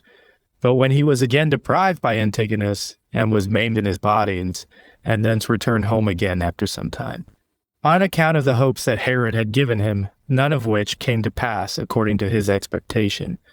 but he still conflicted with many misfortunes through the whole course of his life. And what was the heaviest calamity of all? As we have related already, he came to an end which was undeserved by him. His character appeared to be that of a man of a mild and moderate disposition, and suffered the administration of affairs to be generally done by others under him. He was averse to much meddling with the public, nor had shrewdness enough to govern a kingdom. And both Antipater and Herod came to their greatness by reason of his mildness. And at last he met with such an end from them as was not agreeable, either to justice or piety, Now Herod, as soon as he had put Hyrcanus out of the way, made haste to Caesar, and because he could not have any hopes of kindness from him, on account of the friendship he had for Antony, he had a suspicion of Alexandra, lest she should take this opportunity to bring the multitude to a revolt, and introduce a sedition into the affairs of the kingdom. So he committed the care of everything to his brother Pheroras, and placed his mother Cypros, and his sister Salome, and the whole family at Masada, and gave him a charge, that if he should hear any sad news about him, he should take care of the government. But as to Mariamne his wife, because of the misunderstanding between her and his sister's mother, which made it impossible for them to live together, he placed her at Alexandrium with Alexandra her mother, and left his treasurer Joseph and Sohemus of Iturea to take care of that fortress. These two had been very faithful to him from the beginning, and were now left as a guard to the women. They also had it in charge that if they should hear any mischief had befallen him, they should kill them both, and as far as they were able, to preserve the kingdom for his sons, and for his brother Pheroras. When he had given them this charge, he made haste to Rhodes to meet Caesar, and when he had sailed to that city, he took off his diadem, but remitted nothing else of his usual dignity. And when, upon his meeting him, he desired that he would let him speak to him, he therein exhibited a much more noble specimen of a great soul, for he did not betake himself to supplications, as men usually do upon such occasions, nor offered him any petition, as if he were an offender, but after an undaunted manner gave an account of what he had done. For he spake thus to Caesar, that he had the greatest friendship for Antony, and did everything he could that he might attain the government, that he was not indeed in the army with him, because the Arabians had diverted him, but that he had sent him both money and corn, which was but too little in comparison of what he ought to have done for him. For if a man owns himself to be another's friend, and knows him to be a benefactor, he is obliged to hazard everything, to use every faculty of his soul, every member of his body, and all the wealth he hath, for him, in which I confess I have been too deficient. However, I am conscious to myself that so far I have done right, that I have not deserted him upon his defeat at Actium, nor upon the evident change of his fortune have I transferred my hopes from him to another, but have preserved myself, though not as a valuable fellow soldier, yet certainly as a faithful counselor to Antony. When I demonstrated to him that the only way that he had to save himself and not to lose all his authority was to slay Cleopatra, for when she was once dead, there would be room for him to retain his authority, and rather to bring thee to make a composition with him than to continue at enmity any longer. None of which advises would he attend to, but preferred his own rash resolution before them, which have happened unprofitably for him, but profitably for thee. Now, therefore, in case thou determinest about me, and my alacrity in serving Antony, according to thy anger at him, I own there is no room for me to deny what I have done, nor will I be ashamed to own, and that publicly too, that I had a great kindness for him. But if thou wilt put him out of the case, and only examine how I behave myself to my benefactors in general, and what sort of friend I am, thou wilt find by experience that we shall do and be the same to thyself, for it is but changing the names. And the firmness of friendship that we shall bear to thee will not be disapproved by thee. By this speech, and by his behavior, which showed Caesar the frankness of his mind, he greatly gained upon him, who was himself of a generous and magnificent temper, insomuch that those very actions which were the foundation of the accusation against him procured him Caesar's goodwill. Accordingly, he restored him his diadem again, and encouraged him to exhibit himself as great a friend to himself as he had been to Antony, and then had him in great esteem. Moreover, he added this, that Quintus Didius had written to him that Herod had very readily assisted him in the affair of the gladiators. So when he had obtained such a kind reception, and had, beyond all his hopes, procured his crown to be more entirely and firmly settled upon him than ever by Caesar's donation, as well as by that decree of the Romans, which Caesar took care to procure for his greater security, he conducted Caesar on his way to Egypt, and made presents, even beyond his ability, to both him and his friends, and in general behaved himself with great magnanimity. He also desired that Caesar would not put to death one Alexander, who had been a companion of Antony, But Caesar had sworn to put him to death, and so he could not obtain that his petition. And now he returned to Judea again with greater honor and assurance than ever, and affrighted those that had expectations to the contrary, as still acquiring from his very dangers greater splendor than before, by the favor of God to him. So he prepared for the reception of Caesar, as he was going out of Syria to invade Egypt. And when he came, he entertained him at Ptolemy with all royal magnificence. He also bestowed presents on the army, and brought them provisions in abundance. He also proved to be one of Caesar's most cordial friends, and put the army in array, and rode along with Caesar, and had 150 men, well appointed in all respects, after a rich and sumptuous manner. For the better reception of him and his friends, he also provided them with what they should want as they passed over the dry desert, insomuch that they lacked neither wine nor water, which last the soldiers stood in the greatest need of. And besides, he presented Caesar with 800 talents, and procured to himself the goodwill of them all, because he was assisting to them in a much greater and more splendid degree than the kingdom he had obtained could afford, by which means he more and more demonstrated to Caesar the firmness of his friendship and his readiness to assist him. And what was of the greatest advantage to him was this, that his liberality came at a seasonable time also. And when they returned again out of Egypt, his assistances were no way inferior to the good offices he had formerly done them. Chapter 7, Book 15, Chapter 7, How Herod slew Sohemus and Mariamne, and afterward Alexandra and Costoborus, and his most intimate friends, and at last the sons of Balbus also. However, when he came into his kingdom again, he found his house all in disorder, and his wife Mariamne and her mother Alexandra very uneasy. For as they supposed what was easy to be supposed, that they were not put into that fortress Alexandrium for the security of their persons, but as into a garrison for their imprisonment, and that they had no power over anything, either of others or of their own affairs, they were very uneasy. And Mariamne, supposing that the king's love to her was but hypocritical, and rather pretended as advantageous to himself than real, she looked upon it as fallacious. She also was grieved that he would not allow her any hopes of surviving him, if he should come to any harm himself. She also recollected what commands he had formerly given to Joseph, insomuch that she endeavored to please her keepers, and especially Sohemus, as well apprised how all was in his power. And at the first Sohemus was faithful to Herod, and neglected none of the things he had given him in charge. But when the women, by kind words and liberal presents, had gained his affections over to them, he was by degrees overcome, and at length discovered to them all the king's injunctions. And this on that account principally, that he did not so much as hope he would come back with the same authority he had before, so that he thought he should both escape any danger from him, and suppose that he did hereby much gratify the women, who were likely not to be overlooked in the settling of the government, nay, that they would be able to make him abundant recompense, since they must either reign themselves or be very near to him that should reign. He had a further ground of hope also, that though Herod should have all the success he could wish for, and should return again, he could not contradict his wife in what she desired, for he knew that the king's fondness for his wife was inexpressible. These were the motives that drew Sohemus to discover what injunctions had been given him. So Mariamne was greatly displeased to hear that there was no end of the dangers she was under from Herod, and was greatly uneasy at it,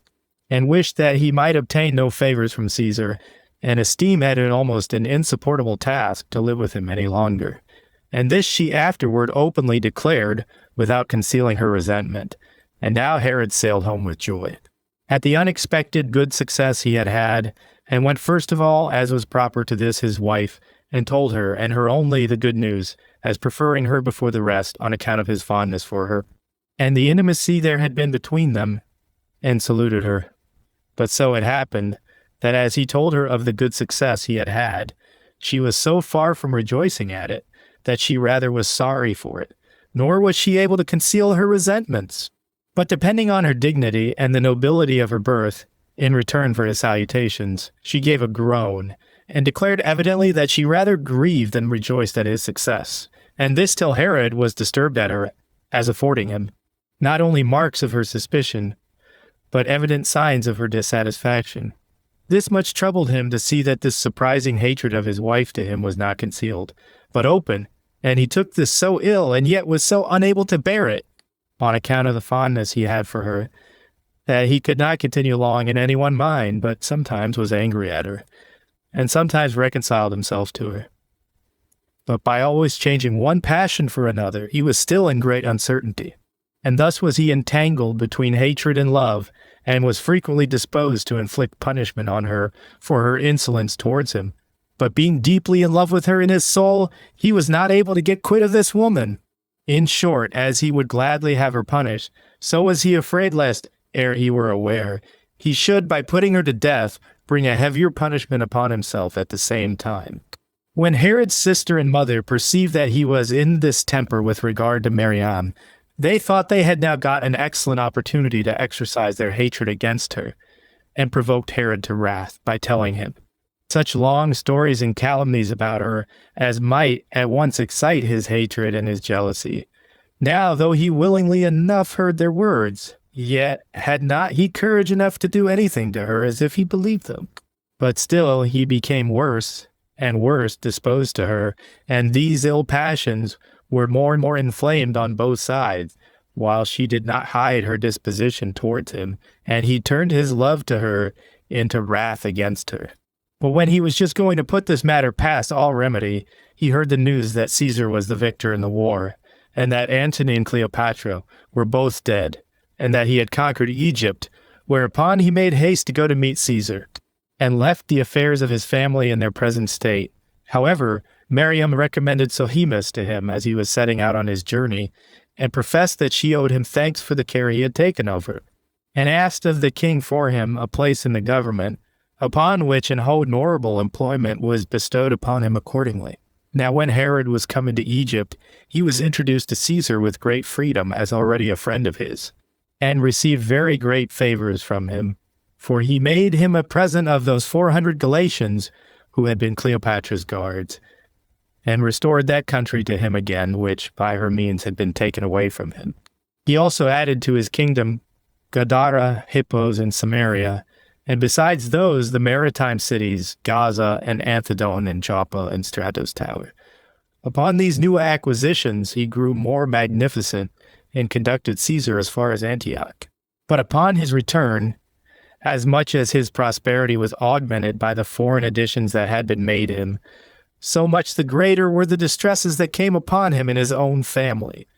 and chiefly in the affair of his wife, wherein he formerly appeared to have been most of all fortunate, for the affection he had for Mariam was no way inferior to the affections of such as are on that account celebrated in history, and this very justly. As for her, she was in other respects a chaste woman and faithful to him, yet had she somewhat of a woman rough by nature, and treated her husband imperiously enough, because she saw he was so fond of her as to be enslaved to her. She did not also consider seasonably with herself that she lived under a monarchy, and that she was at another's disposal, and accordingly would behave herself after a saucy manner to him, which yet he usually put off in a jesting way, and bore with moderation and good temper. She would also expose his mother and his sister openly, on account of the meanness of their birth, and would speak unkindly of them, insomuch that there was before this a disagreement and unpardonable hatred among the women, and it was now come to greater reproaches of one another than formerly, which suspicions increased and lasted a whole year after Herod returned from Caesar. However, these misfortunes, which had been kept under some decency for a great while, burst out all at once upon such an occasion as was now offered. For as the king was one day, about noon, lain down on his bed to rest him, he called for Mariam. Out of the great affection he had always for her, she came in accordingly, but would not lie down by him. And when he was very desirous of her company, she showed her contempt of him, and added, by way of reproach, that he had caused her father and her brother to be slain. And when he took this injury very unkindly, and was ready to use violence to her in a precipitate manner, the king's sister Salome, observing that he was more than ordinarily disturbed, sent into the king his cupbearer, who had been prepared long beforehand for such a design, and bid him tell the king how Mariam had persuaded him to give his assistance in preparing a love potion for him, and if he appeared to be greatly concerned, and to ask what that love potion was, to tell him that she had the potion, and that he was desired only to give it him, but that in case he did not appear to be much concerned at this potion, to let the thing drop, and that if he did so, no harm should thereby come to him. When she had given him these instructions, she sent him in at this time to make such a speech. So he went in after a composed manner to gain credit to what he should say, and yet somewhat hastily, and said that Marian had given him presents and persuaded him to give him a love potion. And when this moved the king, he said that this love potion was a composition that she had given him, whose effects he did not know, which was the reason of his resolving to give him this information, as the safest course he could take, both for himself and for the king. When Herod heard what he said and was in an ill disposition before, his indignation grew more violent, and he ordered that eunuch of Miriam, who was most faithful to her, to be brought to torture about this potion, as well knowing it was not possible that anything small or great could be done without him. And when the man was under the utmost agonies, he could say nothing concerning the thing he was tortured about. But so far he knew that Miriam's hatred against him was occasioned by somewhat that Sohemus had said to her. Now, as he was saying this, Herod cried out aloud and said that Sohemus, who had been at all other times most faithful to him, and to his government, would not have betrayed what injunctions he had given him, unless he had had a nearer conversation than ordinary with Marian. So he gave order that Sohemus should be seized on and slain immediately. But he allowed his wife to take her trial, and got together those that were most faithful to him, and laid an elaborate accusation against her for this love potion and composition,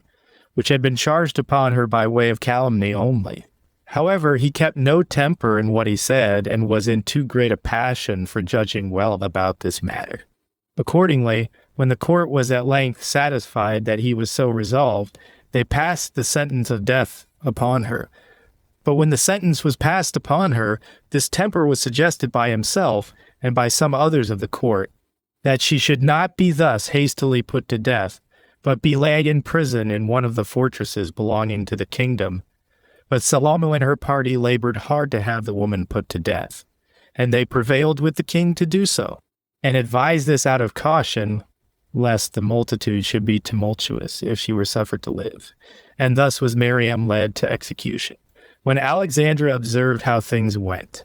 and that there were small hopes that she herself should escape the like treatment from Herod, she changed her behavior to quite the reverse of what might have been expected from her former boldness, and this after a very indecent manner, for out of her desire to show how entirely ignorant she was of the crimes laid against Marian, she leaped out of her place, and reproached her daughter in the hearing of all the people, and cried out that she had been an ill woman, and ungrateful to her husband, and that her punishment came justly upon her for such her insolent behavior, for that she had not made proper returns to him who had been their common benefactor. And when she had for some time acted after this hypocritical manner, and been so outrageous as to tear her hair, this indecent and dissembling behavior, as was to be expected, was greatly condemned by the rest of the spectators, as it was principally by the poor woman who was to suffer, for at the first she gave her not a word, nor was discomposed at her peevishness, and only looked at her. Yet did she out of a greatness of soul discover her concern for her mother's offense, and especially for her exposing herself in a manner so unbecoming her. But as for herself, she went to her death with an unshaken firmness of mind, and without changing the color of her face, and thereby evidently discovered the nobility of her descent to the spectators, even in the last moments of her life. And thus died Miriam, a woman of an excellent character, both for chastity and greatness of soul, but she wanted moderation, and had too much of contention in her nature, yet had she all that can be said in the beauty of her body, and her majestic appearance and conversation. And thence arose the greatest part of the occasions why she did not prove so agreeable to the king, nor live so pleasantly with him as she might otherwise have done. For while she was most indulgently used by the king, out of his fondness for her, and did not expect that he could do any hard thing to her, she took too unbounded a liberty. Moreover, that which most afflicted her was what he had done to her relations, and she ventured to speak of all they had suffered by him, and at last greatly provoked both the king's mother and sister, till they became enemies to her. And even he himself also did the same, on whom alone she depended for her expectations of escaping the last of punishments. But when she was once dead, the king's affections for her were kindled in a more outrageous manner than before, whose old passion for her we have already described. For his love to her was not of a calm nature, nor such as we usually meet with among other husbands, for at its commencement it was of an enthusiastic kind. Nor was it by their long cohabitation and free conversation together brought under his power to manage. But at this time his love to Mariamne seemed to seize him in such a peculiar manner, as looked like divine vengeance upon him for the taking away her life. For he would frequently call for her, and frequently lament for her in a most indecent manner. Moreover, he bethought him of everything he could make use of to divert his mind from thinking of her, and contrive feasts and assemblies for that purpose. But nothing would suffice. He therefore laid aside the administration, of public affairs, and was so far conquered by his passion that he would order his servants to call for Mariamne, as if she were still alive, and could still hear them. And when he was in this way, there arose a pestilential disease, and carry off the greatest part of the multitude, and of his best and most esteemed friends, and made all men suspect that this was brought upon them by the anger of God, for the injustice that had been done to Mariamne. This circumstance affected the king still more, till at length he forced himself to go into desert places, and there, under pretense of going a-hunting, bitterly afflicted himself. Yet had he not borne his grief there many days before he fell into a most dangerous distemper himself. He had an inflammation upon him, and a pain in the hinder part of his head, joined with madness, and for the remedies that were used, they did him no good at all, but proved contrary to his case, and so at length brought him to despair. All the physicians also that were about him, partly because the medicines they brought for his recovery could not at all conquer the disease, and partly because his diet could be no other than what his disease inclined him to, desired him to eat whatever he had a mind to, and so left the small hopes they had of his recovery in the power of that diet, and committed him to fortune. And thus did his distemper go on while he was at Samaria, now called Sebast. Now Alexandra abode at this time at Jerusalem, and being informed what condition Herod was in, she endeavored to get possession of the fortified places that were about the city, which were two, the one belonging to the city itself, the other belonging to the temple. And those that could get them into their hands had the whole nation under their power, for without the command of them, it was not possible to offer their sacrifices. And to think of leaving on those sacrifices is to every Jew plainly impossible, who are still more ready to lose their lives than to leave off that divine worship which they have been wont to pay unto God. Alexandra, therefore, discoursed with those that had the keeping of these strongholds, that it was proper for them to deliver the same to her and to Herod's sons, lest, upon his death, any other person should seize upon the government, and that upon his recovery none could keep them more safely for him than those of his own family. These words were not by them at all taken in good part, and as they had been in former times faithful to Herod, they resolved to continue so more than ever, both because they hated Alexandra, and because they thought it a sort of impiety to despair of Herod's recovery while he was yet alive, for they had been his old friends. And one of them, whose name was Achiabus, was his cousin german. They sent messengers therefore to acquaint him with Alexandra's design, so he made no longer delay, but gave orders to have her slain. Yet was it still with difficulty, and after he had endured great pain, that he got clear of his distemper. He was still sorely afflicted, both in mind and body, and made very uneasy, and readier than ever upon all occasions to inflict punishment upon those that fell under his hand. He also slew the most intimate of his friends, Custubarus, and Lysimachus, and Cadius, who was also called Antipater, as also Dositheus, and that upon the following occasion. Costobarus was an Idumean by birth, and one of principal dignity among them, and one whose ancestors had been priests to the Cos, whom the Idumeans had formerly esteemed as a god, But after Hyrcanus had made a change in their political government and made them receive the Jewish customs and law, Herod made Costobarus governor of Idumea and Gaza, and gave him his sister Salome to wife, and this was upon the slaughter of his uncle Joseph, who had that government before. As we have related already, when Costobarus had gotten to be so highly advanced, it pleased him,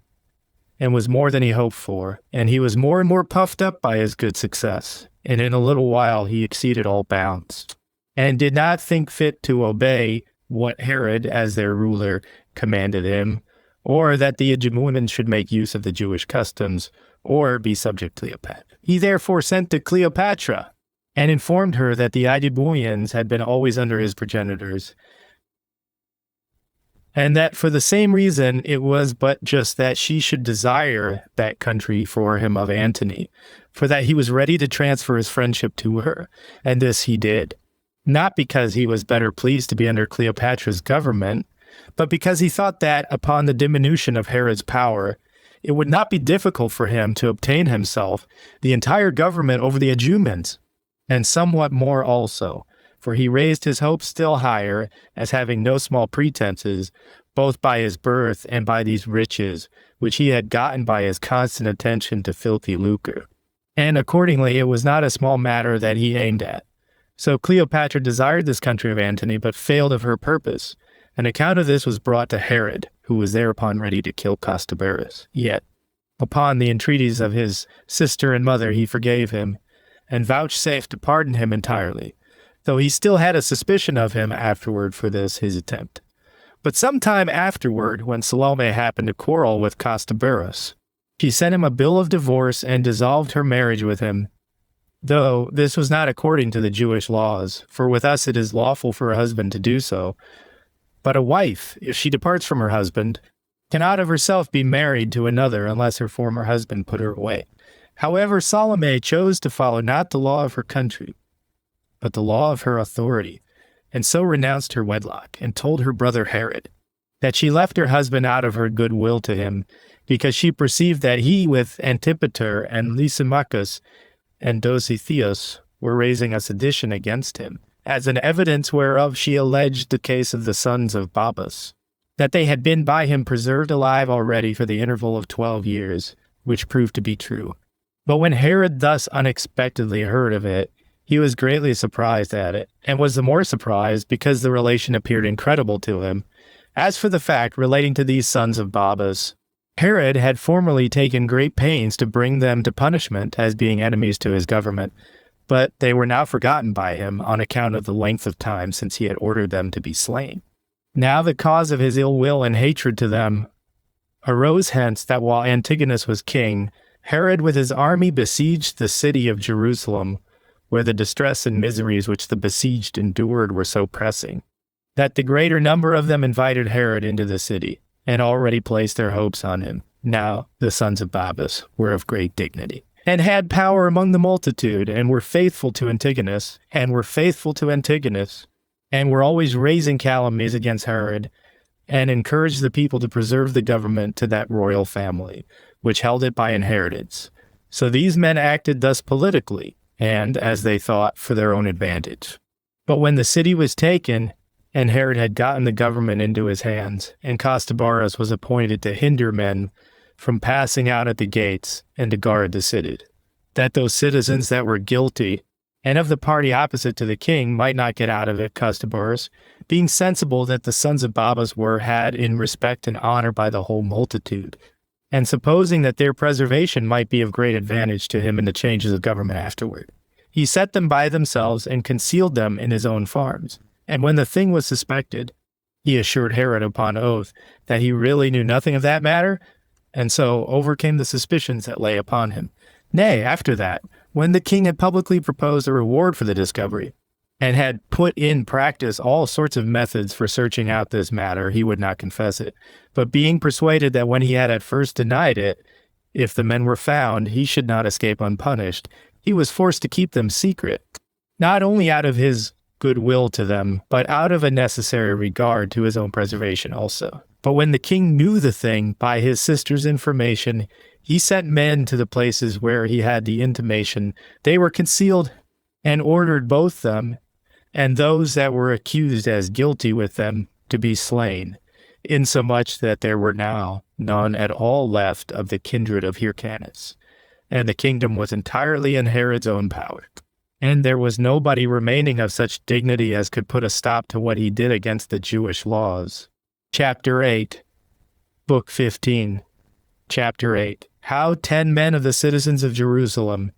made a conspiracy against Herod for the foreign practices he had introduced, which was a transgression of the laws of their country, concerning the building of Sebastian Caesarea and other edifices of Herod. On this account it was that Herod revolted from the laws of his country and corrupted their ancient constitution by the introduction of foreign practices, which constitution yet ought to have been preserved inviolable, by which means we became guilty of great wickedness afterward, while those religious observances which used to lead the multitude to piety were now neglected. For in the first place, he appointed solemn games to be celebrated every 5th year in honor of Caesar, and built a theater at Jerusalem, as also a very great amphitheater in the plain. Both of them were indeed costly works, but opposite to the Jewish customs. For we have had no such shows delivered down to us as fit to be used or exhibited by us. Yet did he celebrate these games every 5 years in the most solemn and splendid manner. He also made proclamation to the neighboring countries, and called men together out of every nation. The wrestlers also, and the rest of those that strove for the prizes in such games, were invited out of every land, both by the hopes of the rewards there to be bestowed, and by the glory of victory to be there gained. So the principal persons that were the most eminent in these sorts of exercises were gotten together, for there were very great rewards for victory proposed, not only to those that performed their exercises naked, but to those that played the musicians also, and were called Timelesi, and he spared no pains to induce all persons, the most famous for such exercises, to come to this contest for victory. He also proposed no small rewards to those who ran for the prizes in chariot races, when they were drawn by 2 or 3 or 4 pair of horses. He also imitated everything, though never so costly or magnificent, in other nations out of an ambition that he might give most public demonstration of his grandeur. Inscriptions also of the great actions of Caesar, and trophies of those nations which he had conquered in his wars, and all made of the purest gold and silver, encompassed the theater itself, nor was there anything that could be subservient to his design, whether it were precious garments, or precious stones set in order, which was not also exposed to sight in these games. He had also made a great preparation of wild beasts, and of lions themselves in great abundance, and of such other beasts as were either of uncommon strength, or of such a sort as were rarely seen. These were prepared either to fight with one another, or that men who were condemned to death were to fight with them. And truly foreigners were greatly surprised and delighted at the vastness of the expenses here exhibited, and at the great dangers that were here seen.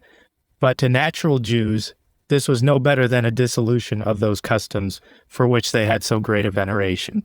It appeared also no better than an instance of barefaced impiety, to throw men to wild beasts for the affording delight to the spectators, and it appeared an instance of no less impiety to change their own laws for such foreign exercises. But above all the rest, the trophies gave most distaste to the Jews, for as they imagined them to be images included within the armor that hung round about them,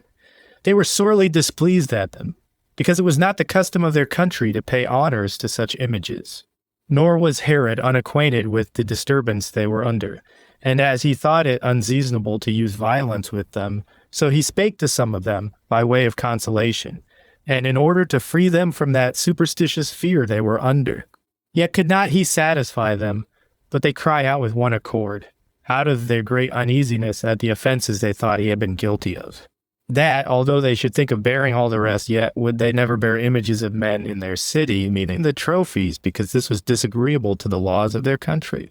Now, when Herod saw them in such a disorder, and that they would not easily change their resolution unless they received satisfaction in this point, he called to him the most eminent men among them, and brought them upon the theater, and showed them the trophy. and asked them what sort of things they took these trophies to be. And when they cried out that they were the images of men, he gave order that they should be stripped of these outward ornaments which were about them,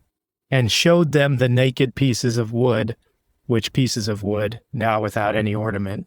became matter of great sport and laughter to them, because they had before always had the ornaments of images themselves in derision. When therefore Herod had thus got clear of the multitude, and had dissipated the vehemency of passion under which they had been, the greatest part of the people were disposed to change their conduct, and not to be displeased at him any longer. But still some of them continued in their displeasure against him, for his introduction of new customs, and esteemed the violation of the laws of their country as likely to be the origin of very great mischiefs to them, so that they deemed it an instance of piety rather to hazard themselves to be put to death, than to seem as if they took no notice of Herod, who, upon the change he had made in their government, introduced such customs, and that in a violent manner, which they had never been used to before, as indeed in pretense a king, but in reality one that showed himself an enemy to their whole nation. On which account 10 men that were citizens of Jerusalem conspired together against him, and sware to one another to undergo any dangers in the attempt, and took daggers with them under their garments for the purpose of killing Herod. Now there was a certain blind man among those conspirators who had thus warned one. On account of the indignation he had against what he heard to have been done, he was not indeed able to afford the rest any assistance in the undertaking, but was ready to undergo any suffering with them, if so be they should come to any harm, insomuch that he became a very great encourager of the rest of the undertakers when they had taken this resolution, and that by common consent they went into the theater, hoping that, in the first place, Herod himself could not escape them, as they should fall upon him so unexpectedly, and supposing, however, that if they missed him, they should kill a great many of those that were about him, and this resolution they took, though they should die for, in order to suggest to the king what injuries he had done to the multitude. These conspirators, therefore, standing thus prepared beforehand, went about their design with great alacrity. But there was one of those spies of Herod, that were appointed for such purposes to fish out and inform him of any conspiracies that should be made against him, who found out the whole affair and told the king of it as he was about to go into the theater. So when he reflected on the hatred which he knew the greatest part of the people bore him, and on the disturbances that arose upon every occasion, he thought this plot against him not to be improbable. Accordingly, he retired into his palace, and called those that were accused of this conspiracy before him by their several names. And as upon the guards falling upon them, they were caught in the very fact, and knew they could not escape, they prepared themselves for their ends with all the decency they could, and so as not at all to recede from their resolute behavior, for they showed no shame for what they were about, nor denied it. But when they were seized, they showed their daggers, and professed that the conspiracy they had sworn to was a holy and pious action, that what they intended to do was not for gain, or out of any indulgence to their passions, but principally for those common customs of their country, which all the Jews were obliged to observe, or to die for them. This was what these men said out of their undaunted courage in this conspiracy. So they were led away to execution by the king's guards that stood about them, and patiently underwent all the torments inflicted on them till they died. Nor was it long before that spy who had discovered them was seized on by some of the people, out of the hatred they bore to him, and was not only slain by them, but pulled to pieces, limb from limb, and given to the dogs. This execution was seen by many of the citizens, yet would not one of them discover the doers of it, till upon Herod's making a strict scrutiny after them,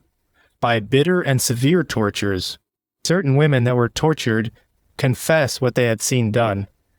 the authors of which fact were so terribly punished by the king that their entire families were destroyed for this their rash attempt. Yet did not the obstinacy of the people, and that undaunted constancy they showed in the defense of their laws, make Herod any easier to them, but he still strengthened himself after a more secure manner, and resolved to encompass the multitude every way, lest such innovations should end in an open rebellion. Since therefore he had now the city fortified by the palace in which he lived, and by the temple which had a strong fortress by it, called Antonia, and was rebuilt by himself. He contrived to make Samaria a fortress for himself, also against all the people, and called it Sebast, supposing that this place would be a stronghold against the country, not inferior to the former.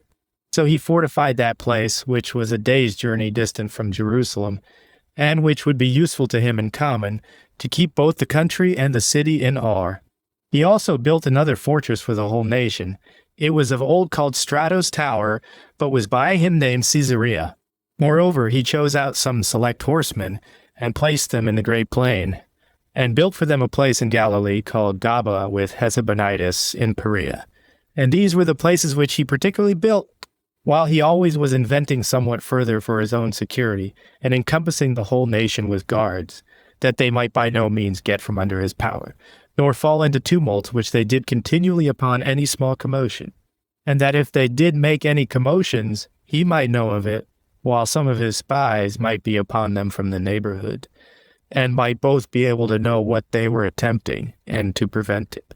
And when he went about building the wall of Samaria, he contrived to bring thither many of those that had been assisting to him in his wars, and many of the people in that neighborhood also, whom he made fellow citizens with the rest. This he did out of an ambitious desire of building a temple, and out of a desire to make the city more eminent than it had been before, but principally because he contrived that it might at once be for his own security. And a monument of his magnificence, he also changed its name and called it Sebast. Moreover, he parted the adjoining country, which was excellent in its kind among the inhabitants of Samaria, that they might be in a happy condition upon their first coming to inhabit. Besides all which, he encompassed the city with a wall of great strength, and made use of the acclivity of the place for making its fortifications stronger. Nor was the compass of the place made now so small as it had been before, but was such as rendered it not inferior to the most famous cities, for it was 20 furlongs in circumference. Now within, and about the middle of it, he built a sacred place of a furlong and a half in circuit, and adorned it with all sorts of decorations, and therein erected a temple which was illustrious on account of both its largeness and beauty. And as to the several parts of the city, he adorned them with decorations of all sorts also. And as to what was necessary to provide for his own security, he made the walls very strong for that purpose, and made it for the greatest part a citadel. And as to the elegance of the building, it was taken care of also, that he might leave monuments of the fineness of his taste and of his beneficence to future ages. Chapter 9. Book 15, Chapter 9, concerning the famine that happened in Judea and Syria, and how Herod, after he had married another wife, rebuilt Caesarea, and other Grecian cities. Now on this very year, which was the 13th year of the reign of Herod, very great calamities came upon the country, whether they were derived from the anger of God, or whether this misery returns again naturally in certain periods of time in the first place. There were perpetual droughts, and for that reason the ground was barren, and did not bring forth the same quantity of fruits that it used to produce. And after this barrenness of the soil, that change of food which the want of corn occasioned produced distempers in the bodies of men, and a pestilential disease prevailed, one misery following upon the back of another. And these circumstances, that they were destitute both of methods of cure and of food, made the pestilential distemper, which began after a vile manner, the more lasting. The destruction of men also after such a manner deprived those that survived of all their courage, because they had no way to provide remedies sufficient for the distresses they were in. When therefore the fruits of that year were spoiled, and whatsoever they had laid up beforehand was spent, there was no foundation of hope for relief remaining, but the misery, contrary to what they expected, still increased upon them. And this not only on that year, while they had nothing for themselves left at the end of it, but what seed they had sown perished also, by reason of the ground not yielding its fruits on the second year. This distress they were in made them also, out of necessity, to eat many things that did not use to be eaten. Nor was the king himself free from this distress any more than other men, as being deprived of that tribute he used to have from the fruits of the ground, and having already expended what money he had. In his liberality to those whose cities he had built, nor had he any people that were worthy of his assistance, since this miserable state of things had procured him the hatred of his subjects, for it is a constant rule, that misfortunes are still laid to the account of those that govern. In these circumstances, he considered with himself how to procure some seasonable help, but this was a hard thing to be done, while their neighbors had no food to sell them. And their money also was gone, had it been possible to purchase a little food at a great price. However, he thought it his best way, by all means, not to leave off his endeavors to assist people. So he cut off the rich furniture that was in his palace, both of silver and gold, insomuch that he did not spare the finest vessels he had, or those that were made with the most elaborate skill of the artificers, but sent the money to Petronius, who had been made prefect of Egypt by Caesar, and as not a few had already fled to him under their necessities, and as he was particularly a friend to Herod, and desirous to have his subjects preserved, he gave leave to them in the first place to export corn, and assisted them every way, both in purchasing and exporting the same, so that he was the principal, if not the only person, who afforded them what help they had. And Herod, taking care the people should understand that this help came from himself, did thereby not only remove the ill opinion of those that formerly hated him, but gave them the greatest demonstration possible of his goodwill to them, and care of them. For in the first place, as for those who were able to provide their own food, he distributed to them their proportion of corn in the exactest manner. But for those many that were not able, either by reason of their old age,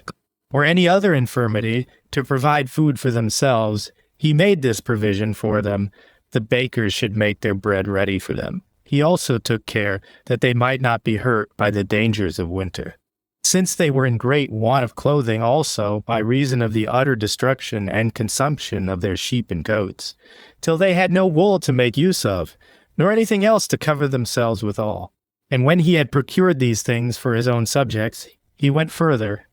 in order to provide necessaries for their neighbors, and gave seed to the Syrians, which thing turned greatly to his own advantage also. This charitable assistance being afforded most seasonably to their fruitful soil, so that everyone had now a plentiful provision of food. Upon the whole, when the harvest of the land was approaching, he sent no fewer than 50,000 men, whom he had sustained into the country, by which means he both repaired the afflicted condition of his own kingdom, with great generosity and diligence, and lightened the afflictions of his neighbors, who were under the same calamities. For there was nobody who had been in want that was left destitute of a suitable assistance by him. Nay, further, there were neither any people, nor any cities, nor any private men, who were to make provision for the multitude, and on that account were in want of support, and had recourse to him, but received what they stood in need of, insomuch that it appeared upon a computation that the number of cori of wheat of 10 Attic medimni apiece, that were given to foreigners, amounted to 10,000, and the number that was given in his own kingdom was about 80,000. Now it happened that this care of his and this seasonable benefaction had such influence on the Jews, and was so cried up among other nations as to wipe off he had old hatred, which his violation of some of their customs during his reign had procured him among all the nation,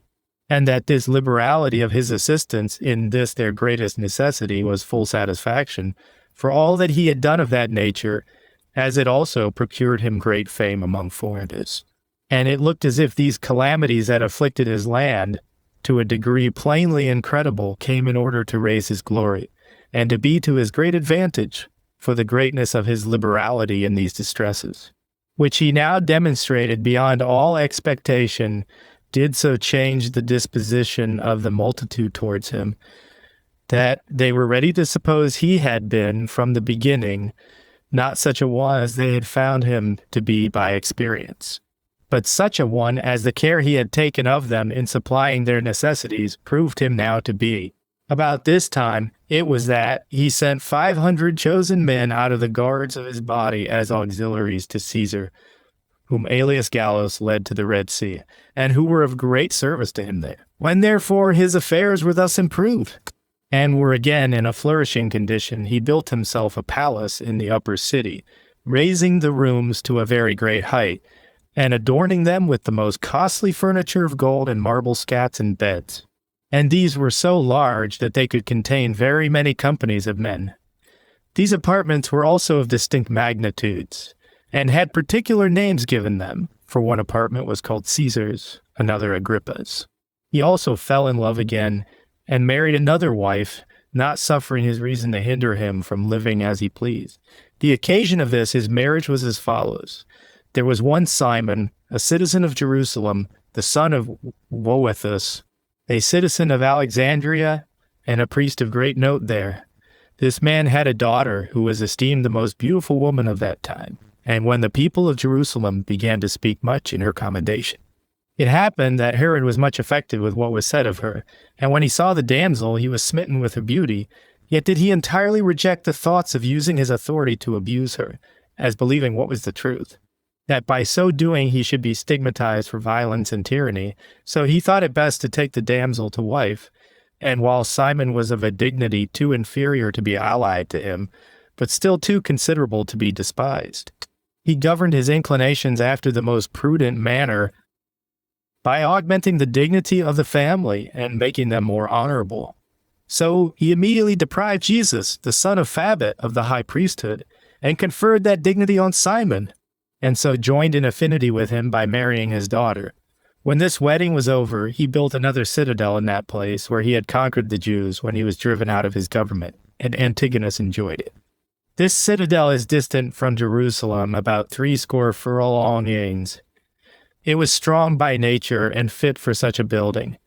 It is a sort of a moderate hill raised to a further height by the hand of man, till it was of the shape of a woman's breast. It is encompassed with circular towers and hath a straight ascent up to it, which ascent is composed of steps of polished stones in number 200.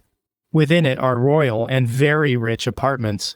of a structure that provided both for security and for beauty. About the bottom, there are habitations of such a structure as are well worth seeing, both on other accounts, and also on account of the water which is brought thither from a great way off, and at vast expenses, for the place itself is destitute of water. The plain that is about this citadel is full of edifices, not inferior to any city in largeness, and having the hill above it in the nature of a castle. And now, when all Herod's designs had succeeded according to his hopes, he had not the least suspicion that any troubles could arise in his kingdom, because he kept his people obedient, as well by the fear they stood in of him, for he was implacable in the infliction of his punishments, as by the provident care he had showed towards them after the most magnanimous manner when they were under their distresses. But still he took care to have external security for his government as a fortress against his subjects. For the orations he made to the cities were very fine and full of kindness, and he cultivated a seasonable good understanding with their governors, and bestowed presents on every one of them, inducing them thereby to be more friendly to him, and using his magnificent disposition so as his kingdom might be the better secured to him, and this till all as his affairs were every way more and more augmented. But then this magnificent temper of his, and that submissive behavior and liberality which he exercised toward Caesar and the most powerful men of Rome, obliged him to transgress the customs of his nation, and to set aside many of their laws. And by building cities after an extravagant manner, and erecting temples, not in Judea indeed, for that would not have been borne, it being forbidden for us to pay any honor to images or representations of animals, after the manner of the Greeks. But still he did thus in the country properly out of our bounds, and in the cities thereof the apology which he made to the Jews. For these things was this, that all was done, not out of his own inclinations, but by the commands and injunctions of others, in order to please Caesar and the Romans, as though he had not the Jewish customs so much in his eye as he had the honor of those Romans, while yet he had himself entirely in view all the while, and indeed was very ambitious to leave great monuments of his government to posterity. Whence it was that he was so zealous in building such fine cities, and spent such vast sums of money upon them. Now, upon his observation of a place near the sea, which was very proper for sea untaining a city, and was before called Strato's Tower, he set about getting a plan for a magnificent city there, and erected many edifices with great diligence all over it, and this of white stone. He also adorned it with most sumptuous palaces, and large edifices for containing the people. And what was the greatest and most laborious work of all, he adorned it with a haven, that was always free from the waves of the sea. Its largeness was not less than the Permum at Athens, and had towards the city a double station for the ships. It was of excellent workmanship, and this was the more remarkable for its being built in a place that of itself was not suitable to such noble structures, but was to be brought to perfection by materials from other places and at very great expenses. This city is situate in Phoenicia, in the passage by sea to Egypt between Joppa and Dora, which are lesser maritime cities and not fit for havens on account of the impetuous south winds that beat upon them, which rolling the sands that come from the sea against the shores, do not admit of ships lying in their station, but the merchants are generally there forced to ride at their anchors in the sea itself. So Herod endeavored to rectify this inconvenience, and laid out such a compass towards the land as might be sufficient for a haven, wherein the great ships might lie in safety. And this he effected by letting down vast stones of above 50 feet in length, not less than 18 in breadth, and 9 in depth, into 20 fathom deep, and as some were lesser, so were others bigger than those dimensions. This mole, which he built by the seaside, was 200 feet wide, the half of which was opposed to the current of the waves, so as to keep off those waves which were to break upon them, and so was called Prosomatia, or the first breaker of the waves, but the other half had upon it a wall, with several towers, the largest of which was named Drusus, and was a work of very great excellence, and had its name from Drusus, the son-in-law of Caesar, who died young cock. There were also a great number of arches where the mariners dwelt. There was also before them a quay, or landed place, which ran round the entire haven, and was a most agreeable walk to such as had a mind to that exercise. But the entrance or mouth of the port was made on the north quarter, on which side was the stillest of the winds of all in this place. And the basis of the whole circuit on the left hand,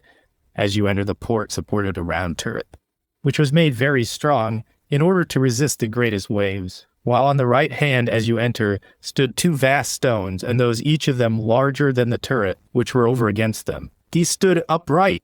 and were joined together. Now there were edifices all along the circular haven, made of the politest stone, with a certain elevation whereon was erected a temple, that was seen a great way off by those that were sailing for that haven,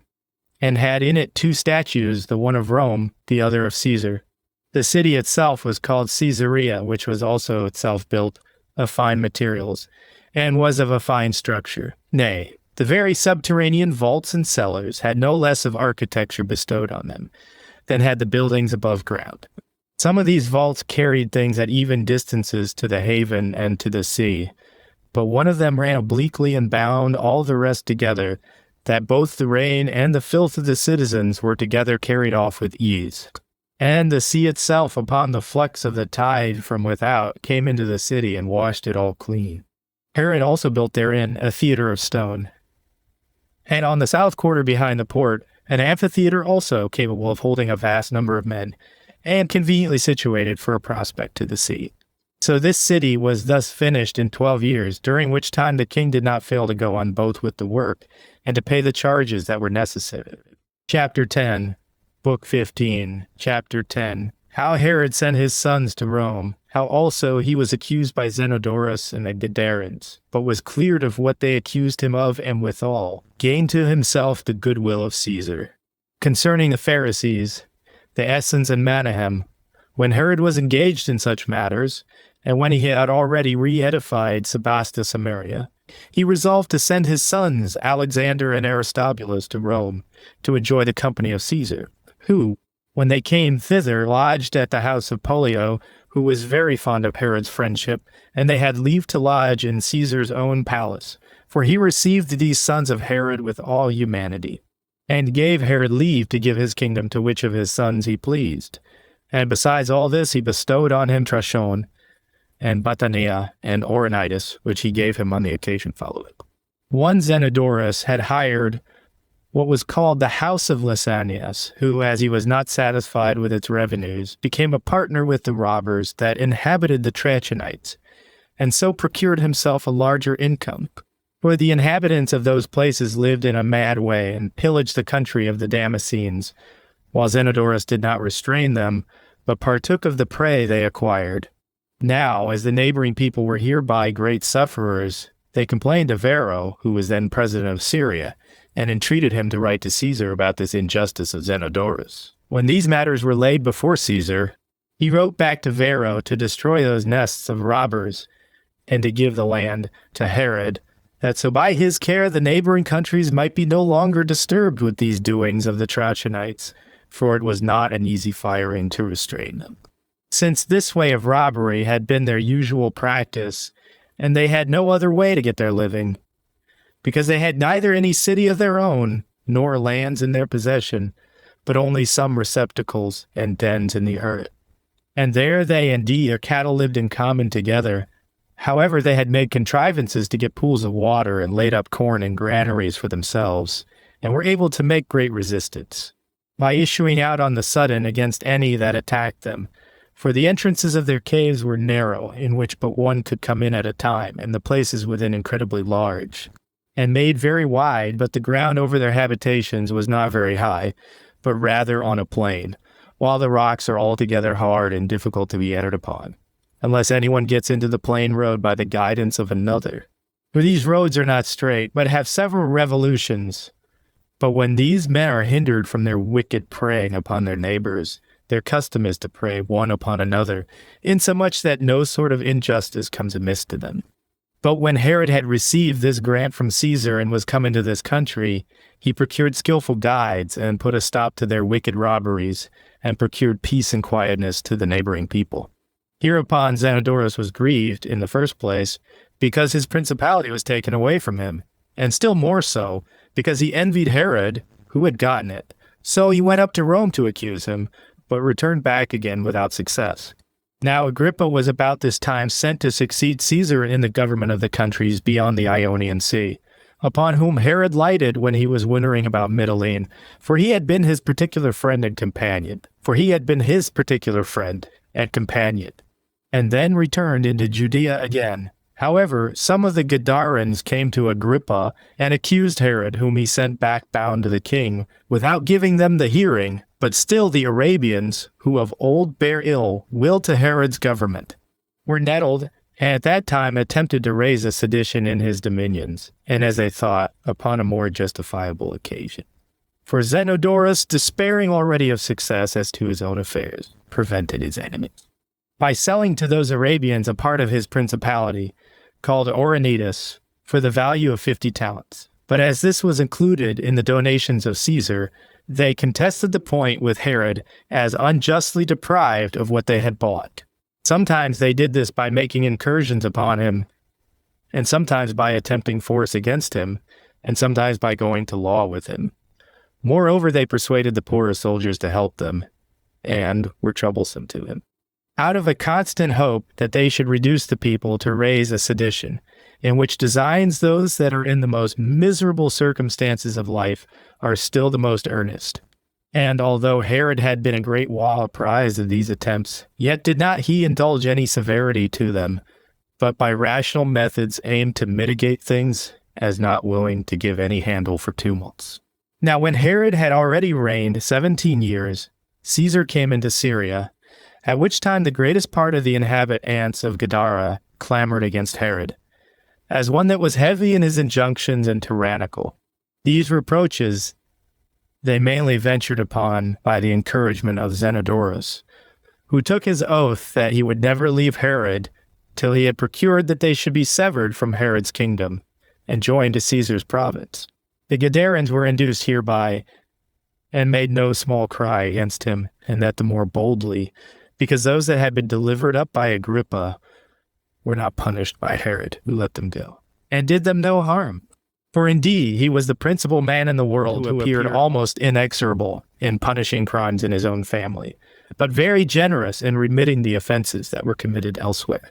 And while they accused Herod of injuries and plunderings and subversions of temples, he stood unconcerned, and was ready to make his defense. However, Caesar gave him his right hand and remitted nothing of his kindness to him. Upon this disturbance, by the multitude, and indeed these things were alleged the first day, but the hearing proceeded no further. For as the Gadarens saw the inclination of Caesar and of his assessors, and expected, as they had reason to do, that they should be delivered up to the king, some of them, out of a dread of the torments they might undergo, cut their own throats in the night time, and some of them threw themselves down precipices, and others of them cast themselves into the river, and destroyed themselves of their own accord, which accident seemed a sufficient condemnation of the rashness and crimes they had been guilty of.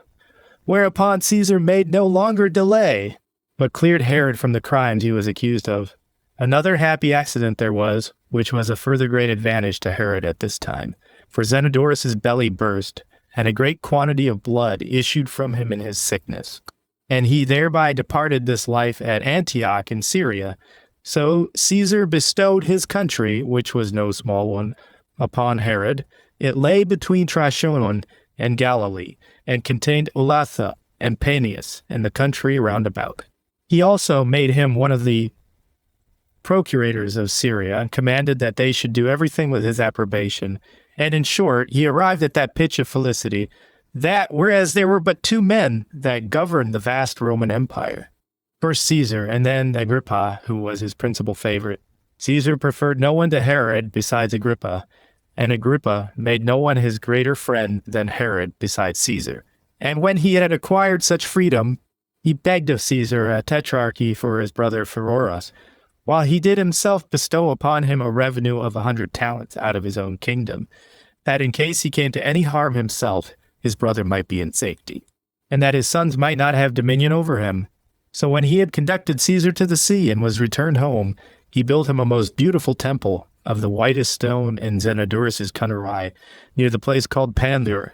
This is a very fine cave in a mountain,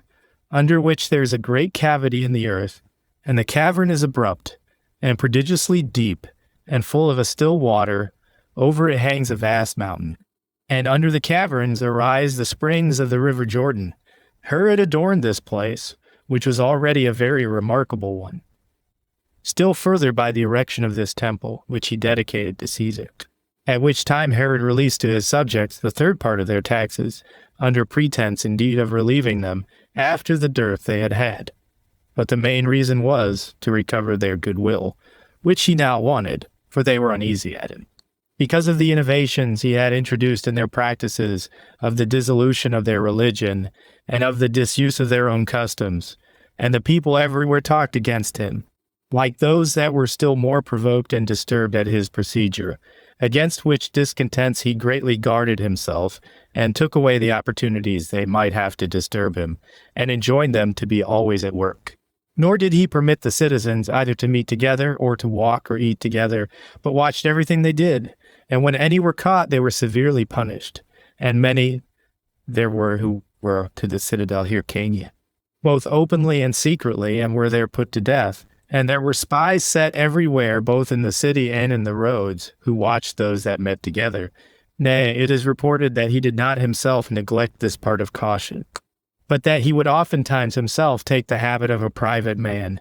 and mix among the multitude in the night time, and make trial what opinion they had of his government. And as for those that could no way be reduced to acquiesce under his scheme of government, he prosecuted them all manner of ways. But for the rest of the multitude, he required that they should be obliged to take an oath of fidelity to him, and at the same time compelled them to swear that they would bear him good will, and continue certainly so to do in his management of the government. And indeed a great part of them, either to please him or out of fear of him, yielded to what he required of them. But for such as were of a more open and generous disposition, and had indignation at the force he used to them, he by one means or other made away with them. He endeavored also to persuade Pollio the Pharisee, and Satnias, and the greatest part of their scholars to take the oath. But these would neither submit so to do, nor were they punished together with the rest, out of the reverence he bore to Pollio. The Essens also, as we call a sect of ours, were excused from this imposition. These men live the same kind of life as do those whom the Greeks call Pythagoreans, concerning whom I shall discourse more fully elsewhere. However, it is but fit to set down here the reasons wherefore Herod had these Essens in such honor, and thou got higher of them than their mortal nature required. Nor will this account be unsuitable to the nature of this history. as it will show the opinion men had of these Essenes. Now there was one of these Essenes, whose name was Manahem, who had this testimony, that he not only conducted his life after an excellent manner, but had the foreknowledge of future events given him by God. This man once saw Herod when he was a child and going to school, saluted him as king of the Jews, but he, thinking that either he did not know him, or that he was in jest, put him in mind that he was but a private man. But Manahem smiled to himself, and clapped him on his backside with his hand, and said, However that be, thou wilt be king, and wilt begin thy reign happily, for God finds thee worthy of it. And do thou remember the blows that Manahem hath given thee, as being a signal of the change of thy fortune. And truly this will be the best reasoning for thee, that thou love justice towards men, and piety towards God, and clemency towards thy citizens. Yet do I know how thy whole conduct will be, that thou wilt not be such a one, for thou wilt excel all men in happiness, and obtain an everlasting reputation, but wilt forget piety and righteousness. And these crimes will not be concealed from God. At the conclusion of thy life, when thou wilt find that he will be mindful of them, and punish them for them. Now at that time Herod did not at all attend to what Manahem said, as having no hopes of such advancement. But a little afterward, when he was so fortunate as to be advanced to the dignity of king, and was in the height of his dominion, he sent for Manahem, and asked him how long he should reign. Manahem did not tell him the full length of his reign, wherefore, upon that silence of his, he asked him further, whether he should reign 10 years or not. He replied, Yes, 20, nay, 30 years. But did not assign the just determinate limit of his reign. Herod was satisfied with these replies, and gave Manahem his hand, and dismissed him, and from that time he continued to honor all the Essenes. We have thought it proper to relate these facts to our readers, how strange soever they be, and to declare what hath happened among us, because many of these Essenes have, by their excellent virtue, been thought worthy of this knowledge of divine revelations. Chapter 11. Book 15, Chapter 11. How Herod rebuilt the temple and raised it higher, and made it more magnificent than it was before. As also concerning that tower which he called Antonia, and now Herod, in the 18th year of his reign, and after the acts already mentioned, undertook a very great work, that is, to build of himself the temple of God, and make it larger in compass, and to raise it to a most magnificent altitude, as esteeming it to be the most glorious of all his actions as it really was, to bring it to perfection, and that this would be sufficient for an everlasting memorial. But as he knew the multitude were not ready, nor willing to assist him in so vast a design, he thought to prepare them first by making a speech to them, and then set about the work itself. So he called them together, and spake thus to them, I think I need not speak to you, my countrymen, about such other works as I have done since I came to the kingdom, although I may say they have been performed in such a manner as to bring more security to you than glory to myself. For I have neither been negligent in the most difficult times about what tended to ease your necessities, nor have the buildings. I have been so proper to preserve me as yourselves from injuries, and I imagine that with God's assistance, I have advanced the nation of the Jews to a degree of happiness which they never had before, and for the particular edifices belonging to your own country and your own cities, as also to those cities that we have lately acquired, which we have erected and greatly adorned, and thereby augmented the dignity of your nation. It seems to me a needless task to enumerate them to you, since you well know them yourselves. But as to that undertaking which I have a mind to set about at present, and which will be a work of the greatest piety and excellence that can possibly be undertaken by us, I will now declare it to you. Our fathers, indeed, when they were returned from Babylon, built this temple to God Almighty, yet does it want 60 cubits of its largeness and altitude, for so much did that first temple which Solomon built exceed this temple. Nor let anyone condemn our fathers for their negligence or want of piety herein. For it was not their fault that the temple was no higher, for they were Cyrus and Darius the son of Histus who determined the measures for its rebuilding. And it hath been by reason of the subjection of those fathers of ours to them and to their posterity, and after them to the Macedonians, that they had not the opportunity to follow the original model of this pious edifice. nor could raise it to its ancient altitude. But since I am now by God's will your governor, and I have had peace a long time, and have gained great riches and large revenues, and what is the principal thing of all? I am at amity with and well regarded by the Romans, who, if I may so say, are the rulers of the whole world. I will do my endeavor to correct that imperfection, which hath arisen from the necessity of our affairs, and the slavery we have been under formerly, and to make a thankful return after the most pious manner to God for what blessings I have received from him by giving me this kingdom, and that by rendering his temple as complete as I am able. And this was the speech which Herod made to them. But still this speech affrighted many of the people as being unexpected by them, and because it seemed incredible. It did not encourage them, but put a damp upon them, for they were afraid that he would pull down the whole edifice, and not be able to bring his intentions to perfection for its rebuilding. And this danger appeared to be very great, and the vastness of the undertaking to be such as could hardly be accomplished. But while they were in this disposition, the king encouraged them, and told them he would not pull down their temple till all things were gotten ready for building it up entirely again, and as he promised them this beforehand. So he did not break his word with them, but got ready 1,000 wagons that were to bring stones for the building,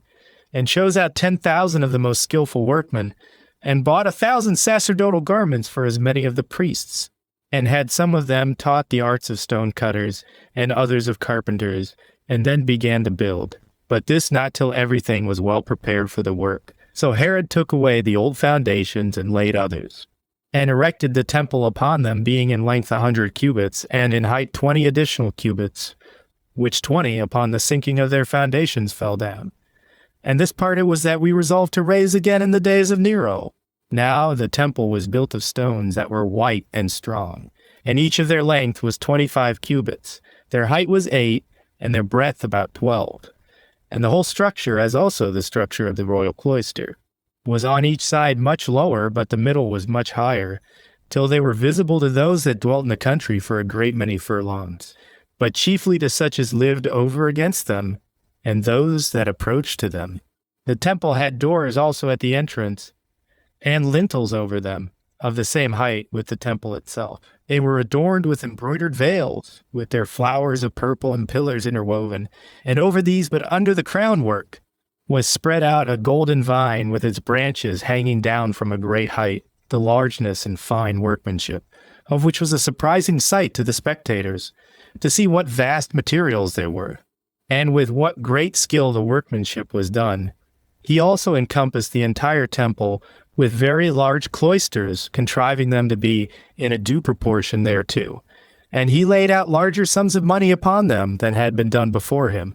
till it seemed that no one else had so greatly adorned the temple as he had done.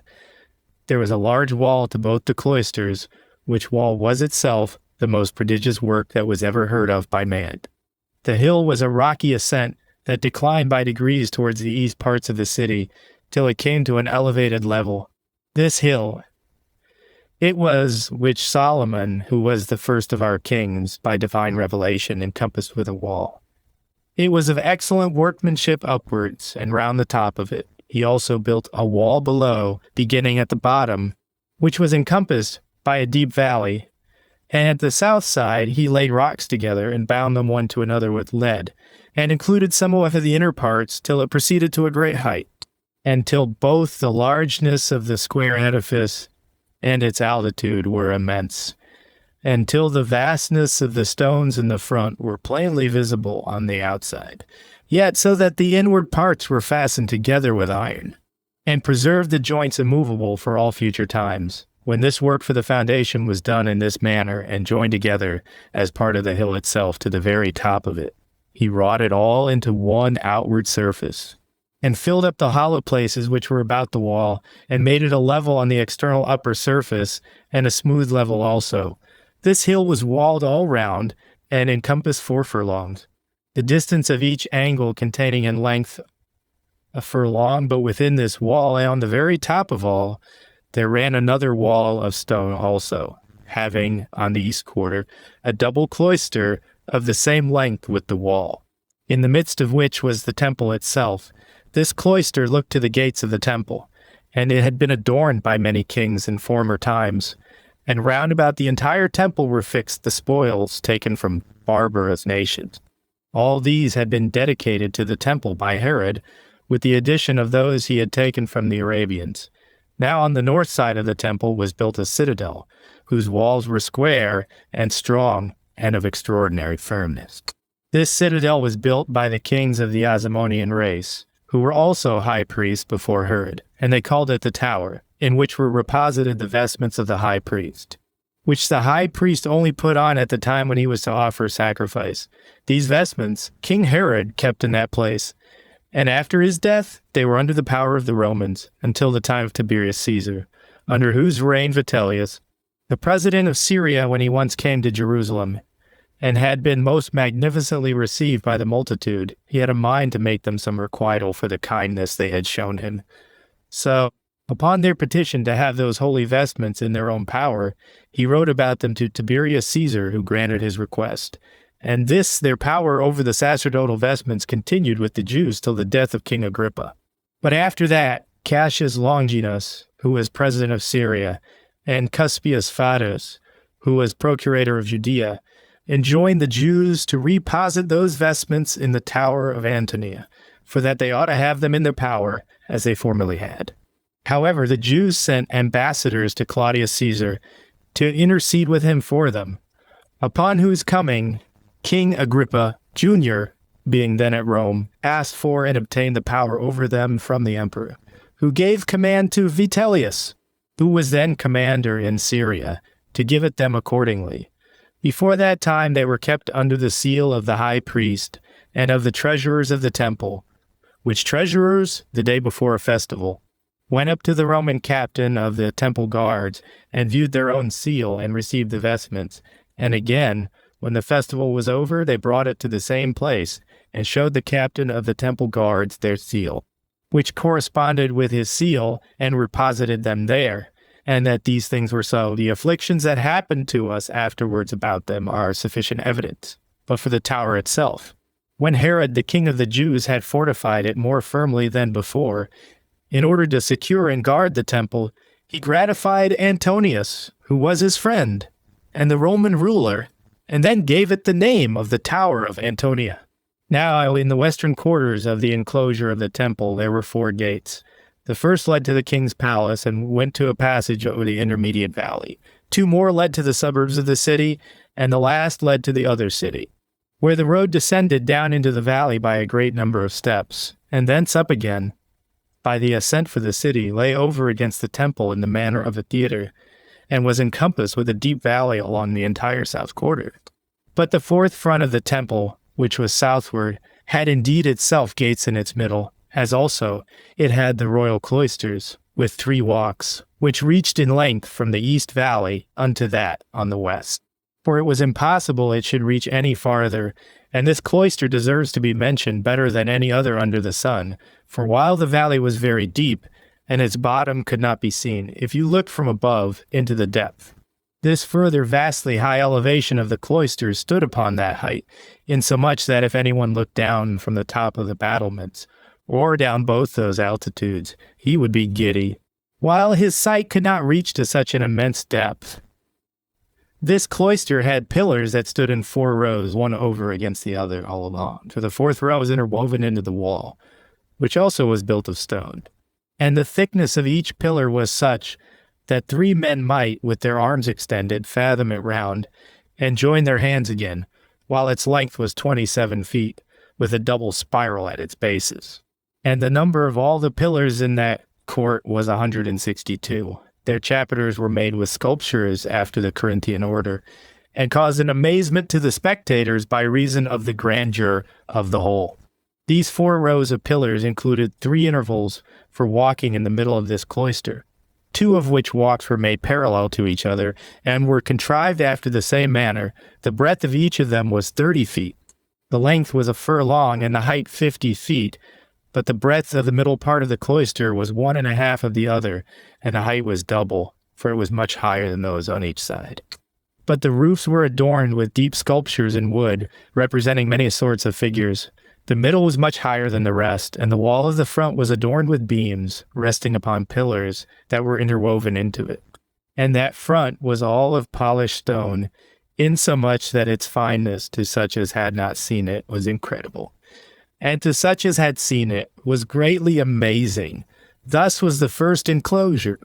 in the midst of which and not far from it was the second, to be gone up to by a few steps.